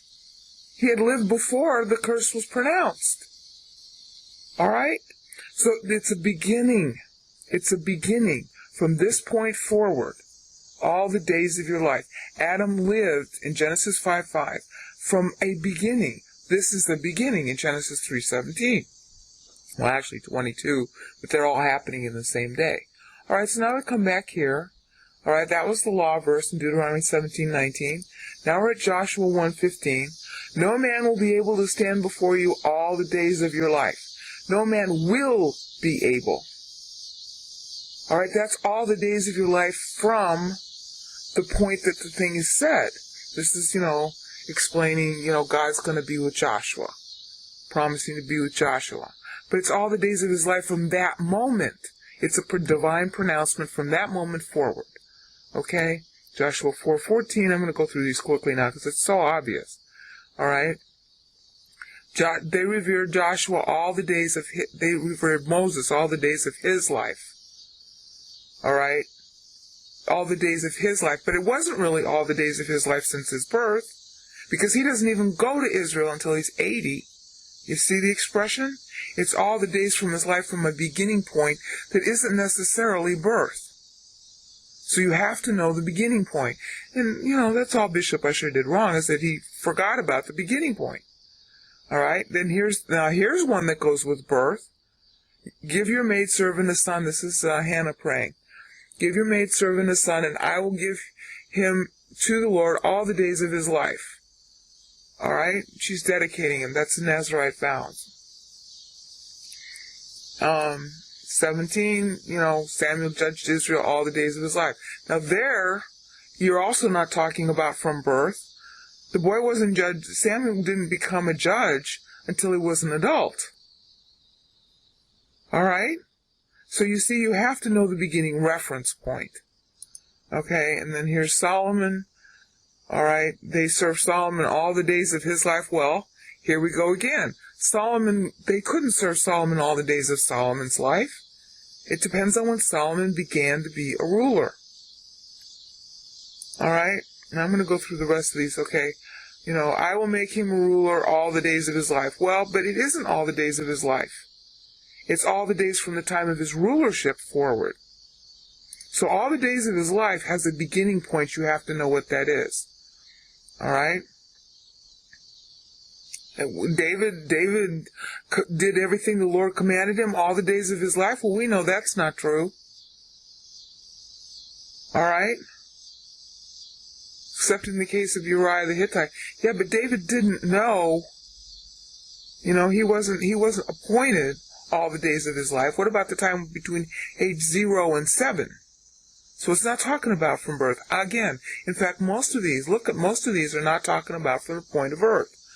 So all the days of your life, Bishop Ussher, of course, he didn't have a computer to prove it as easily as I do. But he should have clued in, well, wait a minute, this expression, all the days of your life, doesn't begin at birth. It begins at a beginning, but it isn't necessarily birth. In fact, all of these uses so far don't begin at birth, except for Samuel's appointment. He's dedicated at birth to the temple. All right, Jehoiachin had his meals in the king's presence regularly all the days of his life. This is him in prison. This is the reason for the curse. He was put in prison when he was 18. He gets out in his 50s. So he didn't have a chance to have kids, so he had to adopt Shealtiel. And that's where Zerubbabel comes from. Okay, but it isn't all the days of his life, because he was put into prison when he was 18. All right? So it's all the days of your life from X point. See, and that's another verse on Jehoiachin. Okay? All right, surely goodness, now here we go. Surely that's Psalm 23:6, all the days of my life. Surely goodness and mercy will follow me all the days of my life. Now that's something you could say is true from birth. But notice how it's an exception. And you even have to ask yourself, well, is it the birth or is it the rebirth? And you can really argue it's both because, if God selected you at birth, that's his goodness and loving kindness, else you'd not be alive. All right. Psalm 27:4, that I may dwell in the house of the Lord all the days of my life. May dwell. Psalm 128, 5 in English. Okay? Now that's obviously a hope from birth forward. But again, look at the exception that it is. Proverbs 31:12, she does him good and not evil all the days of her life. Okay, this is the woman, the wife, marrying the husband. She does him good and not evil all the days of her life from what point? From the time she marries him. She can't be doing him very good while she's a kid and not married to him. It's him that she's doing good to. All right, Ecclesiastes 9:9. Enjoy life with the woman you love all the days of your fleeting life. Okay, but he wasn't with the woman from his birth forward now, was he? See, sometimes you don't even need to be a Greek or Hebrew geek. You just need to put your thinking cap on. When you see an expression, you need to search on it in the Bible. And granted, Bishop Ussher couldn't do that like I'm doing it here. It's taking me 5 minutes. But, you know what? There are a lot of pastors out there who are taking his timeline, and they don't question this. They can buy the same software I got. This is software that is sold to pastors. Why aren't they doing that?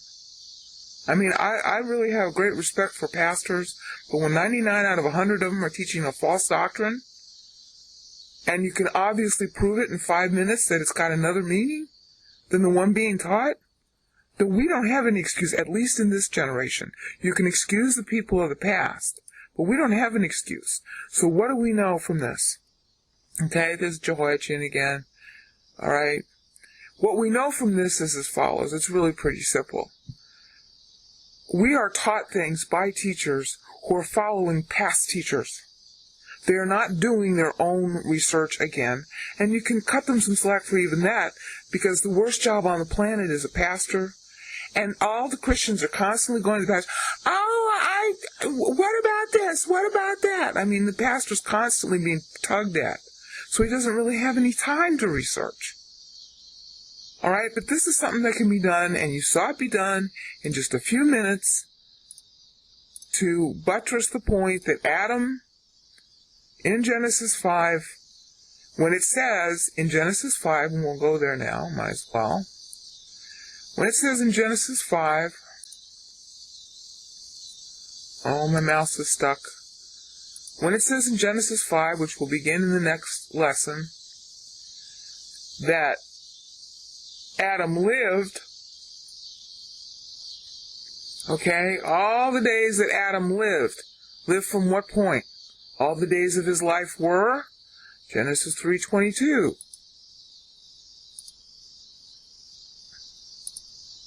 All right? So, I mean, this is a search that we should be alerted to because of the Tohu Wabohu verses. All right? We should be alerted to this. But we're not. And we're not because we're not doing our homework. All right, there you go. You got here we go, all the days of your life. And all the days that Adam lived. They tie together. Okay? We're not doing our homework. We're just spouting off lessons that were given in error by a whole lot of teachers for a whole lot of years. And we're trusting in them rather than in the Word of God.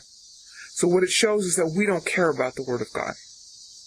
In this generation, we have no excuse. You can cut some slack for those who didn't have computers. Not very much slack, because for 2,000 years we should have known this. For 2,000 years we should have known God did not create a wasteland in Genesis 1:2. He even says so. That's bald. Okay, and we should have known that all the days of your life begin at the fall. Okay, we didn't. But in this generation, there's no excuse for not knowing that. I just proved it in, what? I mean, all these tapes together in just a couple of hours. So, that's that. I rest my case, and now we're going to go to Genesis 5. Now we're getting into the home stretch. This is Genesis 5 on screen. It's in the New American Standard Version. You can really pick any version you want. Most of them are translated the same way. Now, you're going to find this is very, very, very interesting. Alright? We're going to start with Adam. First of all, you'll notice that we already had in Genesis 4, Cain. Cain was the firstborn, but Cain wanted his vegetables to count. That's another version of fig leaves. And so Cain didn't believe in God. There's a mistranslation here. It isn't sin is crouching at the door. That's the sin bearer. I should put that up. Okay. The pastor spent a lot of time on this too. Okay. The word that's translated here, and see, Strong's never gives you any information of any value, but at least it notes that chata, because chet means sin. Chata means sin offering, except that's the meaning here. Okay, and here it is. Wait a minute.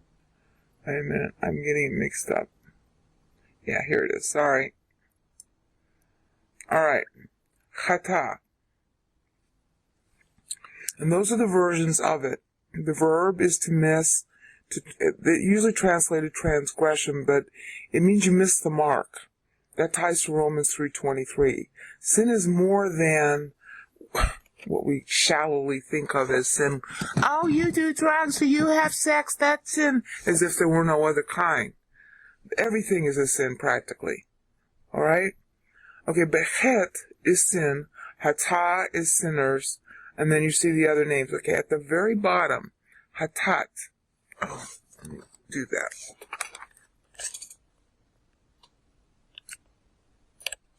Sin offering, sin bearer. This is talking about Christ, and it's not crouching.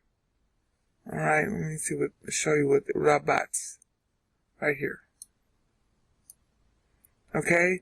Lying down, not crouching. Okay? If you think it means sin, you're going to use some nasty word like crouching. This is talking about Christ. The sin bearer is right outside the door. Remember, I am the door? And then remember also, of course he's talking to believers there, when he talks to the Laodiceans, I stand at the door and knock. He's talking to believers, so that Revelation passage is not about salvation. But this is, okay, the sin bearer, because Abel was already sacrificing. You know, the Lamb of God was already known since Abel. Is right outside your door of your volition. Open. Say yes. Alright? And it's his desire for you, the desire longing. Alright?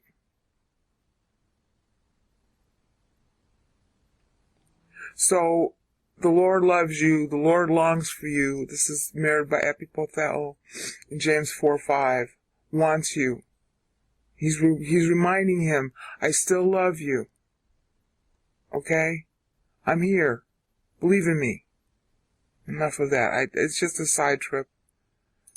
Okay, now we go back to Genesis 5. When Adam had lived 130 years, so all the days that Adam lived, this is after the fall, because Adam didn't have any days numbered until after the fall. Remember, we just saw that in Genesis 3:22. All the days of your life. There were no days numbered before then. The day you eat of it, you die. That's what began the countdown. So all the days that Adam lived, and what you have to know is that this is post-fall, were 930 years, and then he died. Okay? Now, we're going to look at that, because that's going to be really important. The wording is not the same for other people. They translate it the same, which is kind of sad. Alright? Genomai, what became all. What became. Genomai. All the days of Adam which he lived, was from Zao. And then there's the number, 930. Now somebody screwed around with the LXX here. They were trying to mimic the Babylonian king's lifetimes, because the Babylonian king lifetime was a corruption of Genesis 5. See, because the word was known even then. So this is about the only way it's correct here, but it gets screwed around with on, who had what at what age, and I'm not going to bother with that. It's really funny because the guy was adding 100 and subtracting 100, and he was trying to balance at this point at the end, and he finally gave up. It's hysterical. I'll go through that maybe someday, but not right now. Okay. Haya, translated by Hegenonto. Alright? Now, let's do Seth. Hegenonto pase tehemerai. Alright. Eheyi, call, imi, Set. The Seth. The Seth means appointed.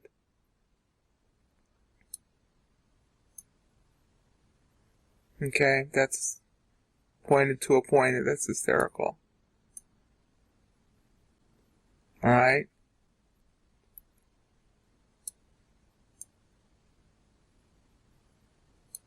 And there's Shana for years. And there's that for 900 years. And there's our friend Muth again. Okay, so now let's go back to Adam.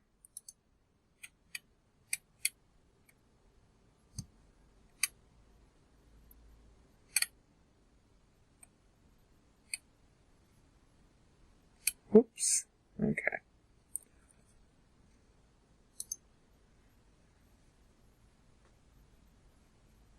He blessed them. If you're blessing them, there's no counting of the days because there's no death. When Adam lived 130 years after the fall, because there's no fathering before the fall. Alright? Seth means appointed. Appointed number of days, appointment of Messiah. Then we come, same language, call, Imi, Adam. See, it's not quite the same wording. Let me pull up.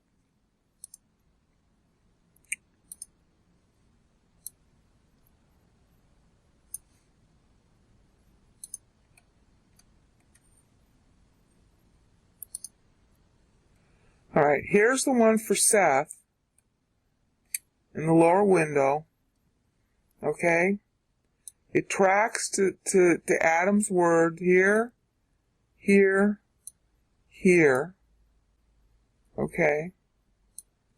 But here, well, that's Seth. Shanaim. But, oh God, I'm not doing this right. Adam, Asher, which, he, it's really, it's a relative pronoun. Oops, I can't show that. Okay, in which he has life. Well, Cal perfect. Alright. Where do you see that used here? Where is the equivalent to this?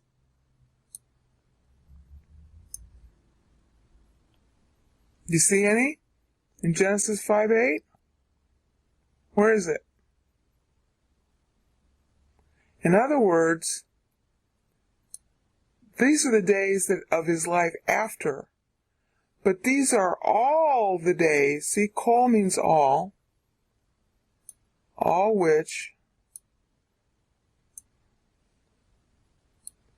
tracks there. There we go. Alright, but with Adam, it's not the same. In which he lived. Alright, in which he lived after the fall. That's not the same as saying all of his days. This is all of his days. All the days of Seth. Alright? All of them. But it's not saying all the days of Adam. All the days that Adam lived after the fall. And then you get into the 900 blah blah blah. So this is not the same wording as here. You see that?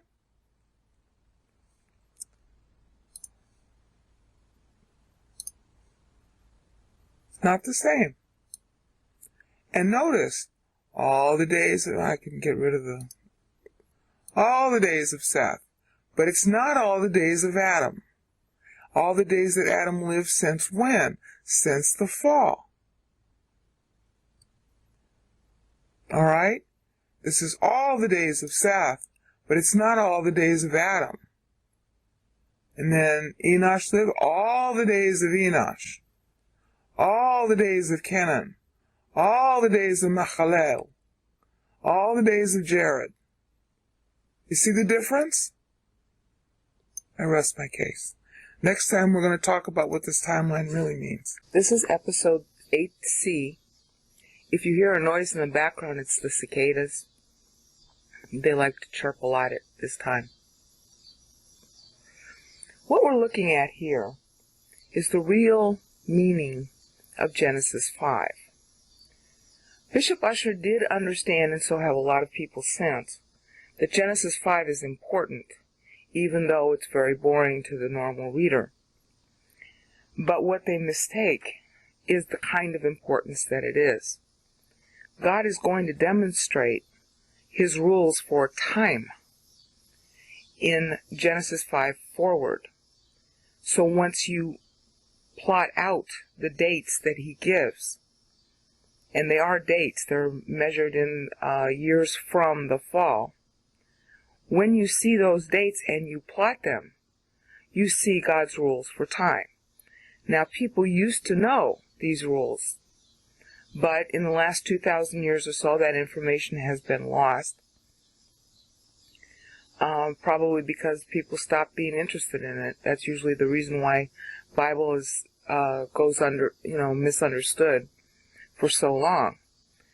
So now we're going to show what the Bible's actually saying about Genesis 5 and the rules for time.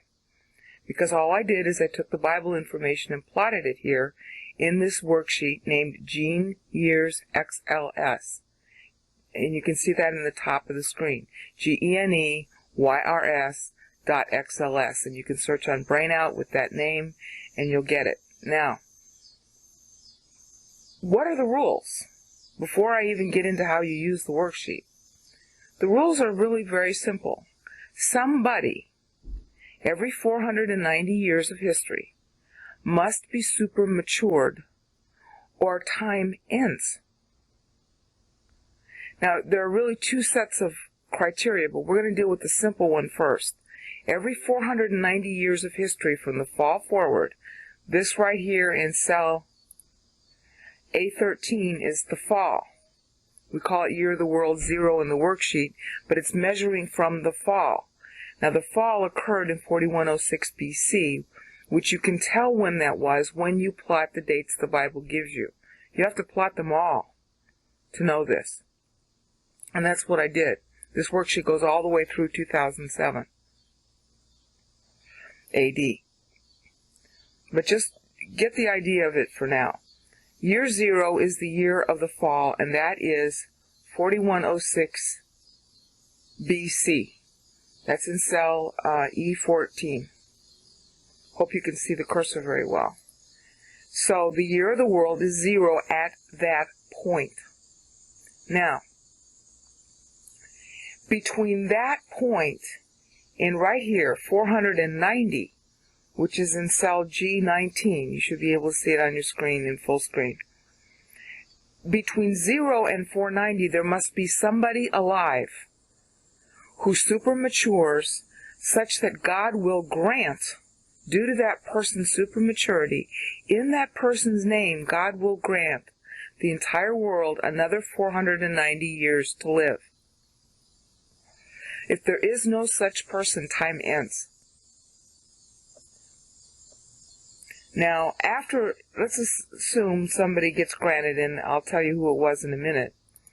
Once that grant occurs, then there is an additional 70-year voting window for those who have believed in God as he was then revealed, to vote for maturing. They're not mature as the person who got the award, but they're voting to mature further, and there must be sufficient votes for that also, or time ends. That's the basic reason for the flood. But I'll get into that when we get into the flood. All right, the 70 years is where the sabbatical years come from in the Jewish calendar, but we're not yet at the time of the Jews, so I'll cover that when I get there. Just get the idea.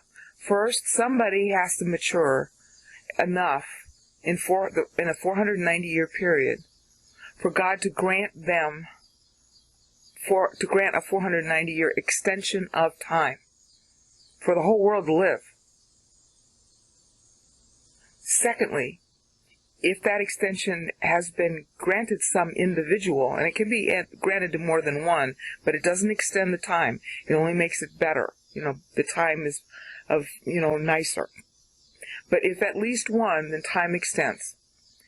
If then there are enough other people who are voting to know God during the 70 years following a 490-year period in the middle, then, and only then, will the next 490 years play. All right? That's the criterion. And now we're going to go through, well, first I'm going to go through how to use the worksheet. But this worksheet will show you the actual Bible people the Bible tells you about and these criteria and how they work. But you can't know them. You can't know this doctrine unless you plot the dates the Bible gives you. And that's why we don't know, because nobody's bothered to do that. I wouldn't have bothered either, but God kicked me. I'm not going to tell you why he kicked me or how he kicked me now. Let's keep to the topic. Okay, next up, let's go through how you use the worksheet to make it easier to navigate. If you put your mouse on cell A2, you will get a note. Well, you would get a note.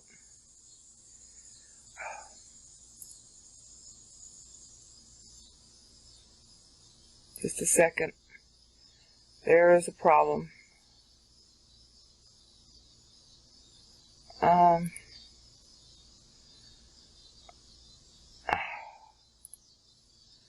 right. I'm sorry, that was a glitch with the machine. Okay, if you put your cursor on cell A2, see the note that suddenly appears? Okay? That tells you what I've just said about the criterion for granting time. It's a summary of this doctrine. If instead, like I just did and caused the machine to hang up, if you were to click on the cell itself, you will download a 29-page Word doc, might be 30 pages now, a Word document that explains this whole doctrine in more detail and has other links to the other pages I wrote on the same topic so that you can examine it and vet it. Because this is not known in Christendom, you're going to have to test it. And besides, that's good for your spiritual life. Even if I were lying to you, it would be good for your spiritual life. But to prove that it's true before God, you have to vet it. Because it's just not available anywhere else in the world. Okay? Like I said, I wouldn't know it either if God didn't kick me about it. And I might explain why God kicked me and how in a later video. Right now, just understand, put your mouse on cell A2 to see the note.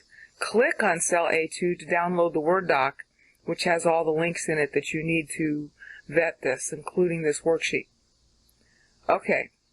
As you'll notice, if you put your mouse on a cell that's got a little red marker on it, there are little notes that tell you information that is usually pretty helpful to remind you of what it means or what have you. I have lots of those little red notes in the worksheet. Okay, the third thing I want to cover, third category, is how you can navigate the worksheet much more easily. If you click on Excel's menu, View, you get a drop-down. Go down to Custom Views, click on that, and I have made up about 20 different custom views that you can go to on the worksheet to different parts of time from Adam forward. And it's pretty helpful. It helps you navigate. For example, one of the options is to go to the 20th century. That's our time. All right? So you highlight that and then click Show, at which point you're taken to what's roughly the beginning of the 20th century. It starts a little farther back because the trends that characterize the 20th century really started about 50 years prior. And so here are events. I haven't logged them all in yet, obviously. here are some major events in the 20th century which depict the trends that the Bible says occur during the last 120 years of each 490-year period in order for the voting, all right? See, this is the voting period. In order for a voting period to complete properly, there are 7 trends, and those 7 trends are color-coded. There's a migration trend, there is a back to the Bible movement trend where people want to understand the Word. There is usually a change of some nation that was really pro-God that becomes negative, and some other nation becomes pro-God at that point. There's usually some big threat to civilization. There are 7 total trends, and you can find them, the little notes here that tell you about this. You can find these trends by looking at the notes, and they'll explain to you what the trends are. Okay, I'm just showing you, you can't see all of this very clearly in the window now, but you can see something of the nature of these little notes. Okay, so now let's get into back to the meaning of the doctrine. Again, a person must be super mature by the end of every 490-year period, beginning from Adam's fall. And the Bible tracks who these people are. If such a person did not exist, time would end. This is the precedence for the rapture. Basically, the rapture goes back to the time rules that applied pre-Israel from Adam forward. And I'm going to get into that when we get into the Israel section. Now, the whole reason why this is true, time is contingent. It must be granted. You can't take it for granted. The reason why this is true is that we are in a trial. The trial is about whether or not God was fair to sentence Satan and the fallen angels to the lake of fire. That's in Matthew 25:41. That was the sentence then, but Satan appealed it. So man is created to resolve that appeal. The idea being that if lower creatures than the angels vote for God, then the trial against Satan, the judgment against Satan is just. Satan almost won in the garden. And that was when he got the woman and Adam to both eat from the fruit. But the Lord came along and said, got them to admit that they ate, and they accepted salvation. Now that is in Genesis 3:15 through 22, which we just saw in the earlier episode of 8a and 8b and 7, latter part of 7. So as a result of that, what would have been a victory for Satan is now a defeat, because there are now going to be other human beings who are voting. And it isn't really a mass vote. It's a quality of voting. That's why one of the criteria is that somebody must super mature by the end of a 490-year unit of time in order for the next 490-year unit to play.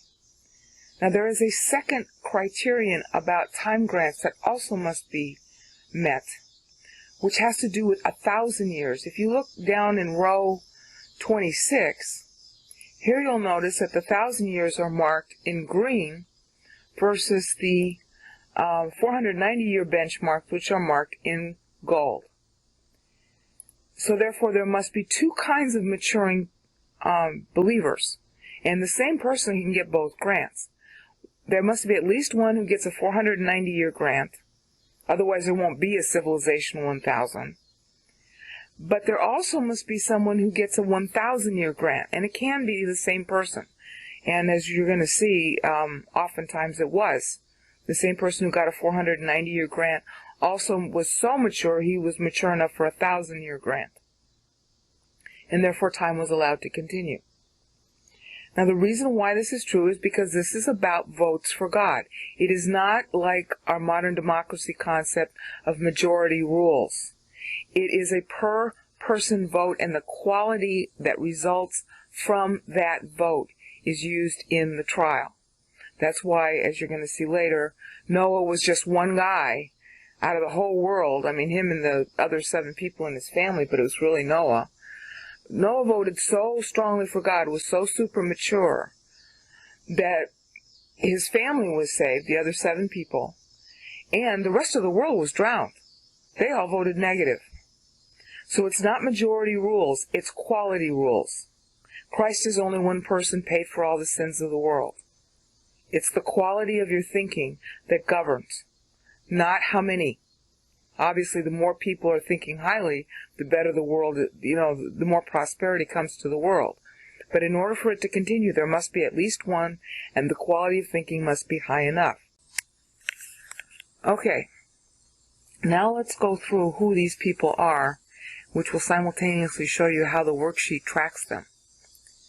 The first person granted a 490-year unit is Adam. Now, he was granted it in the 130th year after he fell.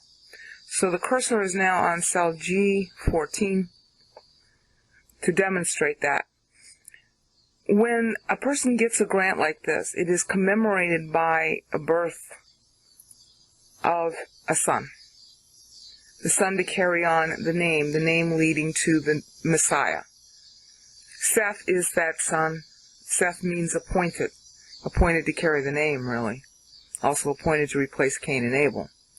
So Seth's birth is the sign that the Bible gives you, and this was commonly understood back then, of Adam getting the time grant.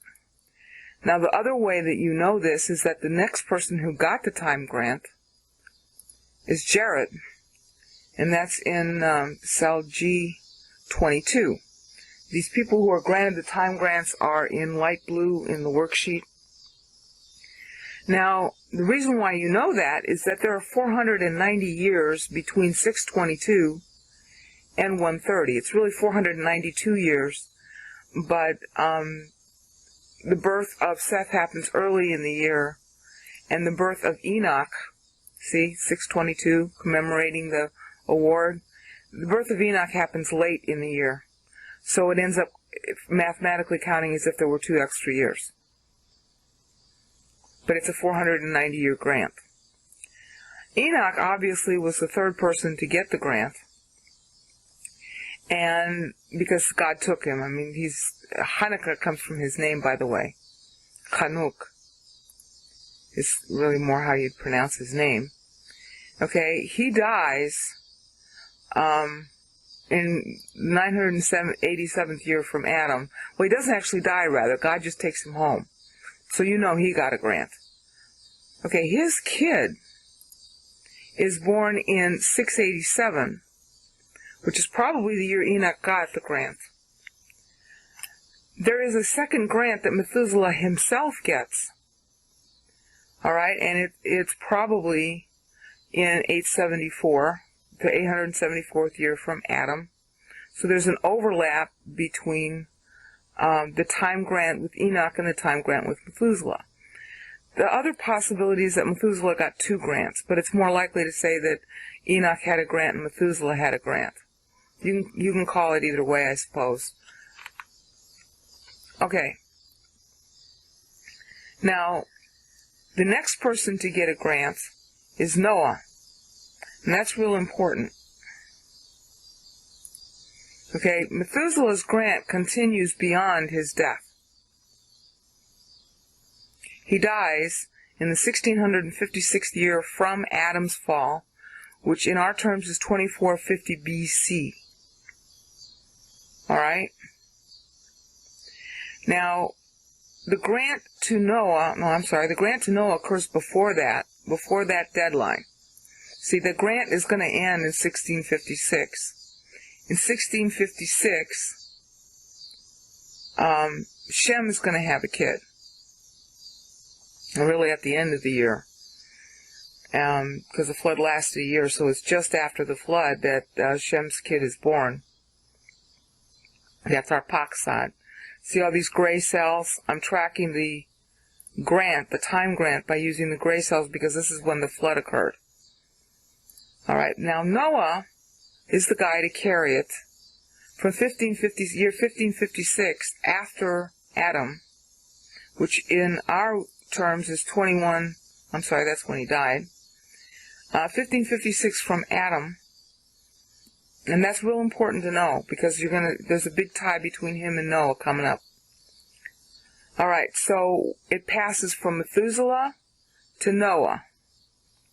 And in 1556, commemorated by Shem's birth in 1556, when Noah was almost 501 years old, that is the covenant. We know Noah more boldly because Noah got a covenant. He also got a son in the same year. I think he had triplets, going by the Bible's wording. But Shem is definitely the one in question. Of course, Shem means the name. Again, carrying on the name.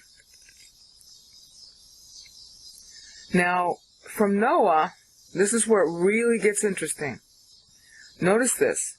Noah, 1556. Shem born 1556. Come down here to row 47 and look in H47 and you'll see that in 1556, the 490 years runs out in 2046 from Adam's fall. And that is the exact same year that Abraham gets his covenant, his 490-year time grant. And that, too, is represented by a birth of a son, in this case, Isaac. You see, there's a pattern. And God's doing it through the Rai method of sonship, because what does this mean? Sons. Christ is the Son. So God's using sons. Time grants so that there will be sons. Time grants so that the sons of the earth can go on living. See the word play? And that's why God does it this way. Okay. So in 2046, from Adam, which is our 2060 BC, Noah's personal 490-year time grant runs out. And just in time, Abraham gets it.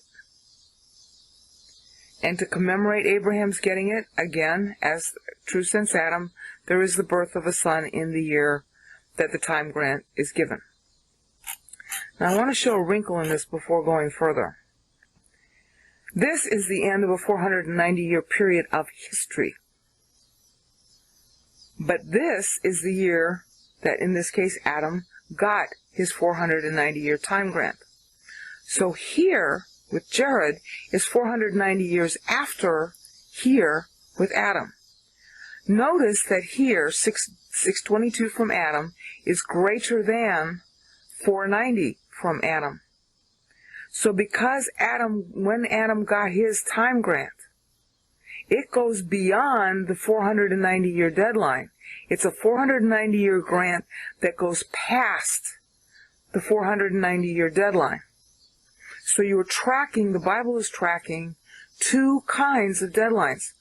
This 490-year deadline, for example, in the gold row in row 19, is historical. It's an absolute. Somebody must mature within that time. However, if someone does, the actual measurement of protection or time that the world gets to go on can be greater than the 490-year deadline. In this case, Adam got his in the year 130 after his fall. It lasted until 622, really, because of the early year and late year birth of the sons. And Jared got his at that point. Okay? Because you have to give or take 6 months because, it's happening in the same year, so therefore it qualifies. Now, Jared gets his in 622. So now you'd want to add 490 years to that, which would take us, roughly to 1022, 1012. So that's putting us in the voting window. So the world had time through 10,012 for somebody to mature after Jared. And of course, we had Enoch doing that, and we had Methuselah doing that. So it was a shoo-in for 2012 to occur. All right, but notice, people went real negative in this voting window. Real negative. Because in 1656, there's the flood.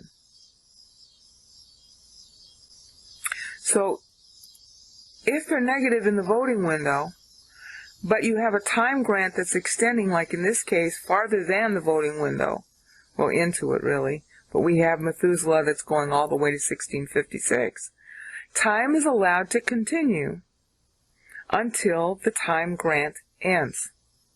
And if the voting doesn't improve by then God pronounces. Now, if you look in Genesis 6, you'll see him do that. He says, okay, guys, you got another 120 years left to go. All right, that's the combination of the 70-year voting window and another voting window for 50 years for the world, which I haven't yet discussed. That's where the 120 comes from. That's where the sabbatical years and Jubilee comes from in the Jewish law. They are continuations of prior rules of time. That's why those rules are there in the Jewish law. Okay. So 120 years prior to 1656 was 1536 from Adam. 1536 from Adam. Okay, that's right here. Now, Noah was still alive, and Noah was voting positive. So during the 120 years, from 1536 to 1656, see, from here to here, there's another voting period that occurs of 70 years between 1540 from Adam and 1610 from Adam. And during that voting period, marked with light blue lines, okay, look, striped blue, and hopefully you can see it well in your worksheet, Noah supermatured in 1556, right in the middle. And that's why there was enough of a vote so that 1656 could still happen, but the human race was not destroyed. And again, that's commemorated with the birth of Shem occurring during the voting window, and obviously between 1556 and 1610, when the voting window ends, Shem had supermatured, and Shem hadn't supermatured necessarily, but Shem had voted for God, and so did the wife and the other husbands and wives, so that 8 people got into the ark at the flood in 1656 from Adam. Okay? And again, that was about our 2450 BC, which you can slightly confirm if you look at even from extra biblical sources, because like the Epic of Gilgamesh and stuff like that is around that time period. You know, you have to always take the dating that archaeology gives you with huge pounds of salt, because they don't take into account that C14 is leached away by water. So they'll think it's earlier or later than it is, depending on how waterlogged the item that they're dating is. Okay. So that brings us again to the concept that, okay, we've gone beyond the deadline, because Methuselah's ended in 1656, right here, but Noah supermatured here in 1556 from the fall. And because he did, then we got a further time extension. The flood could occur but not destroy the human race. That's the story God's telling you with all these numbers. But we're so bored with the numbers, we don't plot them to find out what he tells you. So that's why we don't know this. It's the only reason why we don't know. Because all this information is actually in the Bible. That's where I got it from. I didn't get this from another source. Okay. Now, tracking 4.0. Before I get past Shem and to Abraham again, I want to explain something about the 1000. Civilization 1000, a 1,000-year time grant had to be given somebody in order for time to continue after 1,000 years. I'm not 100% sure at what year, but I am sure that Enoch got the 1,000-year time grant. Enoch got it. He had to. Now, it might have been somebody else besides Enoch, but Enoch was considered one of the highest person, well, the highest person in the Old Testament, because he didn't even die. So he had to have gotten that 1,000-year grant. So Enoch's 1,000-year grant, beginning, at whatever point it was, certainly went beyond the year 1050. Now, between 1,000 and 1050 is another voting window. In this particular voting window, people were so negative that the flood is going to end up happening about 100 years after Noah gets his covenant. So this was the voting window for the world. That's signified in Jewish terms by Jubilee. And Jubilee always signifies the end of time. Always. Jubilee is what happens when Messiah returns to earth. It's in Isaiah 61. And Christ cited it when he announced his ministry. So if you want to, just read ahead into Isaiah 61 to understand what Jubilee means. And we're going to get into it more later, but preview of coming attractions, okay? The voting window for the world. If not enough people are believing in Christ as he was then revealed, then the world ends, at least for those who are voting against God. And that's why you had the flood. We're still in 8c. I want to focus on the voting window significance. Here we are, the voting window, and that's in row 27. There are two voting windows. This is really important to understand where the 120 years in Genesis 6 comes from. When God announces that he's going to give 120 years, this is an example of something he does a lot, which I call mirroring. It's a kind of synonym for restitution. If something gets completed, then it's mirrored back. That's really important to understand, because Daniel 9 is all about restitution and mirroring, and that's one reason why we get confused in Daniel 9. We don't know about this rule. And again, like everything else, precedence is in, pre-Israel. That's where Israel gets its Mosaic laws, from precedented stuff. Okay, you have a voting window here in row 27 for the world. That includes all the unbelievers. How many? It's kind of a mass criterion. How many of them want to know, and want to believe in God? You see that later version of that when Abraham is trying to talk God out of going to Sodom and Gomorrah. Well, what if there are only 10? And God saying, well, if there are only 10, I'm going to save the whole city. It's the same concept. All right? And because nobody but, Lot and his daughters and wife wanted to believe in God, then the whole city was destroyed. It's the same. That concept is rooted back here. This is the first voting window in history, row 27, between 1,000 and 1,050. That's 50 years. Now look at the second one in row 37. That's the second, that's the second voting window, in the new 1,000. The new 1,000 begins right here in row 28. We had a voting window here, didn't go well. And we have the new 1,000 beginning because Enoch had met the criteria for a 1,000-year grant. Probably, Enoch did. And then we have Noah here in the second voting window. It's the first voting window of the new millennium. But it is the second voting window in question when God's going to come up with his 120 years. In other words, when he pronounces this 120 years in Genesis 6, it's year 1536 from Adam. All right? When he's doing that, which means it's 2570 BC. When he announces that to Noah, and then Noah's job, of course, was to tell everybody else while he's building the boat, when God announces that, the issue is determined, or the count of the years is determined, first of all, because it's 4 generations. The 4-generation curse doctrine has its precedence here too. But secondly, notice, because the next voting window hasn't completed. We had a bad voting window in row 27 between 1,000 and 1,050 from Adam.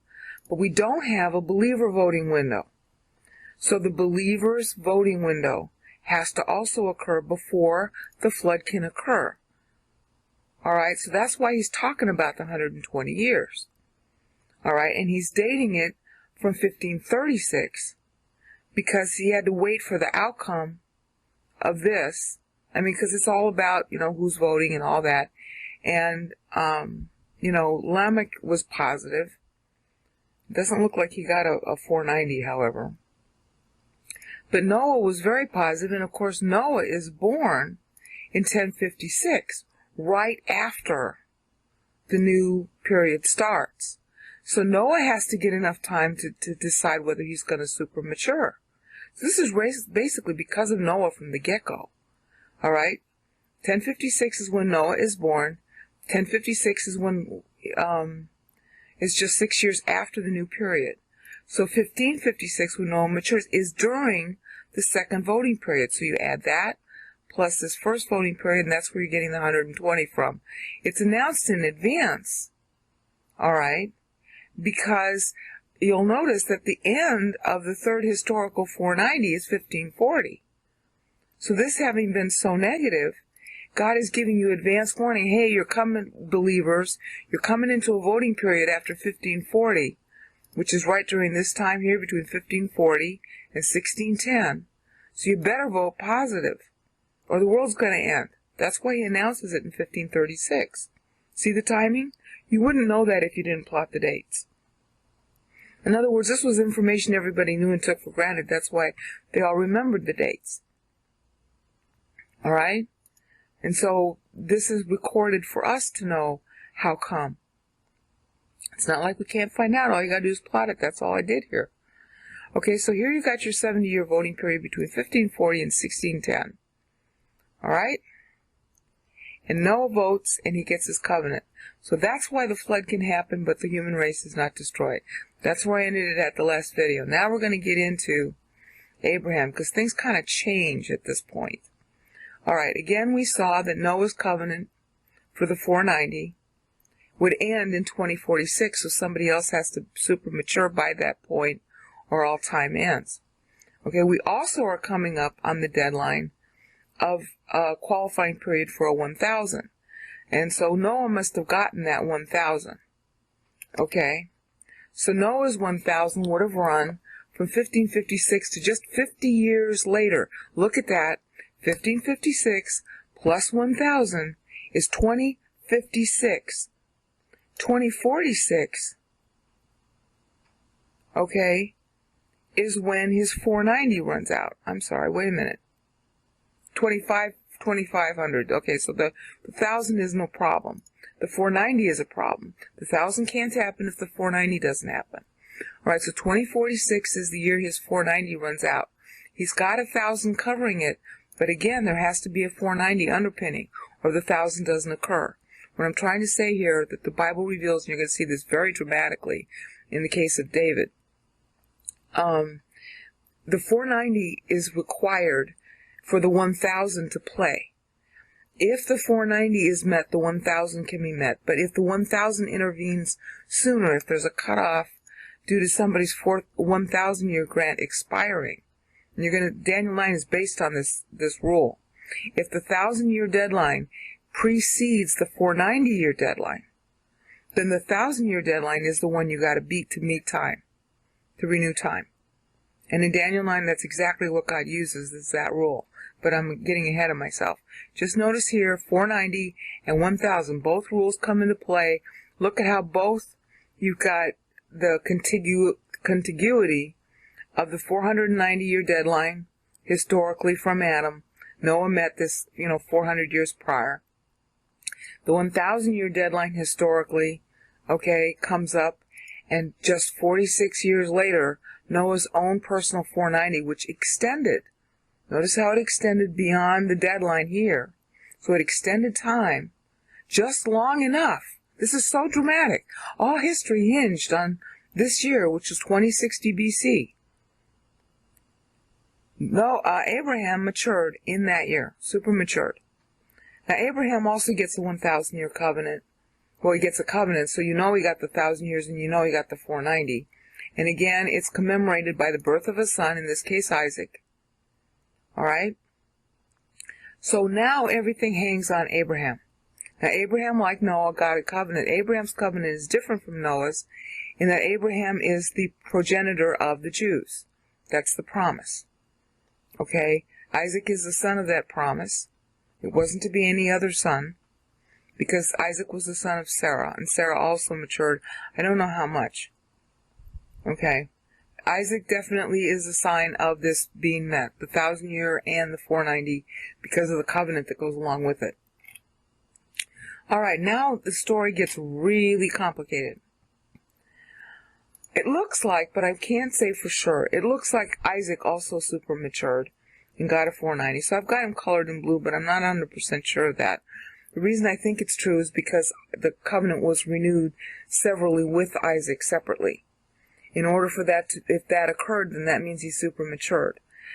Now, the next person, though, who gets it is Jacob, because again, God severally gives him the covenant, okay, and renames him. Renaming is a sign of adoption, covenantal action, okay. So that happened, though, not with the birth of a son. That happened in 1940 BC. Now, the weird part is that it shifts. The 490 tracking that the Bible follows shifts to Joseph, and it shifts to Joseph in this year, 1930 BC. This is the year that Joseph, age 17, is enslaved in Egypt. Now, I'm not 100% sure why. It's hard for me to believe that Joseph super matured by age 17.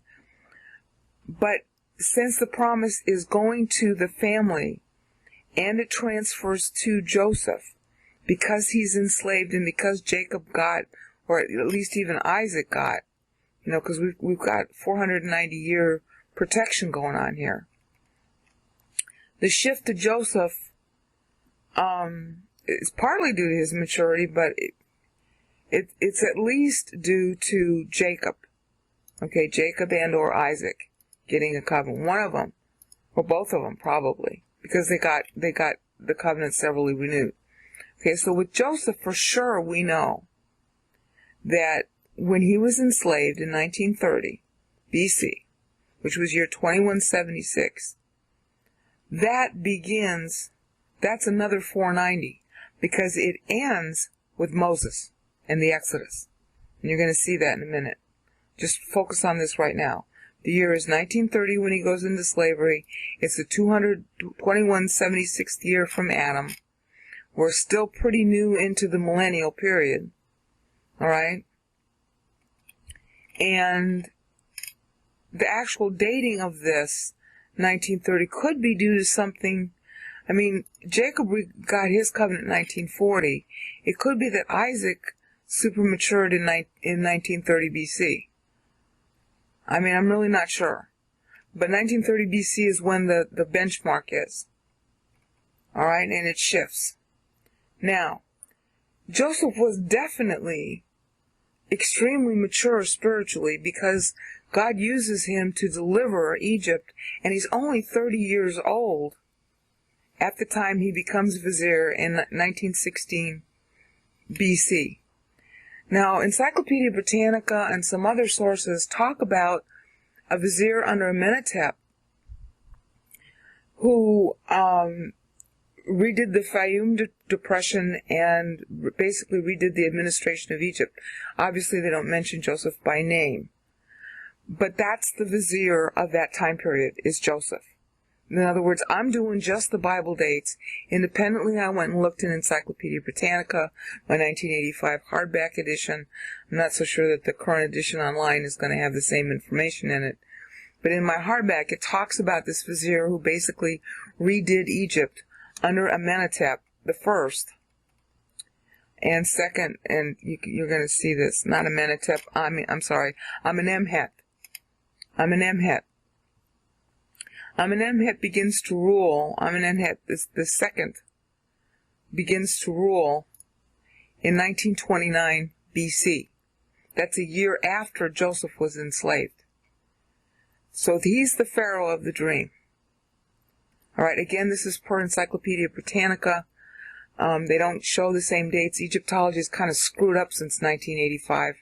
I don't know what went wrong with it, but it was more accurate back in the 1980s and prior than it is now. It's really goofball now. But at any rate, this is the guy, and in his administration, in Amenemhet's II's administration, that's when you see this vizier doing things with the Fayum Depression and redoing the entire administration of Egypt. And of course, that's the Bible story about what Joseph did. So you got two, you ought to be able to confirm this extra biblically. You just won't know that it's Joseph. All right. So whoever they say was the Pharaoh, they're going to maybe give him a different name. At that point in 1929 BC, that's the guy. All right. Now, Joseph becomes vizier in 1916. He's 30 years old at that point. All right. He will rule as vizier for 80 years and therefore dies at 110 per the Bible. In the Bible, when you have the 7 fat years of the dream, this is when it begins.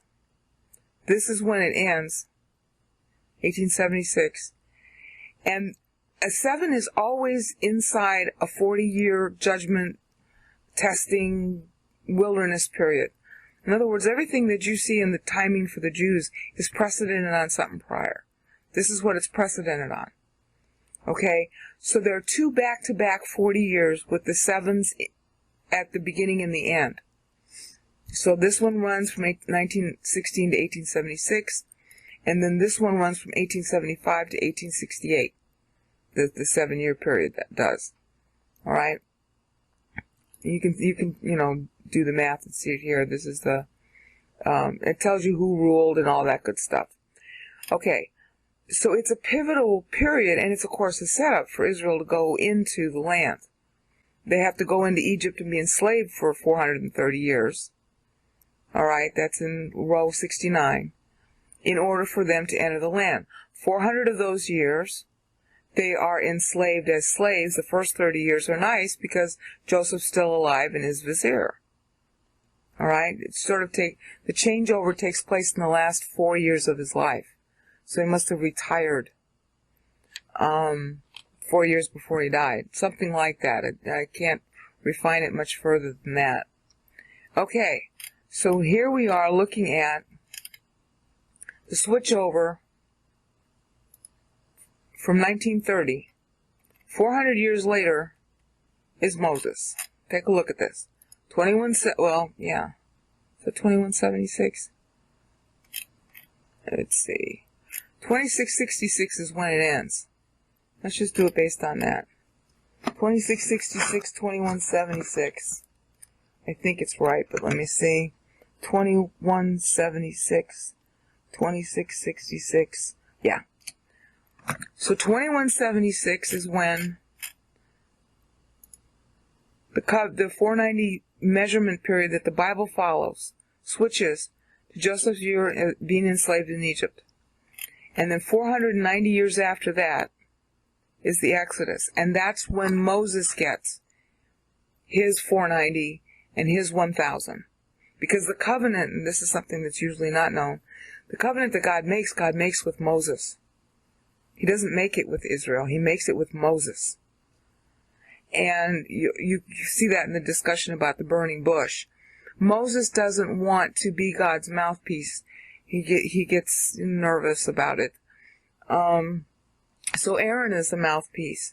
Israel is delivered through Moses. You see Paul talk about that when he talks about the baptism of Moses. Search on baptism of Moses in your English Bible. You should find it. I think it's in Corinthians somewhere. So 490 years after Joseph's enslavement in Egypt, which is right here, that's when the Exodus goes, and that's when a new 490 begins. Okay. Before we go on with what happened with Moses and Israel again, I want to do a little recapping to show you more about how God tracks us and the importance of these dates. Remember when we said, remember when we went over how Noah's covenant ran out in 2046 from Adam's fall. It started in 5056 from Adam's fall, ran out in 2046, which was the same year that Abram got his 490, his covenant, which we know because of the covenant that God made with Abraham. Everybody knows that. Notice that that is 4 years before the second 1000 ends. Notice also that it is at the beginning, just before the civilization voting period.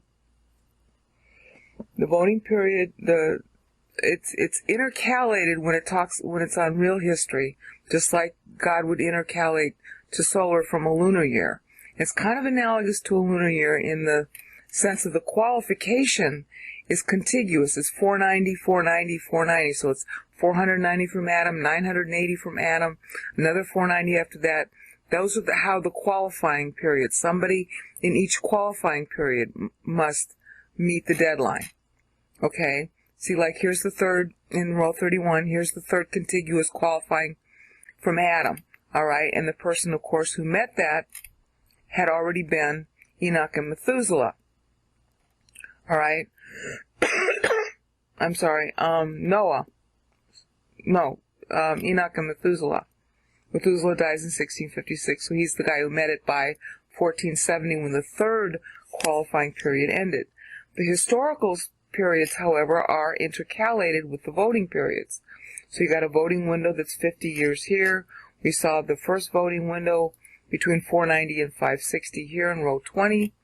Okay, row 27, that's the first voting window for civilization. It did not go well. Then we have God announcing the bad results, but he's announcing it before the second voting window in row 34. That's why it's 120 years that he's announcing. And therefore you have two timings that are being tracked analogous to a calendar. Analogous to really the Jewish calendar, but I mean any calendar. I mean the world operated on a lunar calendar and a solar calendar since Adam. Okay, so it's like analogous to a solar calendar every 490 years. I mean a lunar calendar every 490 years. It's analogous to a solar calendar when you intercalate, so to speak, with the voting period of the 50 years and the voting period of the 70 years. So that in 1050 you have the end of a civilization you have the end of a civilization 1000, including the voting period. All right, but the qualification for the 1000 is not intercalated. So it's 1000, 2000 was the end. All right? Well, Noah had met the second 1000. Okay, but who's going to meet the third 1000? That turns out to be Abraham, and he's doing it during the last 50 years of the second 1000, because the second 1000 intercalated begins in 1050, therefore 1,000 years after that is 2050. And, intercalating just a regular single year calendar is hard enough on people, but God's intercalating whole centuries and millennia. And you got to know that, because it's going to be really important when you see David's time grants, because this intercalation has an awful lot to do with how history plays. All right, so Noah, his 490 ends there. Abraham gets it. Abraham gets the 490 just in time. He also gets it just at the end of the civilization 2000. So that justifies another 1,000 years going on if there are going to be other people who get 490-year grants, because obviously Abraham isn't going to live that long. All right? So now you have the next guy is probably Isaac, maybe not Isaac, definitely, well, no, probably Isaac and Jacob. That's why time was so good during that time. Then you have it switched to Joseph. Now it switches to Joseph because at least by 30 he had super matured enough. All right? But maybe he did super mature by 17. I don't know. But it's dated from 1930 BC when he went into slavery. Okay, that ends with Moses in the Exodus. Now look at this. All right? That's well before the ending of the qualifying period. So we got this covered. Abraham, Isaac, Jacob, and Joseph. Probably all four of them got it. Now you know why the promise is based on them. All right, Abraham's personal 490 ends here in 2536 from Adam, which should be 1570, and that's going to be important, 1570 BC. Now, Noah's personal 1000 is going to end in 2556.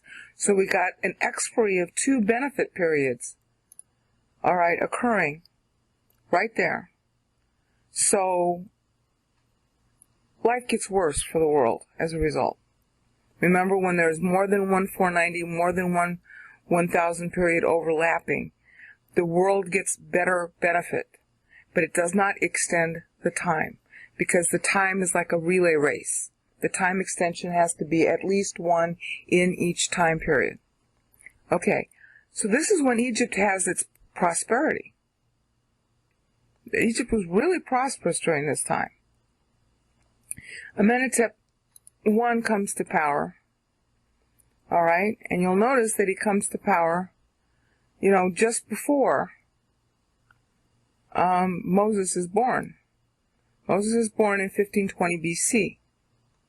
All right, according to the Bible. And Amenhotep I begins rule. He can't have kids. That brings out Thutmose I, one of his generals, and therefore Thutmose II, who is a natural son of Thutmose I, begins to rule. He marries Hatshepsut, who's his half-sister. Hatshepsut is going to be the one to find Moses in the water. Moses means drawn from the water. It's a moniker only of, there's no confusion about when Moses was born. The Mose moniker, see it says Thutmose, M-O-S-E ending. That's only used of this dynasty. All right? Only, period. Never anywhere else. So, to name him Moses, it has to do with Isis and being drawn from the water, and Isis being a god of water and their patron god. He's named Moses to signify that it's from Hatshepsut and Thutmose II. It was done to cement her rule because Thutmose II died early. And if she remarried, she would have caused a diplomatic problem, and would have had, as a woman, she would have had a problem of somebody ruling over her, and therefore Egypt would have been dominated. So she comes up with this very brilliant idea that the god Isis gave her Moses, who's a guy, all right, and so now she's the regent for Moses, so now she doesn't have to marry. The very strong political thing. It's very easy to figure out. I don't know why everybody has so much trouble figuring out when Moses was born. They assign him to Ramses III, which is totally ridiculous. Or Ramses II. It's dumb. There's no reason to do that. The Moses moniker is only used by this dynasty here, the Thutmose dynasty. Period. Okay. So now you got Moses born in 1520. He super matures, get this, look at this real closely. He super matures during, remember, he leaves Egypt. Notice how this is during a voting period from 2590 from Adam to 2660 from Adam. Moses, it was Noah before. This time it's Moses doing the super voting. Moses super matures during the voting period, which happens just in time because, look, Jacob's personal 490 ends in 2656 from Adam. All right, that would be 1450 BC. That's when it ends. 10 years before the Exodus. So that's how you know that Joseph got a grant. Because Joseph's grant would end in 1440. We saw that up here. This is when Joseph's grant begins, 2176 from Adam. This is when it ends in 2666, which is 10 years after Jacob's personal 490 ends. So there you have a dramatic example of how these 490s work. And you can't know them if you don't plot the dates. We know that 490 means something in Daniel 9, but that's not the only instance, obviously. God is using a well-known accounting system to explain to Daniel why he can justify granting Israel another 400, well, it turns out to be 600 and some years. But I'll get to that when I get there. All right, right now, just notice, Moses, Egypt, 1440 BC. That's when the Bible says the Exodus happened. No doubt about it. At all. All right? Amenhotep II is the pharaoh of the Exodus. Or whoever the current archaeology says was the pharaoh in 1450 BC. My Encyclopedia Britannica says it was Amenhotep II. And it's real interesting because Amenhotep II only has 9 campaigns. He supposedly ruled for 25 years, but he only has 9 campaigns. It was your job as a ruler to have a campaign once a year. That means you only ruled for 9 years. Guess what?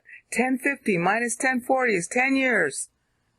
And Bible says that Pharaoh drowned in the sea, and they called it the Reed Sea in Moses' day, but the Greeks renamed it the Red Sea because of what happened.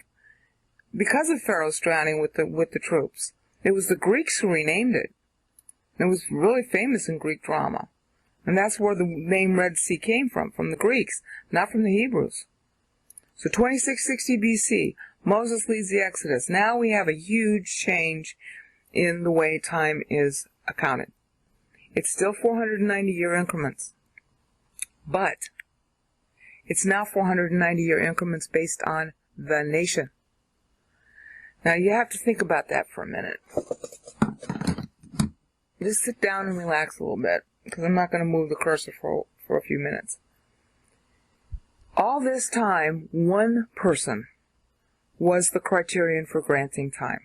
We're in a trial. The pressure on that one person would have been absolutely enormous. You're not looking at works here. You're looking at how much that person wanted God and what God did to that person to mature him in God's thinking as then revealed. It has nothing to do with works. Because we know from history that lots and lots and lots and lots and lots of good deeds were done. They built buildings, they built civilizations, they conquered the world, and none of that counts with God. So any Christian who's talking about works doesn't even know the Bible. Just you might as well, he doesn't even know his spiritual ABCs. Because there's nothing that these people did. Noah built a boat so he could get out of there. You can't call that a work. Enoch evangelized the world. Probably. I mean, we don't have actual proof of that, but what work does it record even of Enoch? Enoch was the best person in the Old Testament. Just says that he walked with God and God took him. Doesn't say anything about any good deeds he did, doesn't say about any buildings he built, doesn't say how many poor he fed. He walked with God. That's in his head. Alright? There are no deeds here that are mentioned. They're heroes, but it doesn't record them as heroes because of what they did. Same thing here with Moses. I mean, Moses leads the people out of Egypt, yeah. Okay, but what did Moses actually do? He talked to Pharaoh over and over and over again. And he had to appoint 70 people to help him as far as ruling the people goes. But yet God says that Moses was the most humble man on the face of the earth. It's talking about Moses being objective and thinking toward God. There is no works there. It's Moses' attitude. Now obviously if you have an attitude toward God, you're not going to be immoral. But works don't count. The Pharisees' works didn't count. Alright? Moses, on behalf of Israel, Israel on behalf of Moses, because Moses is the one granted the covenant here, leads Egypt. That's why Israel got to get out. Now, because Moses didn't want to be God's mouthpiece, Israel gets the time grant from this point forward. In 1440 BC, and it's supposed to go all the way to the end of time, and you'll see that in a few minutes, Israel gets the covenant corporately. Now, it was hard on one person to do this, but you could argue, well, yeah, but it's only one person. How much pressure can you bring to bear? La, la, la, la, la. Okay, but now a whole nation has to vote for God. That's why you have the 70 sabbatical years. That's why you have Jubilee, because the nation is now going to be the priest nation for the world. And if the nation votes negatively, then the world dies. The nation, Israel, is the one now on whom the 490s depend. That is basically because it was granted through Moses, but Moses didn't want to be God's mouthpiece. It's also because it's harder, according to the trial, for a nation to vote enough for God versus an individual. Now, really what ends up happening, as you're going to see here, is that the added criterion of national voting, remember we had these 40-year voting periods, 70-year voting periods for believers. All right, you had your first one occurring here between 490 and 560. Then Noah votes positively in the believer voting window between 1540 and 610.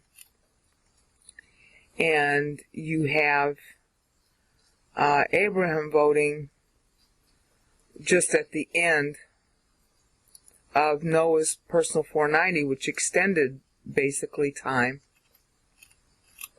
Then you have another voting window that occurs here, during which Moses votes. And as we keep going on, because Moses voted during the believer voting window, Israel, a nation of believers, when it first comes out, about 1/3 of them were actually Hebrew, and the rest of them were converts. KJV calls that mixed multitudes. About 6 million people, including the kids, 2 million adults. The 6 million is an estimate based on, how many kids each person had. This whole nation now is charged with a greater voting role than before, but is still derived from a personal 490 covenant. Now, that makes it harder for time to continue. This is the precedence. I'm getting ahead a little bit, but I need to show you the relevance. This is the precedence for the rapture for us now. Because what happens here, as you're going to see, Israel flubs it. Israel fails. Israel does not vote enough for God. That's why the temple ends up getting destroyed and the nation goes down. All those rules in Leviticus 26 and Deuteronomy 28 are based on Israel as a voting nation. Because Israel fails, that's one thing in the trial that didn't get completed. When Christ invents church, that's also a corporate criterion of voting. Now, it's based on a personal, somebody like a Moses every 490 years within the church. Okay, has to be there, but also the church has to vote enough. Now, obviously, then, the strategy that Satan would use is to get the national, it's not really a nation church, but it's a body, okay? A body of people all over the world now. Then, in Israel's case, it was a body of people in a particular geographical location. All right, but this is a body of church. Both cases, deriving again, the precedence is from Israel. In both cases, the body has to vote enough positively or time ends. That's the precedence for the rapture. In other words, the rapture is nothing new. It's just a continuation of old rules. The first rule was some individuals, starting with Adam, and at this point in the timeline, we're looking at Moses. All right? But there were also the 70-year believer voting periods, which in the Mosaic law at this point become called sabbatical years, and you'll notice that there are 70 of them. Now, in cell A2, if you were to click on that cell and look up item 9, click up that cell, download the Word doc, and upload it, and then look on item 9 in the Word doc. I think it begins around page 14 of the Word doc. You will see in item 9 a tracking of the voting periods, and you will also see in item 9 how God calculated the sabbatical years to literally buy, okay, the 50-year voting periods that ensue. Like right now, for example, because I got one on the screen, between 3100 and 3150 is a world voting period. That's depicted by Jubilee in the Mosaic Law. Because the final end of time ends with the 50-year voting period by the world. All right, and I'll be getting into that hopefully in a later video. But the point is that there's a 50-year voting period. It's literally purchased by the Jews observing the sabbatical years. And item 9 of this Word doc that you can click on in cell A2 and download, item 9, which begins usually about page 14 of that Word doc, I think, will show you exactly the math of how the 70 sabbatical years in a 490 purchase the 50-year period between, that marks the end of a 1,000-year unit. That's how you know the voting criteria for the whole nation Israel was that important. That's why they went out. They didn't observe the sabbatical years. And what God basically does is restore the accounting in Daniel 9, which we're going to get to. I don't know how much I can cover it because this is just about Genesis. But that's the point to get here, that not only is there a person that has to mature by every, row 94 here, this is yet another contiguous 490 deadline. Somebody had to mature by that deadline in order for time to continue. But now there's a new wrinkle. Nation Israel must vote. The nation, the body of believers, must vote. And this time it's a specific body of believers. Okay, in church it's going to be anybody who believes in Christ in church. But here in Israel it was a specific body in a specific geographical location. So understand that's the precedence for the rapture. The rapture is just another variation on the same time accounting system. Time was always able to end, and immediately, if the votes were too bad. That's the precedence we saw from the flood, and that same idea continues. It just changes flavors as the covenants advance in time, but the same rule is there. God is consistent. Okay, so now we're at Israel and its role and how the time shifts, and that's what we're going to see in the next episode. All right, let's look at how this time thing works now that it's been added with this wrinkle. The goal is that Israel has to vote for God and observe the Mosaic Law or time ends. Now, as with anybody else, Israel's going to make lots of mistakes, so there is a sort of roster of things that if it does wrong, there are warnings and all of that. But it's a pretty drastic thing for time to end, so there's a certain amount of backup that's given and a certain amount of leeway for them to repent or change their mind and get back into the spiritual life. However, one of the things that is not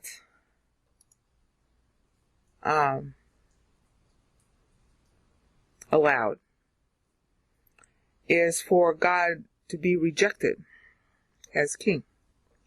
So now the cursor is on row 97 and cell E97.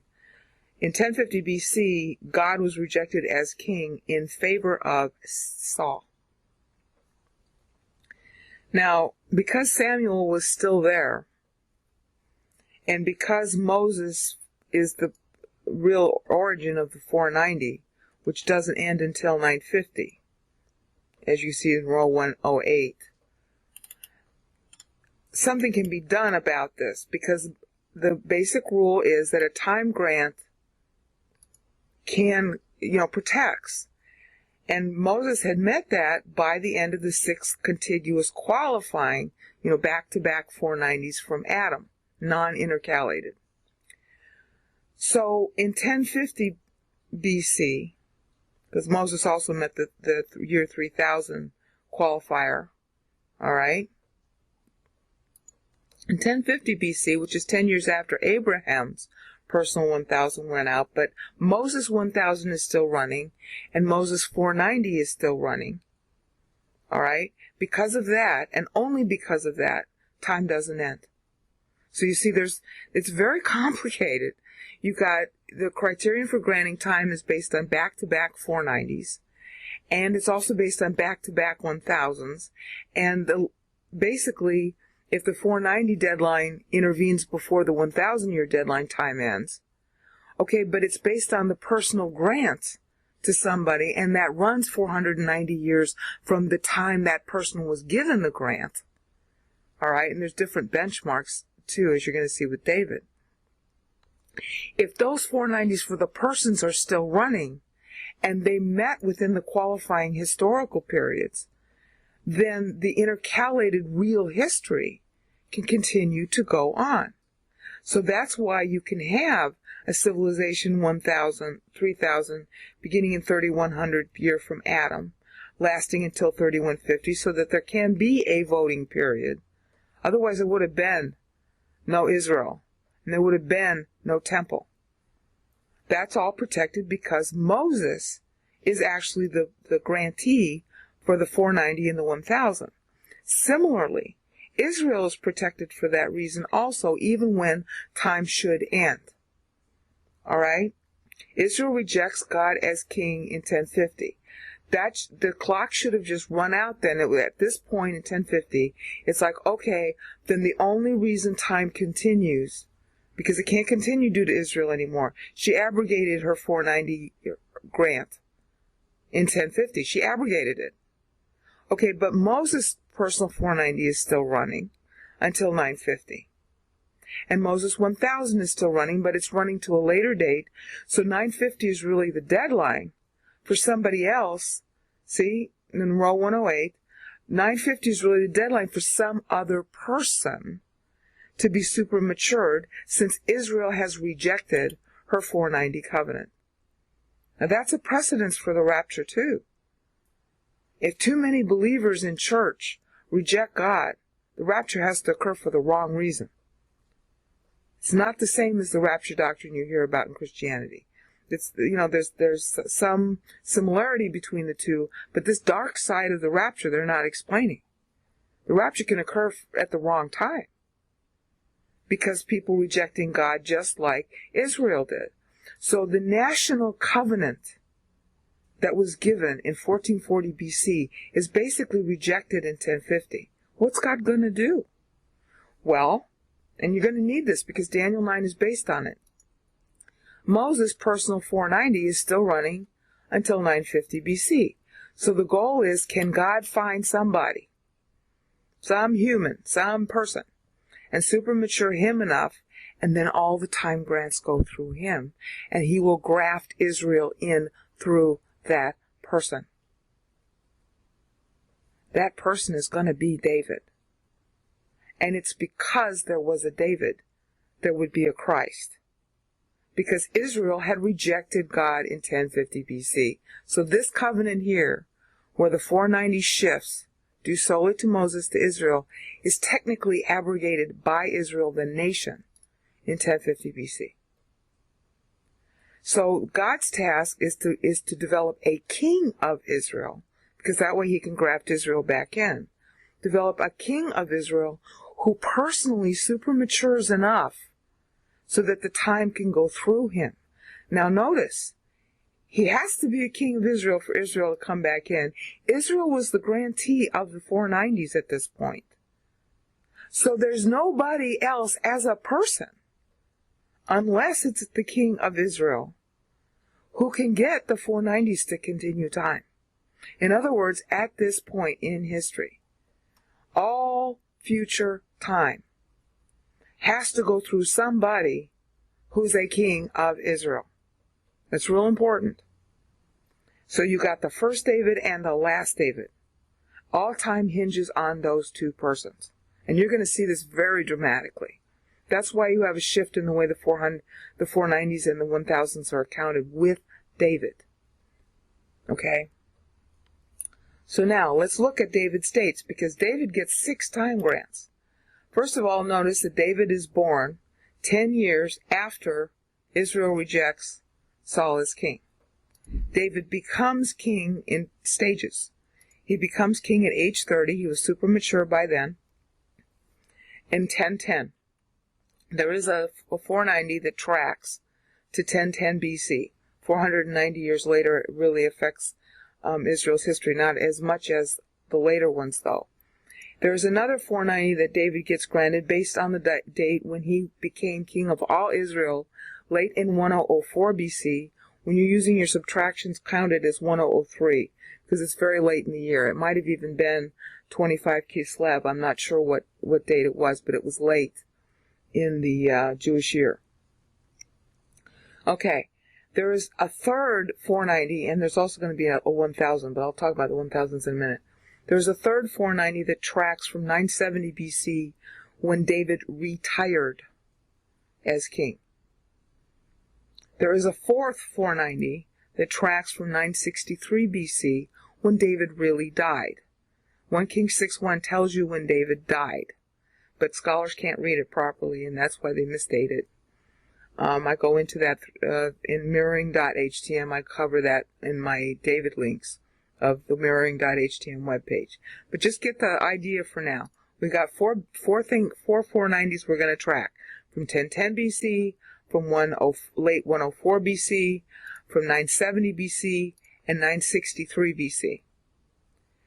Now God also granted David, because all time is hinging on him now, because of the nature of the contract being abrogated, because it's a national contract, because it was abrogated, because David gets grafted in as king of Israel, all time has to go through him now. And only a king of Israel can continue time at this point. So through David, the time grant goes from 1010, from 103, from 970, from 963. 4 separate 490 time grants.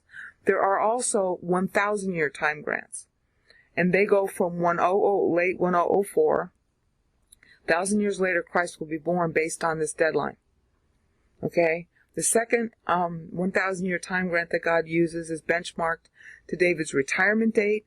1,000 years after 970 BC, the Lord will actually die on the cross in real history. There is a third 1,000-year grant, which is the end of allotted time, because this is part of the prophecy that goes back to the Exodus. The 963 BC, 1,000 years after that, is the end date that God uses in Daniel 9's prophecy. God uses solar years. Scholars keep using lunar years when they read Daniel 9. That's why they get it wrong. Okay, you're supposed to use solar years. It'd be 37 AD is the deadline that God uses. Christ would have had at that point 40 years of rule, just like David had 40 years of rule from united kingship, because Christ has to be born a king. In order for time to continue, a king of Israel has to continue time. So the first David is awarded time, and the last David has to be born on time in order to continue time. So he's born on time 1,000 years after David becomes king. Christ becomes born. 1,000 years after David dies was the end of what Christ's allotted time could be. But the Jews reject Christ, so he dies instead 7 years early in 1000th anniversary of 970, which is 30 AD. All right, which is the 1000th anniversary of David's retirement from kingship. So the last David retires at 1,000 years when the first David retires. The first David retires successful. The last David retires successful. The first David basically died retires rejected in favor of Solomon. There's all this civil war that went on as a result. And, of course, the last David dies rejected also. But in terms of the time award and fulfilling God's requirement for supermaturation, both the first David and the last David obviously met that requirement.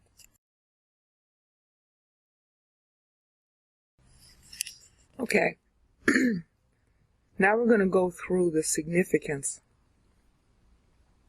of these 490-year grants to David, because Israel rejected God as king in 1050.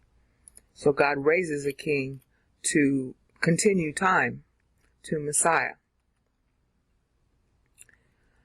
The most important things about it well, everything I've said about the intervening of the 1000 and the 490 and the voting periods all displays in Bible, if you track the dates the Bible gives you about temple history, specifically after the first temple was destroyed and its reconstruction, especially that period, and if you track the dating from David to Christ. It's really dramatic.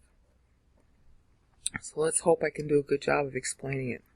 Okay, as we saw, David becomes king in late 1004 BC. We're treating that as 1003 in the worksheet for math purposes. Makes the math work better. And Israel had rejected God, so now everything's going through David.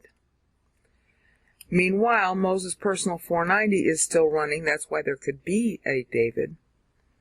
Moses' personal 490 extends beyond the beginning of the third millennium, which Moses also got, third millennium from Adam, including the voting period, which ended 3150 from Adam. Moses' 490 covered all that, and of course his 1000 goes beyond it even further. But the 490 has to be met by somebody else by 950 in order for time to continue. Now we have this complicated situation where, because Israel rejected God in 1050, and the time grants were supposed to go through Israel from 1440 forward, we got this complicated situation where there has to be a king of Israel getting a personal grant, but there also has to be something corporate that gets the grant. In other words, the corporate grant to Israel depends on David, but it can't actually go to Israel because Israel rejected God. This is a very big diplomatic problem in God granting the world more time to live. So the temple is promised to David in 2 Samuel 7. The temple is for Israel, and so the temple's building gets the 490 grant. That's why Daniel 9 talks about the temple. Because the temple is promised to David, David's king of Israel. Israel thus gets grafted in that way, and the temple, as well as a son, a king, being promised to David, Israel can go on living, so therefore the world can go on living, so long as there is a temple living. Because the temple stands for the corporate requirement that didn't actually get abrogated, because then God would not have kept his promise from back here to here. So that's how God solves the problem. Okay, so there has to be a temple by the time Moses 490 ends. And there is, at the last minute. It's 1 Kings 8:1. It was built on, it was dedicated either on 1 Ethanim, which is the Rosh Hashanah, or it was, Rosh Hashanah being a holy day, it might have been actually dedicated on 2 Ethanim. My bet is that it was dedicated on 1 Ethanim. I mean, it's holy. Temple reconstruction began the 3rd year after David died. That's in 1 Kings 6:1, which everybody misreads. But there was all kinds of delays, and Solomon kind of got wacko and started building his other stuff. But it did get dedicated at the last minute, right when Moses 490 runs out. Okay? So now we have the 490 running from the temple, but it's really based on David. So God will be tracking in the Bible both the Davidic personal 490 deadlines and the temple deadlines from here on out. And in fact, post-cross, Satan still tracks to the temple deadlines. That's what's so odd. But I cover that in my How Satan Deploys Islam video, so I'm going to leave that out here. I mean, we're sort of beyond Genesis now, but all of this started in Genesis.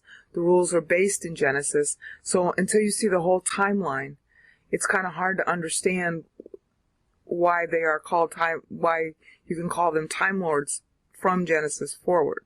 Genesis 5. Now we're into Israel's timeline. We're into the Jubilee, we're into the sabbatical years, we're into the Mosaic Law, and so long as Israel keeps that law, there will be a temple standing. If it violates the law too much, there will not be a temple standing, and that's what Satan tries to do now. He tries to destroy the temple. Of course, now that the temple is destroyed because church exists, Satan's trying to rebuild it. But I digress. Okay, 950 BC, temple dedicated. There are all these kings that follow Solomon. The kingdom splits into the 2 tribes and 10 tribes, and then you have, the usurpation, what they call Israel is really Samaria, and then you have Judah. Judah continues. Samaria is basically taken over by a usurper who's the legal line lasts of the usurper, because God granted him that at first, but he didn't keep to God. That lasts for 4 generations, and then after that it's all usurpers in the 10 tribes of Samaria. That's why they go out in 722 BC. But here we're going to track the kings of Judah. So the worksheet beginning in row 110 is tracking the kings of Judah. And, what happened to them. And it's not particularly significant history. What's significant about what happens during this time is that the word goes lost inside the temple, that the temple priests are pretty apostate. So with the result that maybe only, like Hezekiah and Josiah finally celebrate Passover. I mean, it's really bad. Okay? They don't observe the sabbatical years. That's the indictment. So by 586 BC, God takes them out. Now, God takes them out in a very remarkable way. This is recorded. You can see the verses on the screen in the gray. God takes them out to remind them why. All right? There are 57 days from the beginning of Passover to Pentecost. Okay, they count, the modern Jewish counting of the Omer is wrong. You begin the counting of the Omer on the last day of Passover, unless it's a Saturday, and then you have to begin the count the following day. But you got the 2 high Sabbaths, but if the actual last day of Passover is a Saturday, is a Friday rather, then you have to delay a day before you begin the counting of the Omer. So it's normally 57 days. Okay? 57 days after Pentecost is 9th Av. God is mirroring back the 57 days they didn't observe correctly with 57 days to the destruction of the temple. He will do that again in 70 AD. That's what he does here. That's what he does then. The actual 70 AD destruction of the temple began on Passover nominally. It was nominal Passover. They hadn't intercalated that year. But it was still based on their own calendar that they knew. It was 57 days that Titus began on Passover, the destruction of Jerusalem, and he finished the destruction of the temple on 9th or 10th Av, according to their calendar that year of 70 AD. So God does it twice. All right? This was the first time, 586 BC. Now, when 49 years had elapsed, representing the sabbatical years missed, Daniel then prays for the temple's restoration. That's 538 BC, and you can tell that from the dating in Daniel. A year later, really pretty much immediately God answered that with Cyrus. And so a year later, the second temple's foundation is laid on the 24th of Kislev, and in Jewish time, the 25th of Kislev begins at sundown on the 24th. That presages Christ's birth. And God uses very witty wording, which I don't know why Christendom missed it. I guess you'd have to know the timeline or something to figure it out. But you can see the verses, it's in Haggai 2, 18, 20, and 23. That's the Lord's birth date being presaged. And you knew it would be a birth date. At this point, when the second temple foundation is laid, you know the Lord is going to be born on 25 Kislev, 4 BC, because there has to be a king born to continue the timeline, because that's the 1000th anniversary of David's commencement of kingship. So from this point forward, Israel knows when Messiah will be born exactly. So here we are at 586 BC. We've seen that Daniel prays 49 years into the diaspora. Now look at this. The deadline for the second temple, this is why Daniel 9 is worded the way it is. The deadline for the second temple to be rebuilt Notice that God says there's 70 years in Daniel 9:2. The deadline is 516 BC. That's when the temple has to be rebuilt. Alright, dedicated. Because remember, it was dedicated at the last minute. It goes by the dedication date. It was dedicated at the last minute, 950 BC, when the 490 from Moses ran out. Notice, David's personal 490 runs out in 513. 3 years later. Now, the reason why you got 70 years is because 70 sabbatical years were missed. But that wouldn't have been the deadline if David's personal 490 from his united kingship didn't extend farther. Notice the other deadline of David's united Hebron, his Hebron kingship start, is 520 BC. Temple construction begins just a year before his own kingship began. So there is a tie there. In other words, a beginning to a beginning. These time grants, when they run, and the deadlines that are imposed, are based on the character of the time grant. This is his kingship Hebron start. Okay, before that 490 runs out, the temple has to start again. So it does, a year before. All right, and you see the verses on the screen. Now, the finish of the temple has to finish before David's united kingship starts, because the temple represents his kingship. So it's analogous to the Civil War period that he had. All right? So, 516 happens to be the deadline that intervenes because of the 70 years. Now, the next important thing to notice is that that's being done because we are coming into a voting period. First of all, of course, obviously David met the qualifying 490. All right.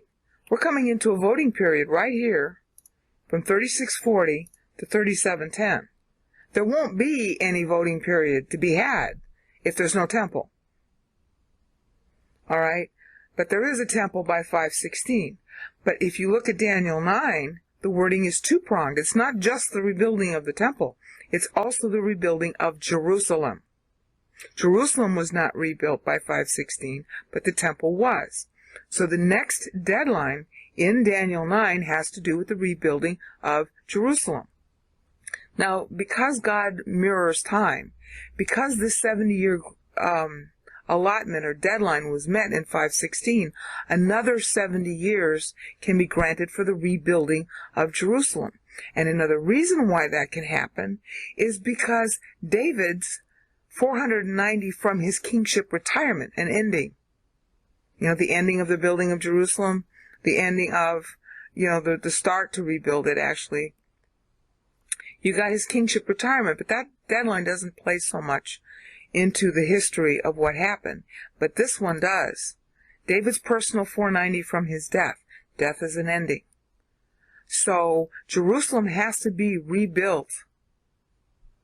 Okay? With the 70 years being granted, it sort of overlaps. Because you got, how do I want to put this? This is where you see the interplay between David's personal 490 and the temple 490. Alright, David's personal 490 would end 473. There wouldn't have been a Jerusalem to be rebuilt if Esther hadn't married Xerxes I. It's because Esther married Xerxes I in 478 that about 4 years later, when the Haman conspiracy went on and was defeated. As a result of the Haman conspiracy being defeated, you had Jewish advisors to the Persian kings. And that continues on down. Actually through Darius. Okay. Now, David's 490 was protecting Israel in the diaspora still. But the temple is up. So that's why you have this overlap. You have, in essence, the 490 continues on the temple because it was rebuilt in time. But you also have David's 490 protecting that time. That's how God can justify the accounting that he does in Daniel 9. And when you look at how he does the accounting in Daniel 9, you'll see he crafts it from the shortage between 586, when the temple was destroyed, and which should have been the end of the temple's 490, which was the same year as the 490 ending of David's kingship retirement. See, 950 to 480 is 490 years, and that is protected by David's 490 from his kingship retirement. I'm sorry this is so complicated, but that's the way the blessing of time works. So you got 950 to 480. God was tying David's kingship retirement to the same year that had the first temple gone on, because God foreknew when it was going to be established. Had it gone on, all right, it would have ended there. Now, where is that 460? No, I'm sorry. Temple ending is 460. I get confused too, see? All right, so there's an interlapping between the temple 490, which is needed, and David's protection. The temple had to be rebuilt for David's protection. In one sense, David's protection allows the the temple to continue. On the other hand, the temple has to continue for David's personal protection to continue, as you see right here. Well, actually, the temple's still protected because of the 490 running to 473. The temple 490 should have run out 460 BC. It is protected while it gets rebuilt, while Jerusalem gets rebuilt by David's personal 490s. And of course, the historical 490 ends here. So if this hadn't happened, and if this wasn't protecting, there wouldn't have been of this. Of course, this is actually later than David's, so only the temple's 490 continues from this point forward. All right, this is the end of the temple 490 had it never been destroyed. Obviously, the plan of God was that, by granting it in 950, which ran out from Moses, here it would have met the 490-year deadline historically from Adam. Okay. So in 473, David's ran out. In 474, the Haman conspiracy was destroyed, as a result of which there was a Nehemiah and Ezra and all those guys, and that's how Jerusalem could be completed, its rebuilding completed, by 446, because the temple is up and running. All right? And when God crafts the temple's new 490, he takes what was left over from it dying too early. See, it should have died here. The end should have been here.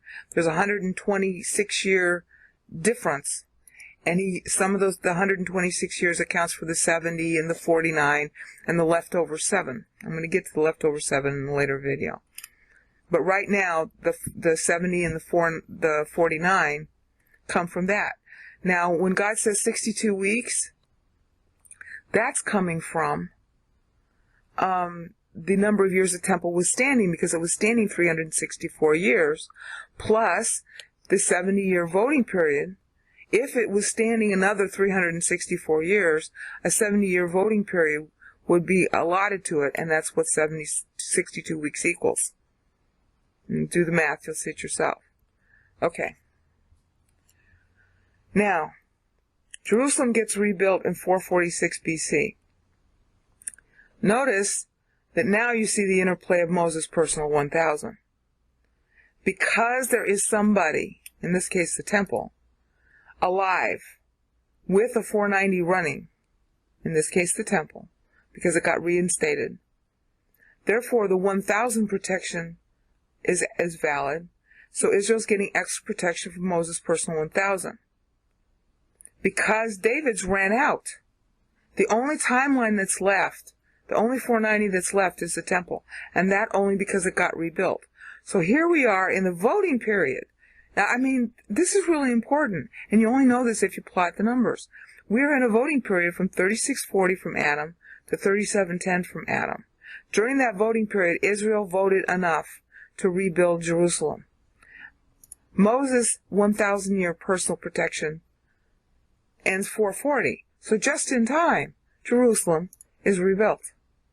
So Israel voted enough as a nation to rebuild the temple, that was back here, and to rebuild Jerusalem, that's here.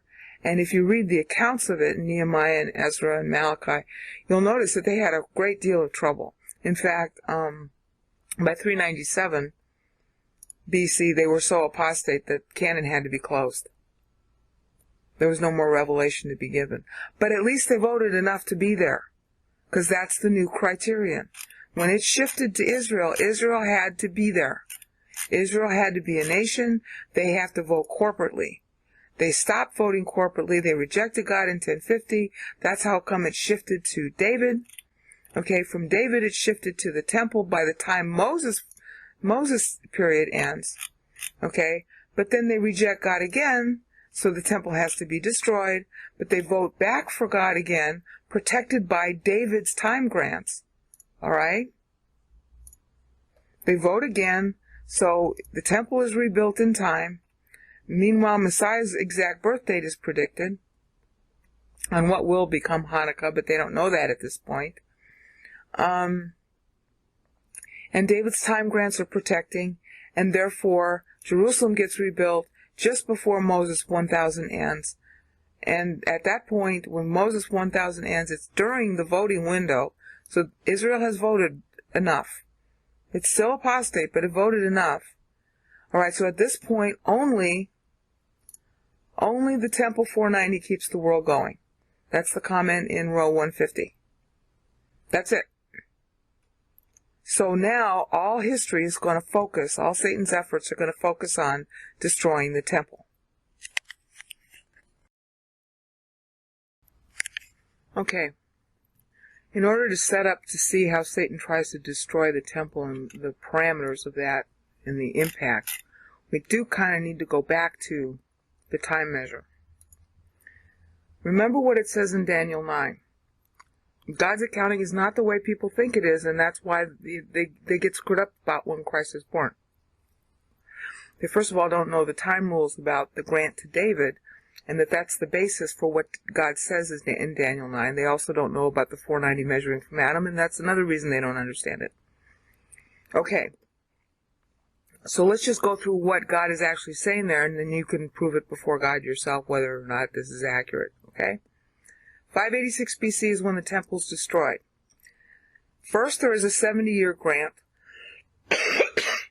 to play out the sabbatical years because they are important for the world to continue.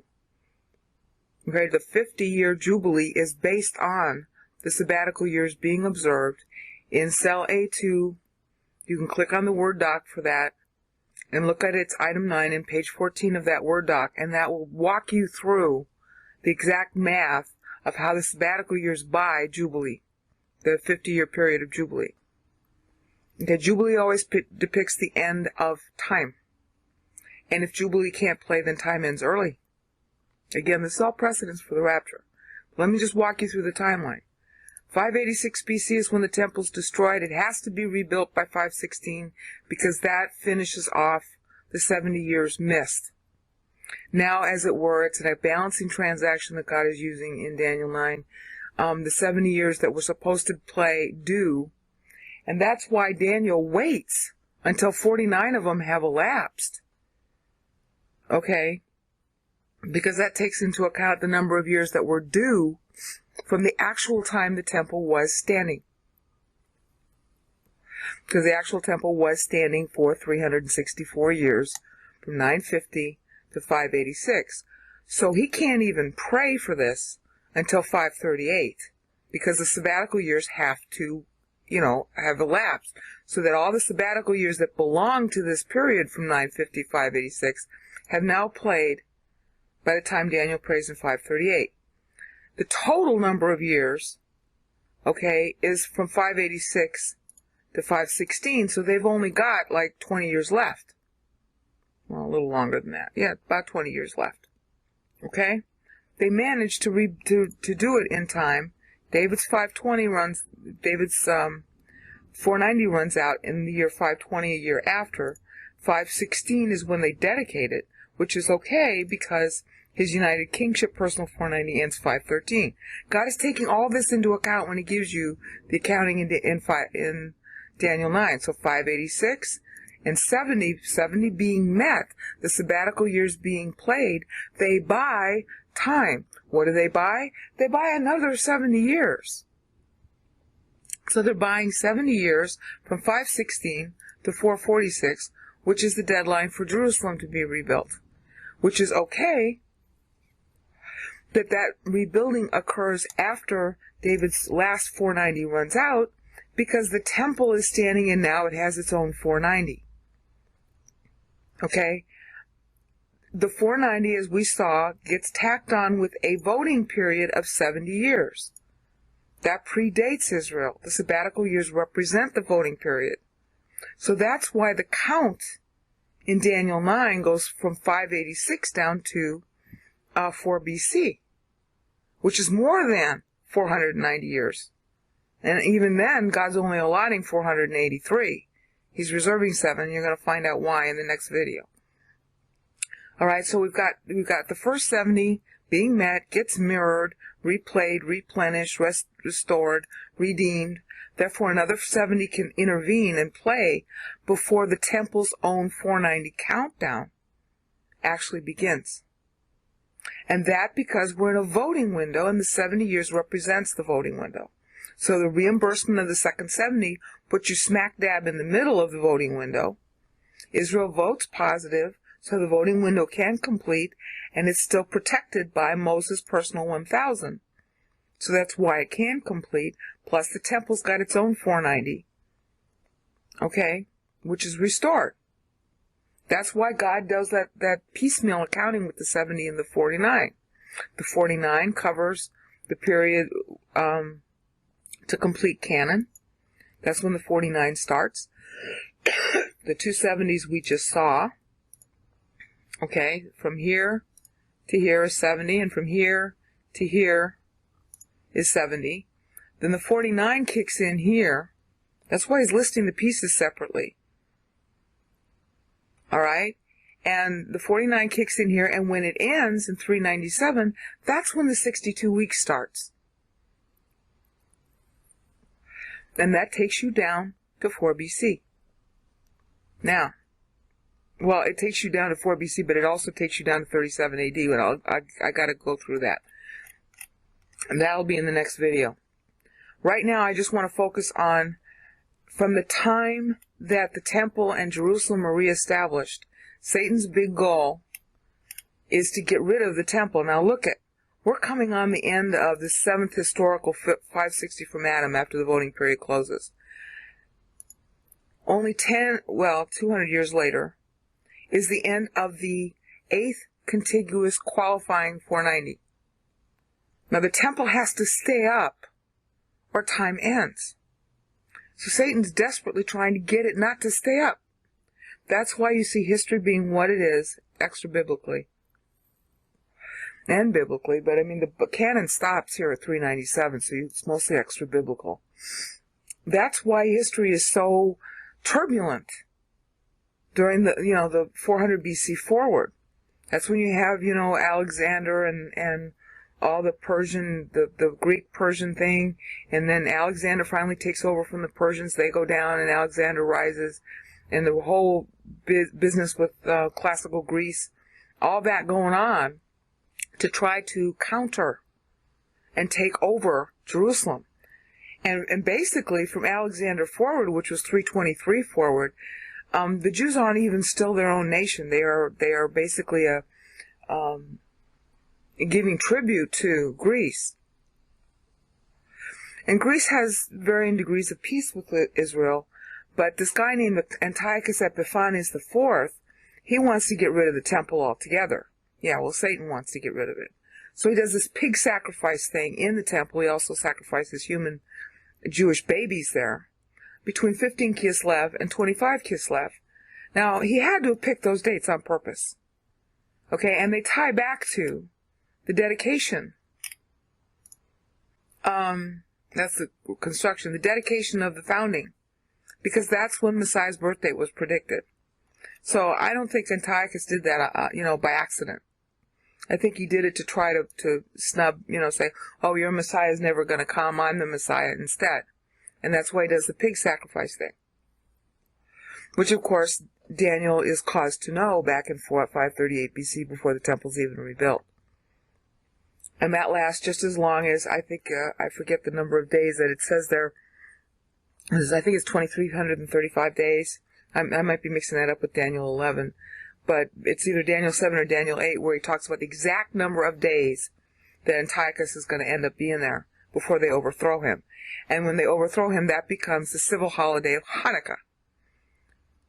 And unknown to the Jews today, Hanukkah represents the Messiah's birth date.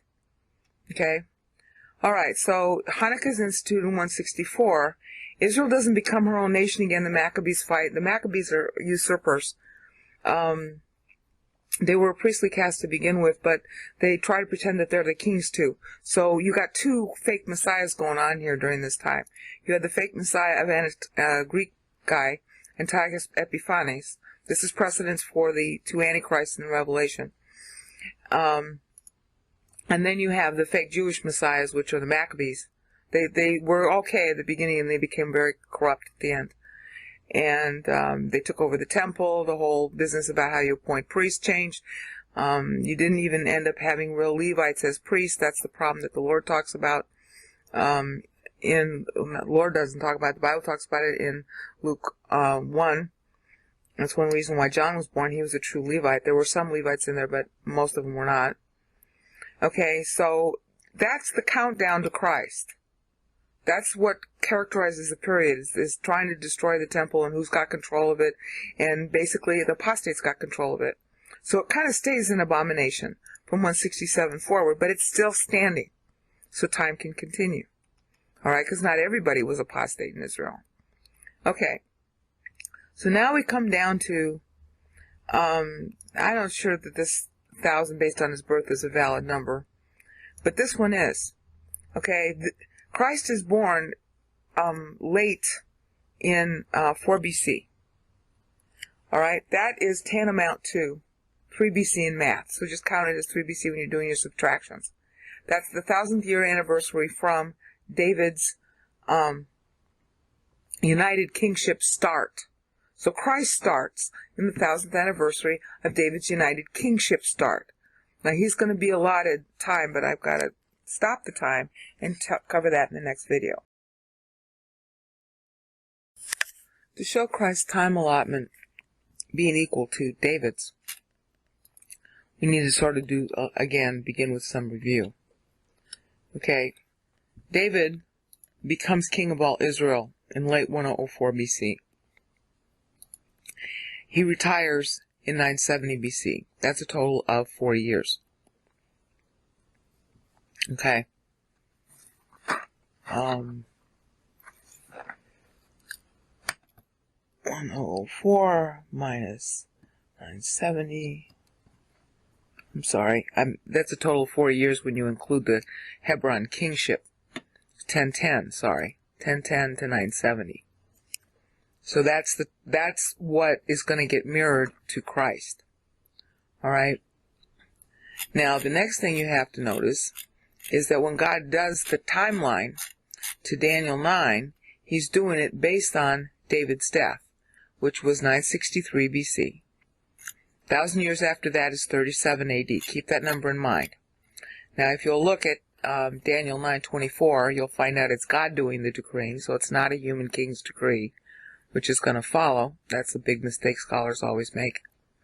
The other thing that they mistake is they don't know the rules of time, so they don't understand that there are two 70-year periods that get tacked on, because the basic accounting unit is a 490 plus a 70-year voting period. That's where the sabbatical years come from, as we see here in this example between 3640 from Adam's fall and 3710 from Adam's fall.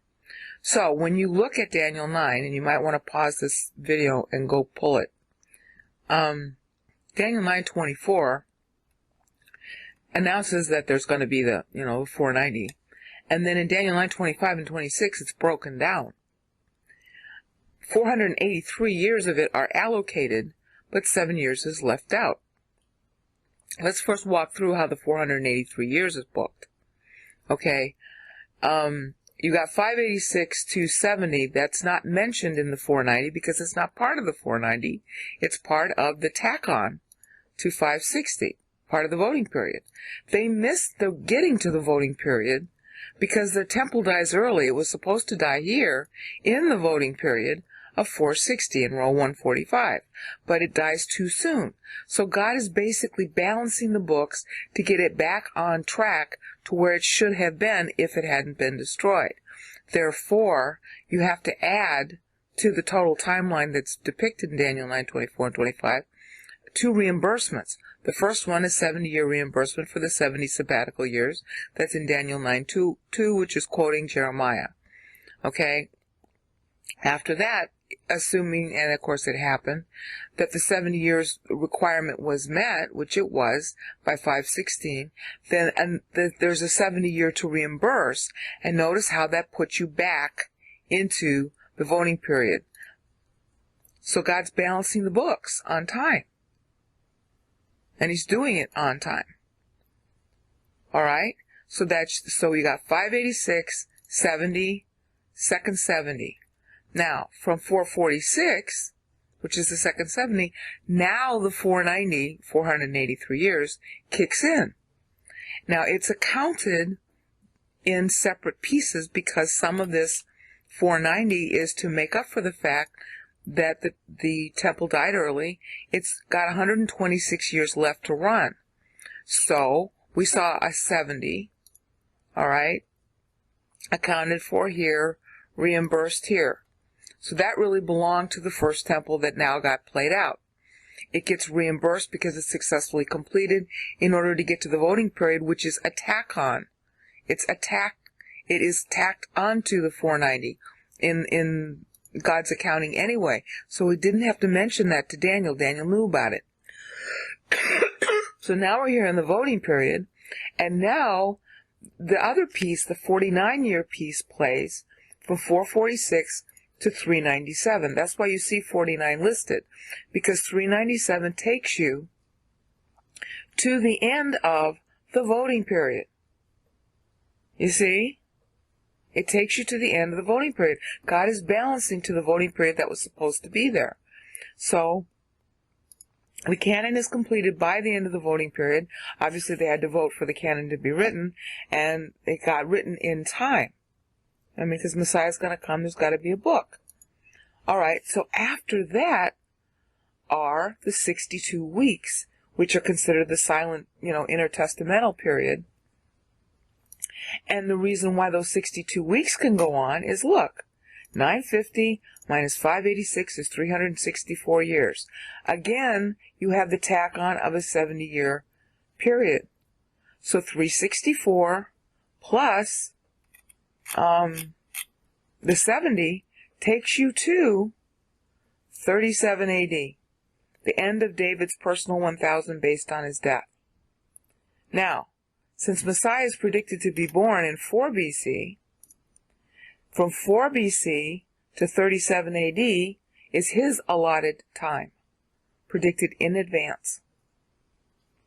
And everybody would have known this when David died, because this is the same ruling period. 40 years David ruled, 40 years Messiah will be alive, and he's got to complete his mission in that 40 years. All right? So they know that the outer limit of time before they start, the outer limit of time is 37 AD, period. And that is basically why the 7 years that we call the tribulation are outside the timeline. Because there's this, and then this, and then this, and then this. The 62 weeks takes you to 37 AD.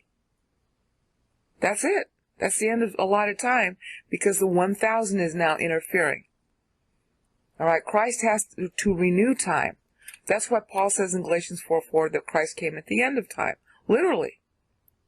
I mean, very often the Bible should be literally interpreted. It's literal. At the end of time. There's the end of time right there. row 171, the end of David's personal 1000. Therefore, God has to leave dangling the extra 7 years because the time grant has to be in a 490 unit. But there's 7 years of that 490 unit which are stopped by David's end of time for his death. So this is where you see where 1000 interferes with the 490. Sometimes the 490 deadline interferes with the 1000, as we saw up here in David's case. The 1000 from Moses wouldn't have been able to play if they didn't complete the temple by 516. There's that deadline from David, and there's that deadline from David.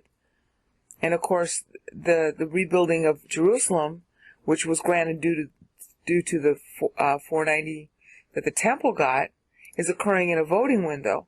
Okay, Moses for 1000 ends later, but guess what? If Jerusalem wasn't completed, it wouldn't have mattered about Moses 1000. So here down here we see the reverse. David's 1000 interferes with the grant of the new 490. All right? It's really basically because of Daniel 9 that I learned all this. Because it's just flat balance accounting, and I do accounting for a living, so it's like, oh, this is familiar. So that's how come I know. Well, basically, for other reasons too, I'll cover later. All right, so we're now into. I've got to kind of hurry up with this. It should be at this point, after you've heard so many of these videos, and I'm sorry that they're kind of complicated. But God's accounting for time is complicated because He wants every dot to count. So here you've got Christ being born on the 1000th anniversary of David's united kingship start. And He dies, remember, from the previous videos, He dies in the 1000th anniversary of David's retirement from kingship, which was 970 BC. 30 AD, the Jews had rejected Him. He's dying 7 years earlier than the allotment given Him, which was based on the 1000, based on David's death, of 37 AD. Okay, so if you're an accountant, you ask the question, well, wait a minute. If this is the allotment in Daniel 9, and it is, but Christ dies in 30 AD, and He does, then what happens to that extra 7 years? Here, baby. It plays out to destroy the second temple exactly on the same timeline as the first was destroyed, from 64 AD to 70 AD. Okay? Now, that accounts for the 37 and the dangling of the second 7 years. Remember, the tribulation is still in reserve. There's a second 7 years to account for between 30 and 37 AD, because that was allotted within the 490. The rest of the 490 is outside David's border of death. All right? So that second 490 that was inside plays from 64 to 70. Now, if I can get that note to go away.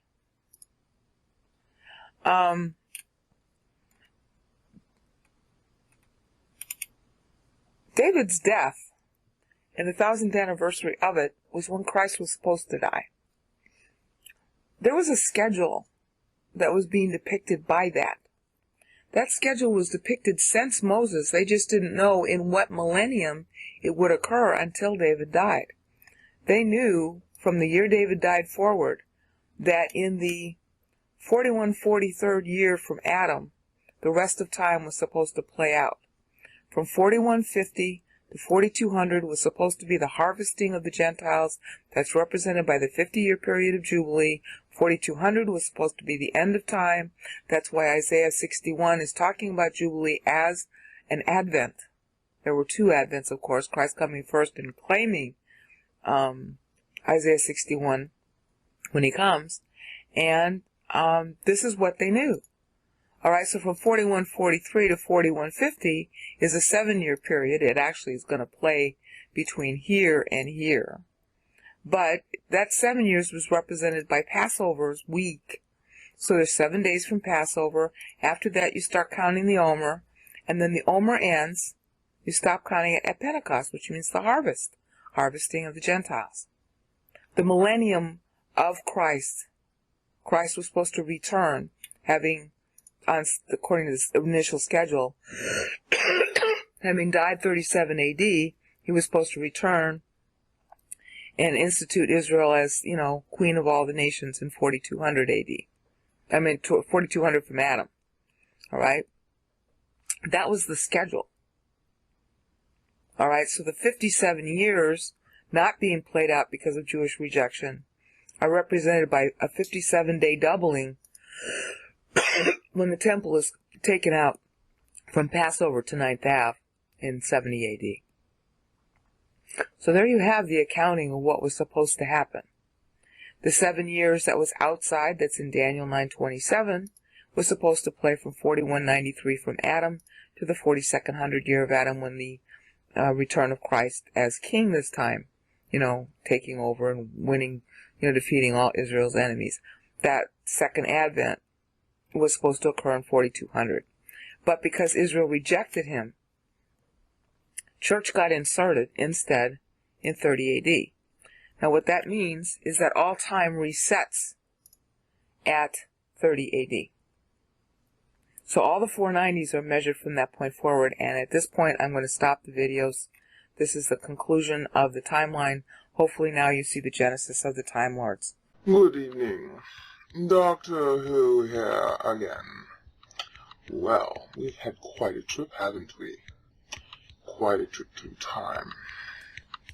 To see the real Time Lords, which the Lord made.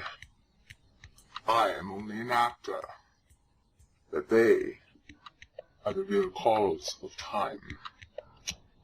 It began with Adam, as we saw, and it progressed to David, until the last David, aka the Messiah, renewed time. Which is why church is here.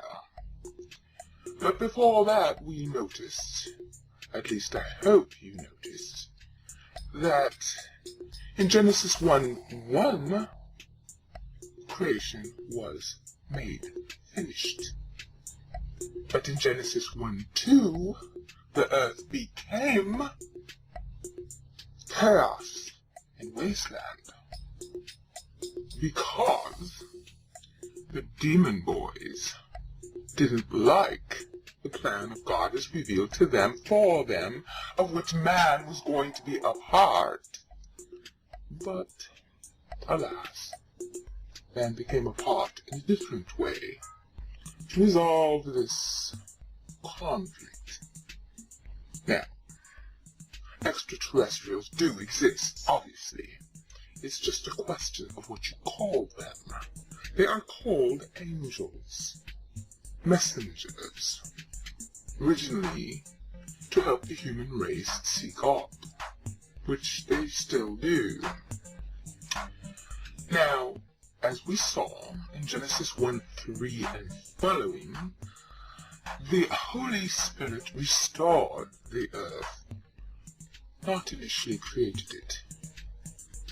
And if one does not know how to read his Bible, one does not know that that is a story of restoration, even though the language is very plain that it was restoration in Genesis 1:2 and following, as we saw by reference to 23 other verses in the Bible, which told us that specifically Isaiah 45:18 and 19, where God directly says, I did not create it.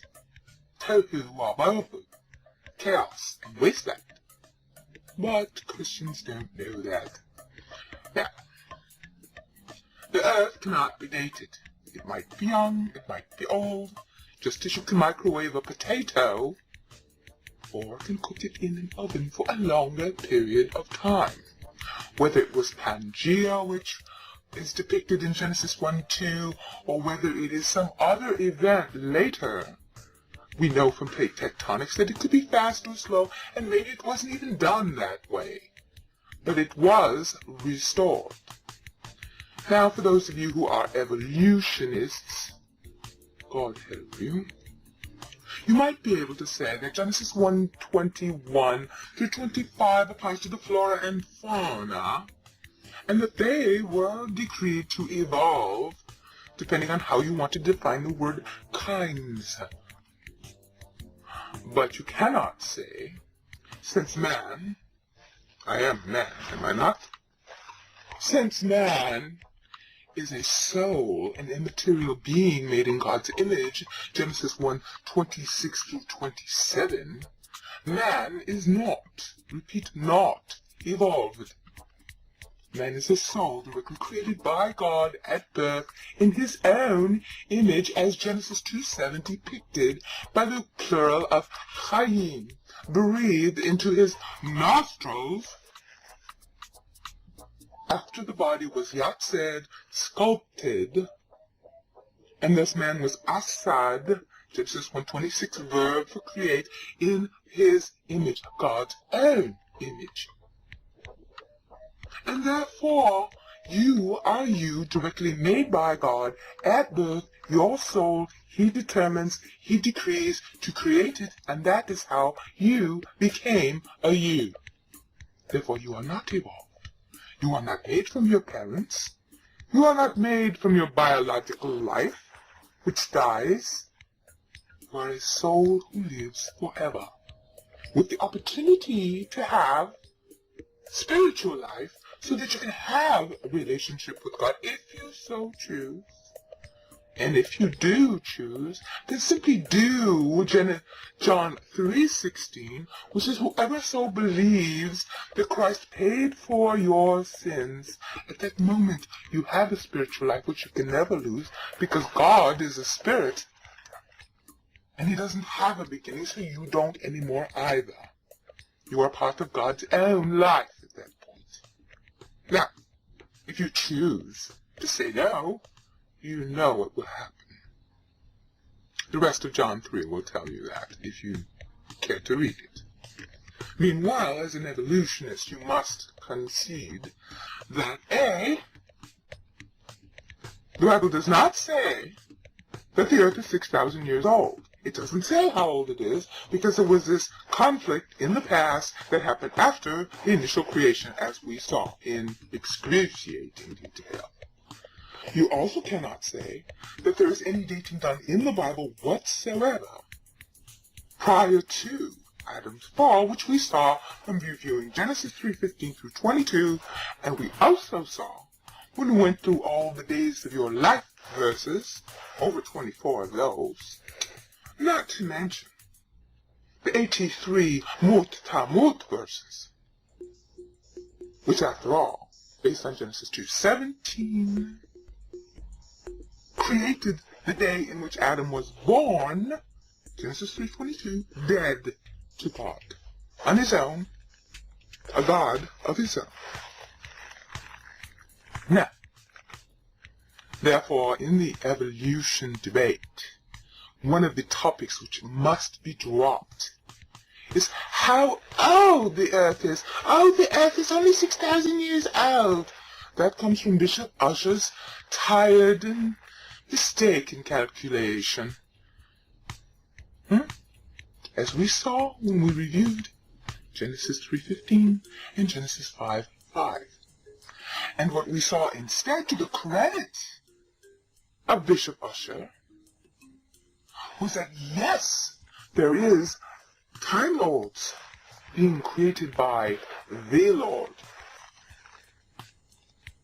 of which you might be one, if you choose to develop spiritually after you have done John 3:16, and you learn and live on Bible, under whomever is your right teacher. Now, I can't say who that is, but God does. Ask him. And then you can be a Time Lord too.